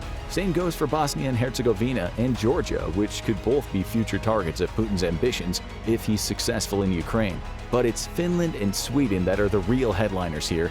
For decades, those countries have maintained neutral stances in global geopolitics, not being interested in fighting other people's wars or having others fight for them. That's changed. Putin's invasion placed national security at the front of their agenda for every European country, including two of the continent's most prominent neutral powers. Not only have alliances with NATO strengthened thanks to the war, but Putin has inadvertently prompted countries that may not even be on his radar to want to join. New alliances are being formed. The West is growing stronger. This isn't what Xi wants. While he may be able to argue against Asian countries joining NATO, he has practically no influence on the actions of European countries. Whatever influence his trade agreements with the EU grants him, it doesn't stretch that far. Because of Putin, Xi is being forced to sit back and watch as NATO grows ever stronger. And with even more countries under its banner, NATO may be able to make a better case for allowing the likes of Japan, South Korea, New Zealand, and Australia to join. A disastrous scenario for Xi. The scenario is so bad for Xi's military strategy that we're already starting to see opinion pieces pop up in Chinese news publications condemning the expansion efforts. One piece published in the South China Morning Post in July 2023 highlighted NATO's identification of China as a problem and claimed that NATO is clearly trying to start a Cold War with China. That's not the truth. For all the tensions that exist between China and the West, neither side wants a Cold War. But pieces like this show that Xi is worried about what a stronger NATO could mean for China's increasing presence in Asia. If NATO were to include Japan and South Korea, Xi would suddenly have two major military powers nearby that are backed by the US and a huge chunk of Europe. It would be exactly the sort of constant oversight Xi wants to avoid, and it could prevent him from doing the thing that he really wants to do: absorb Taiwan into China. We touched on the Taiwan situation earlier. It's no secret Xi would love to bring Taiwan under Beijing's auspices. His people would love it too, not least because many believe that Taiwan is rightfully a part of China. Of course, Taiwan thinks differently, but Xi has been making his intentions known as recently as September 2023, when Taiwan began talking about abnormal Chinese military exercises being conducted far too close for comfort.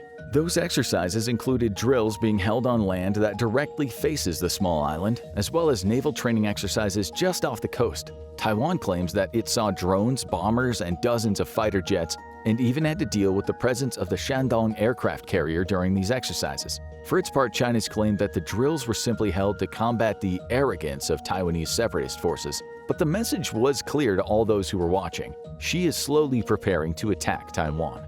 But could that attack even happen now? The Taiwanese people see clear parallels between their situation and that of Ukraine, and even though its leaders likely see the same parallels, they didn't draw attention to them even as they made their support for Ukraine clear mere days after Putin's war started. Plus, just as several European countries responded to the war by trying to cozy up to NATO, Taiwan responded by taking steps to strengthen itself. In August 2022, Taiwan's leaders proposed increasing military spending to $19 billion for 2023, over $2 billion more than it had spent in 2022. Furthermore, its president, Tsai Ing-wen, brought back year-long mandatory military service for all of the island's men, extending each man's compulsory service by 8 months. None of this would help Taiwan to fend off China if Xi decided to invade. But it's still bad news for his military strategy, because even a slightly stronger and more prepared Taiwan is a tougher prospect than the pre-war Taiwan would have been. And on top of that, China has now seen firsthand how the West might respond if it were to launch its own invasion. It would see an expansion of Chinese power as an issue. And in the case of the US, President Joe Biden has said on multiple occasions that the United States would send support to Taiwan should an invasion happen.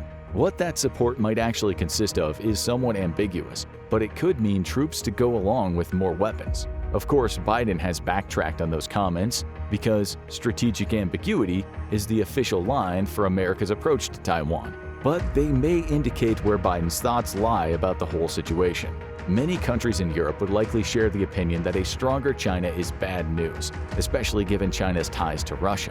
While European countries likely wouldn't send armed forces, Xi's invasion now could lead to an influx of money and weaponry into Taiwan that would make any war a protracted effort. Add to that fact that the US has essentially been arming Taiwan since the 1970s, and it's not outside of the realms of possibility that it would increase the flow of weapons into the island to thwart China. After all, Taiwan not being under Chinese control is a win for the US. It surely receives some level of military intelligence in exchange for its weapons. She must be wondering if America's willingness to support Ukraine with tens of billions of dollars would mean that same level of support would be forthcoming to Taiwan if he invaded.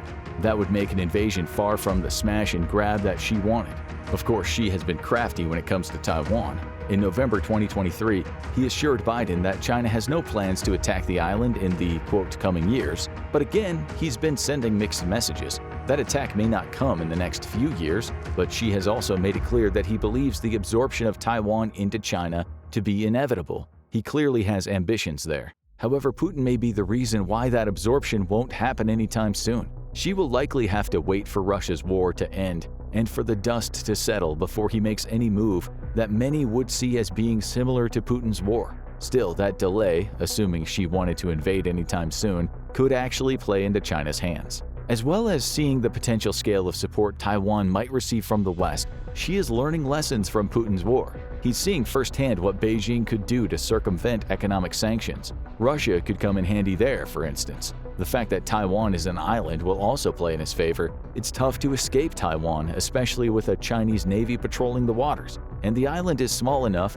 that China could use its navy as a barrier to prevent aid from coming through. Nevertheless, widespread condemnation of Putin's war, especially in the West, will give Xi pause for thought and slow down his Taiwanese ambitions. Of course, Xi isn't sitting back and helplessly watching his plans unravel. Putin may have thrown a wrench into the works of his military strategizing, but China hasn't slowed down much. It's used the Ukrainian invasion to further its own agenda, as we saw during the first news conference held by the new Chinese foreign minister, Qin Gang. He used that conference to talk about how Asia shouldn't fall into the same trap that Europe fell into, saying the continent should be a stage for win-win cooperation rather than a chessboard for geopolitical contest. He went on to emphasize the importance of cooperation, towing Xi's line in the process, though he also couldn't resist getting a shot in at the United States, referring to America's Indo-Pacific strategy as a means to, quote, provoke a confrontation by plotting an Asia-Pacific version of NATO. He also claimed that China had no hand in Putin's war, making the point that China hasn't officially provided weapons to either side.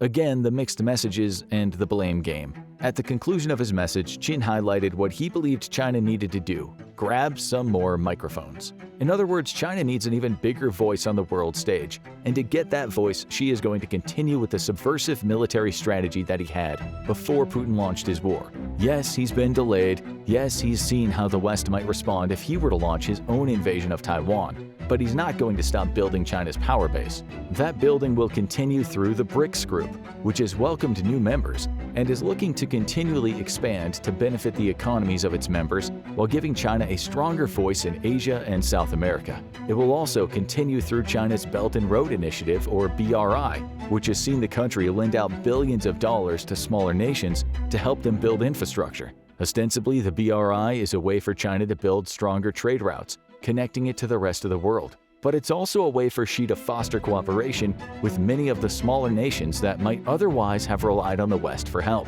And, if everything goes south, it provides him with leverage should he need to quickly expand his military presence. So, Xi has problems. He's walking a tightrope between the East and West, with Russia as something of a wild card, trying to cooperate with them all economically so he can continue to fund his own military ambitions. Putin's war delayed those ambitions. It's made Xi's relationships with the US and the EU tenser, and perhaps forced him into a rhetoric that he might not otherwise use. But make no mistake about it, China will continue to pursue its strategy of building its military through cooperation. That cooperation comes both economically and by establishing itself as the helping hand for many smaller nations that may feel like the West has forgotten about them.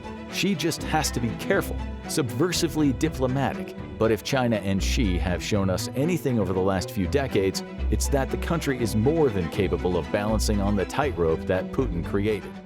People have been talking about the US getting knocked off its pedestal by China as the world's sole superpower when unipolarity, meaning one world superpower, becomes bipolarity or even multipolarity, more than two powers. Will China ascend to what it considers its predestined spot as a world leader as powerful or more powerful than the US? That's the big question on everyone's mind, but there is one factor that might make this dream unachievable. All we'll say right now is size matters. China's population size really matters when we ask that question. Although the size of China's population has been one of its biggest assets in its rise, it might also result in the country's downfall, making that dream of a multipolar world just that, a dream.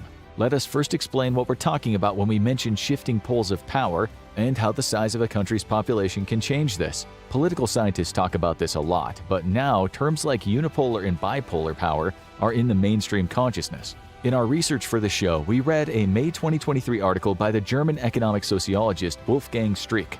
The article is titled, "A Bipolar Order?" Here's a snippet from the first part in which he references the recent Pentagon leaks. To American opponents of the war, Republicans as well as Democrats, the documents confirmed that keeping the Ukrainian army in action might turn out to be unacceptably expensive, all the more since both political parties in the United States agreed that their country had to get ready sooner rather than later for a much bigger war fighting the Chinese in the Pacific. He argues that China doesn't want a unipolar world with itself at the center, and he says for reasons of geography and military capacity, China doesn't want a bipolar world in which it constantly scraps Cold War style with the US. Rather, he says China wants a shared power, a multipolar world. The US has been the world's hegemon since the end of the Cold War, but the world was a multipolar place for centuries before that.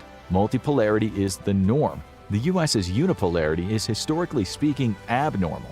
The US doesn't want things to change. That's why the Washington Post recently said China's New World Order is taking shape. That was meant as a warning, not a celebratory statement. Despite China's relative peacefulness on the world stage, at least compared to the battle-hardened US of A, people in Washington worry about China's autocratic vision. When President Xi Jinping talks about a peaceful, multipolar world order, they don't believe it. As the New York Times wrote in 2023, they worry China wants to create an international system in its illiberal image. They say autocrats don't change their spots, and look at what happened when autocracies went wild. We got Mao, Stalin, and Hitler. Washington doesn't buy into what Xi called his shared future for humankind. Some say that's coming, like it or not, and others say China will not succeed in becoming as powerful as the US, mostly because of the population problem we'll explore soon.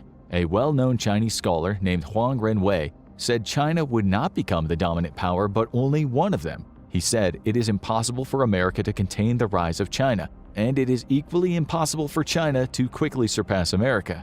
But you can find a plethora of articles stating that China has no chance of becoming an equal. The Hill wrote in 2023, China is unquestionably a great power, but a superpower? No way. When it comes to superpower status, it simply doesn't make the cut. Sentiments like this are all over the web. Nonetheless, it would be hard to argue that we are not at a pivotal moment in human history in which there's a rising challenge to the US hegemony. It's not a secret, Xi just went to Moscow to meet with Putin, and together they discussed the multipolarity they say is coming. Xi said in a statement, China will work with Russia to uphold the true multilateralism, promote a multipolar world and greater democracy in international relations, and help make global governance more just and equitable. Plenty of other countries have said they want this new multipolar order, including the emerging powers India and Brazil. They say it's pretty much already here. Others agree. Foreign Policy magazine said in 2023, the Biden administration is striving for a unipolar order that no longer exists. So, there you go. That's the talk of the town. Will China become the US's equal in global power? While many say it's coming, many say it isn't. And one of the reasons they say that is because of China's population problem. This, they say, plays a bigger role than any military disadvantages China might have. Right now, there are around 1.45 billion people living in China, making it slightly more populated than India, which weighs in at about 1.42 billion. Taking the third spot on the list is the USA with a population of 336.5 million. Some of these numbers are going to change quite drastically in the next few decades. We'll just add that some population counters put India now ahead of China. That doesn't really matter for this show today, they're both packed. That's all you need to know. Population prediction is certainly not an exact science. Anything can happen. To give you an example, many people in the 1960s said the world's population would get so big that much of the planet would starve to death. In the well-received book The Population Bomb, a Stanford researcher wrote, "The battle to feed all of humanity is over. In the 1970s, hundreds of millions of people will starve to death, in spite of any crash programs embarked upon now. At this late date, nothing can prevent a substantial increase in the world death rate. Just bear in mind that there are alarmists among us. Still, if the predictors of the population have gotten it right, by 2050, India will have the largest population at around 1.66 billion. The US will be similar to the present at 375 million. China will decrease to 1.31 billion. Japan will also decrease from 126 million to 104 million. Indonesia and Pakistan will drastically increase, as will Nigeria, which will go from 206 million to a massive 375 million. Much of Africa will see a huge population growth. Africa's economies are going to expand thanks in part to China. CNBC reported in 2021 China is Africa's largest two-way trading partner, hitting $254 billion. The same report mentioned China's charm offensive and talked about the USA's dwindling influence on the continent. In 2022, the Biden administration accused China of trying to weaken US-Africa relations and to challenge the rules-based international order and advance its own narrow commercial and geopolitical interests. This matters in the view of today's show. China has befriended a lot of emerging economies that it will need down the line, especially if its population will go down as predicted. In terms of China and its population issues, the one thing you've probably all heard of is the country's one-child policy. This was first introduced in the late 70s and in the early 80s nationwide as a way to reduce the Chinese population. It officially ended in 2016, but what happened during that time will haunt China for many years to come. While it lasted, China made various contraceptive methods available to just about everyone, and it also offered financial incentives and sometimes better job opportunities for the people who complied. At the same time, those who didn't follow the rule were sometimes hit by economic sanctions or other kinds of sanctions. In some cases, there were forced abortions and sterilizations. The birth rate did decrease, but people started living longer and the death rate dropped during the period. This was a country that previously under Mao Zedong and his disastrous policies lost anywhere from 40 to 80 million people as a result of persecution, execution, and the worst, starvation. Mao's policies in his Great Leap Forward were a jump out of the frying pan and into the fire of famine. Under Mao's leadership, the Chinese government wholly embraced pro-natalist policies, and there were incentives for families to create larger numbers of workers. In such harsh times, kids were seen as a safety net. The very bleakest realization of this was people selling their kids on the road for a bowl of rice. While millions died under Mao, people were incentivized to have more kids. In the era from the 1950s to the 1960s, the Chinese population growth was about 2% per year, but in 2007, it was down to 0.7% per year. This was some change, and it was welcomed by all of those people we mentioned earlier that were sounding the alarm regarding misery and famine coming to humans on a global scale. China later viewed its large population as a problem during its time as a staunchly socialist country. As its population increased, more people needed to be taken care of in old age. They needed education, old folks needed looking after, everyone needed healthcare, everyone required rice. But China changed to a socialist market economic system, and as you know, its market-based system led to what's frequently called a meteoric economic rise. Just so you know, for centuries China had been one of the most advanced nation on the planet, thinking the wealthy Europeans were barbarians when they were trying to do business with China in the 17th and 18th centuries. In 1820, China's economy was 6 times larger than Great Britain's, the biggest in Europe, and 20 times larger than the economy of the growing USA. That all changed, and we won't go into why today, but let's just say China didn't like it when it went from being the world's superpower to being reduced to what some people called the sick man of Asia. China now needs more people so it can keep prospering. It's gone from mandatory sterilization and forced abortion to now trying to get the Chinese population to fall in love, get hitched, and start having babies. There used to be the one-child policy propaganda posters all over the place, and now China is begging people to start pumping out more babies. In 2015, the Communist Party propagated the slogan, "One is too few, while 2 are just right." Right now, one of the slogans is "One to marry off, one for old age caring."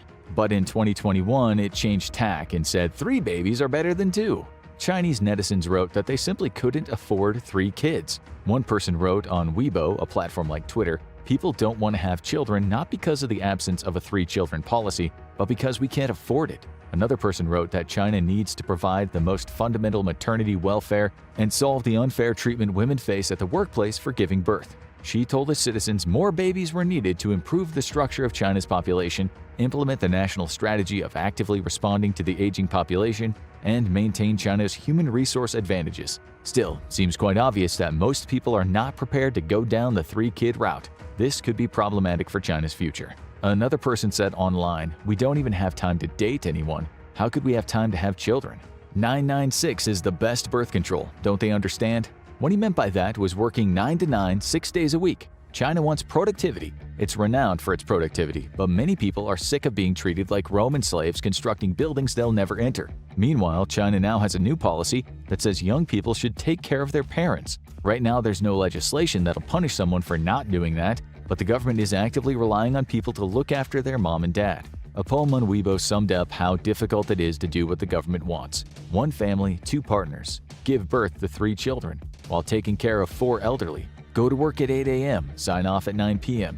Make 10 times the effort to pay off a mortgage of millions. Many countries, including the US, are at some point going to have problems when there are too many old people to look after and not enough young folks for innovating and making money. But China's problem is probably more profound. In 2022, the Chinese government said 9.56 million people were born and 10.41 million people died. This was the first time deaths outnumbered births since Mao's Great Leap into Famine.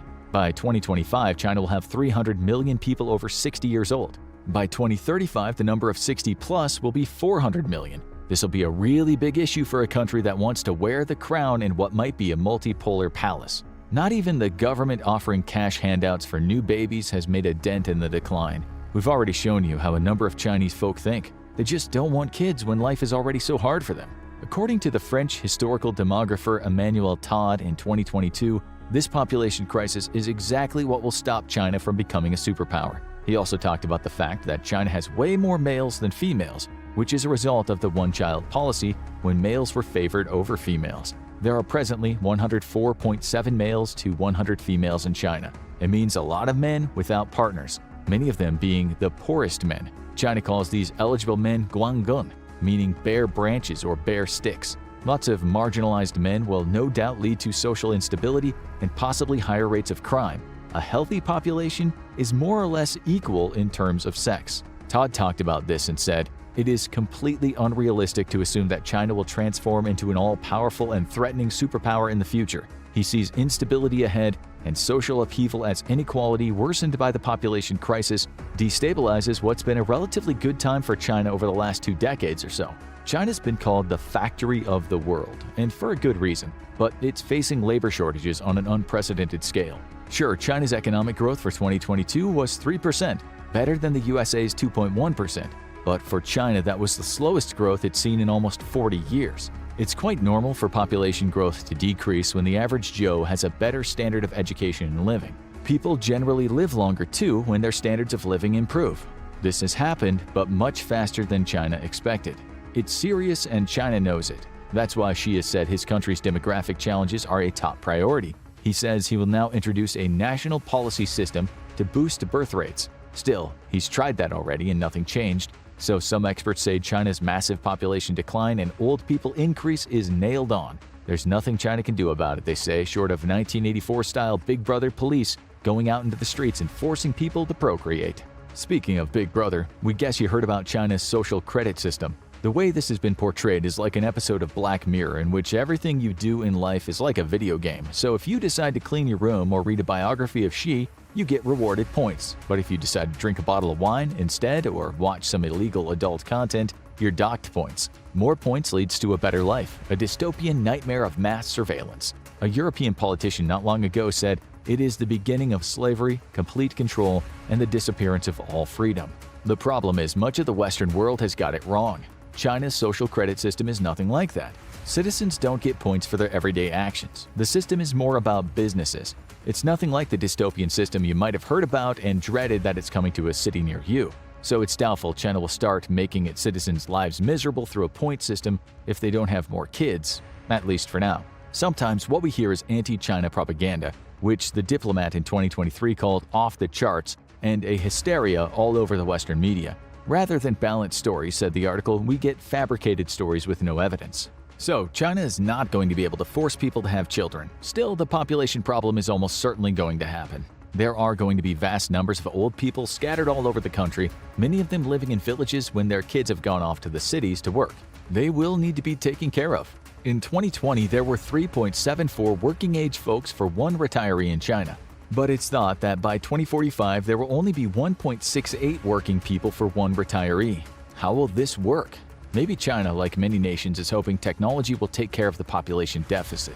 We all know that artificial intelligence is getting more intelligent. There is a kind of Cold War of technology going on between the US and China, which is why the US has tried to make it difficult for China to make its own microchips or import them.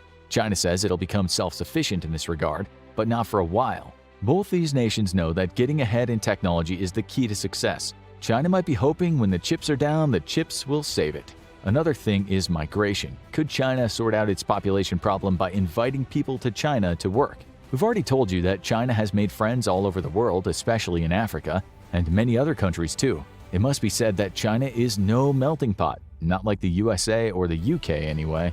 Chinese millennials are not marrying like other generations, but if they do get married, they tend to marry people who share the same culture and traditions. China is quite a closed door in terms of immigration, and culturally it's quite homogeneous compared to the US. One list we found said China was in 125th place for the most ethnically diverse countries in the world. Another thing with immigration pushes is there is the possibility of more social instability. But how will China get enough people to fill their workplaces if they don't have enough homegrown workers? In 2050, it's expected the median age in China will be 50, up from the present 38. As one author wrote, China's population decline and aging population is a reminder of America's great advantage in being open to talented, hardworking immigrants from around the world. The same arguments continue, with the US saying the rise of China threatens the world order. Then China fires back with its own refrain, saying the so-called international order is designed to serve the US's own interest and perpetuate its hegemony. The US calls China the enemy at the door, and China says the US is the largest source of disruption to the actual world order. These bouts of sparring continue as the two nations trade with each other on a mega scale. China is the US's biggest trading partner after Mexico and Canada.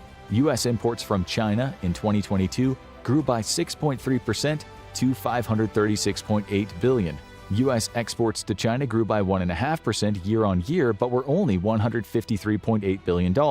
What this means is that despite the US not wanting China to grow, it's the US's imports that have helped China grow. Sure, the rest of the world has heavily relied on the factory of the world, but the US is China's biggest single-country trading partner, meaning not as big as the EU, but bigger than any one nation. So, as these two countries have a war of words, they are kinda like an elderly couple who bicker all the time and sleep in separate beds. Right now, if one were to die, the other would suffer tremendously, thinking, "My God, why have you forsaken me?" People have talked about decoupling the US economy from China's, but it won't be easy. Writing for the New York Times in 2022, an analyst said, "It has become clear that China is not a friend or a partner in development, but rather an adversary bent on world dominance." He added, "The best way to avoid a military crisis is to maintain our economic superiority." But China is winning, since the US imports a lot more than it exports to China. Britain has had this problem in the past, and it solved it by selling opium to China on the black market. It caused the Opium War and led to China's so-called Century of Humiliation. The US will have to sort out its trade deficit by different means. Meanwhile, China is fastidious in trying not to be humiliated again. The analyst we just mentioned says it's time to rethink this business relationship and continue trade and economic activity beneficial to us and to discourage any part that is not. The trade imbalance needs to be balanced, he said. But what's going to happen when China's population decreases? Will the US already have fixed this imbalance? What will happen to the rest of the world that relies on Chinese goods? China's so-called demographic time bomb will be felt the world over. Prices of many things you buy might inflate. Will countries look to trade with other Asian nations whose populations are set to fly, such as India and Indonesia? Southeast Asia is also predicted to shine in the near future. One analyst said the ability of the Chinese economy to be the engine of global growth that it has been in the past looks increasingly in question. So, who will fill China's shoes? Some indeed said India will be the next China, but India is a long way behind China as a manufacturing power, and analysts say it'll stay that way for many years. Still, who knows what'll happen in 2 decades? Another analyst said China's demographic and economic outlook is much bleaker than expected. China will have to adjust its social, economic, defense, and foreign policies. In Washington, words like those are music to the ears. but they know China's banking on switching from a labor-intensive economy to a much more high-tech one. That's why pundits are saying the only way to stop China's rise is to cut it off technologically. Still, as some countries talk about raising the retirement age, some U.S. lawmakers are thinking about raising the age from 66 or 67 to 70. China's retirement age is 50 for women and 60 for men. With such a low retirement age, could China really be feeling that desperate? And what if it makes the retirement age higher? It's looking like it might have to, but this might lead to some of that social instability we talked about earlier. One prediction states that by the year 2100, China's population will only be 800 million. That sounds bad, but by the time we get there, artificial intelligence will likely be driving you to work, telling you stories, and wiping your backside after you've emancipated some lab-made beef. If the world is still unipolar by then, just be glad we still have a world, and we haven't pushed the go extinct button because we couldn't get along. Now you need to watch Russia's invasion of Ukraine is a disaster for China, or have a look at Meet the Man responsible for the most deaths in history.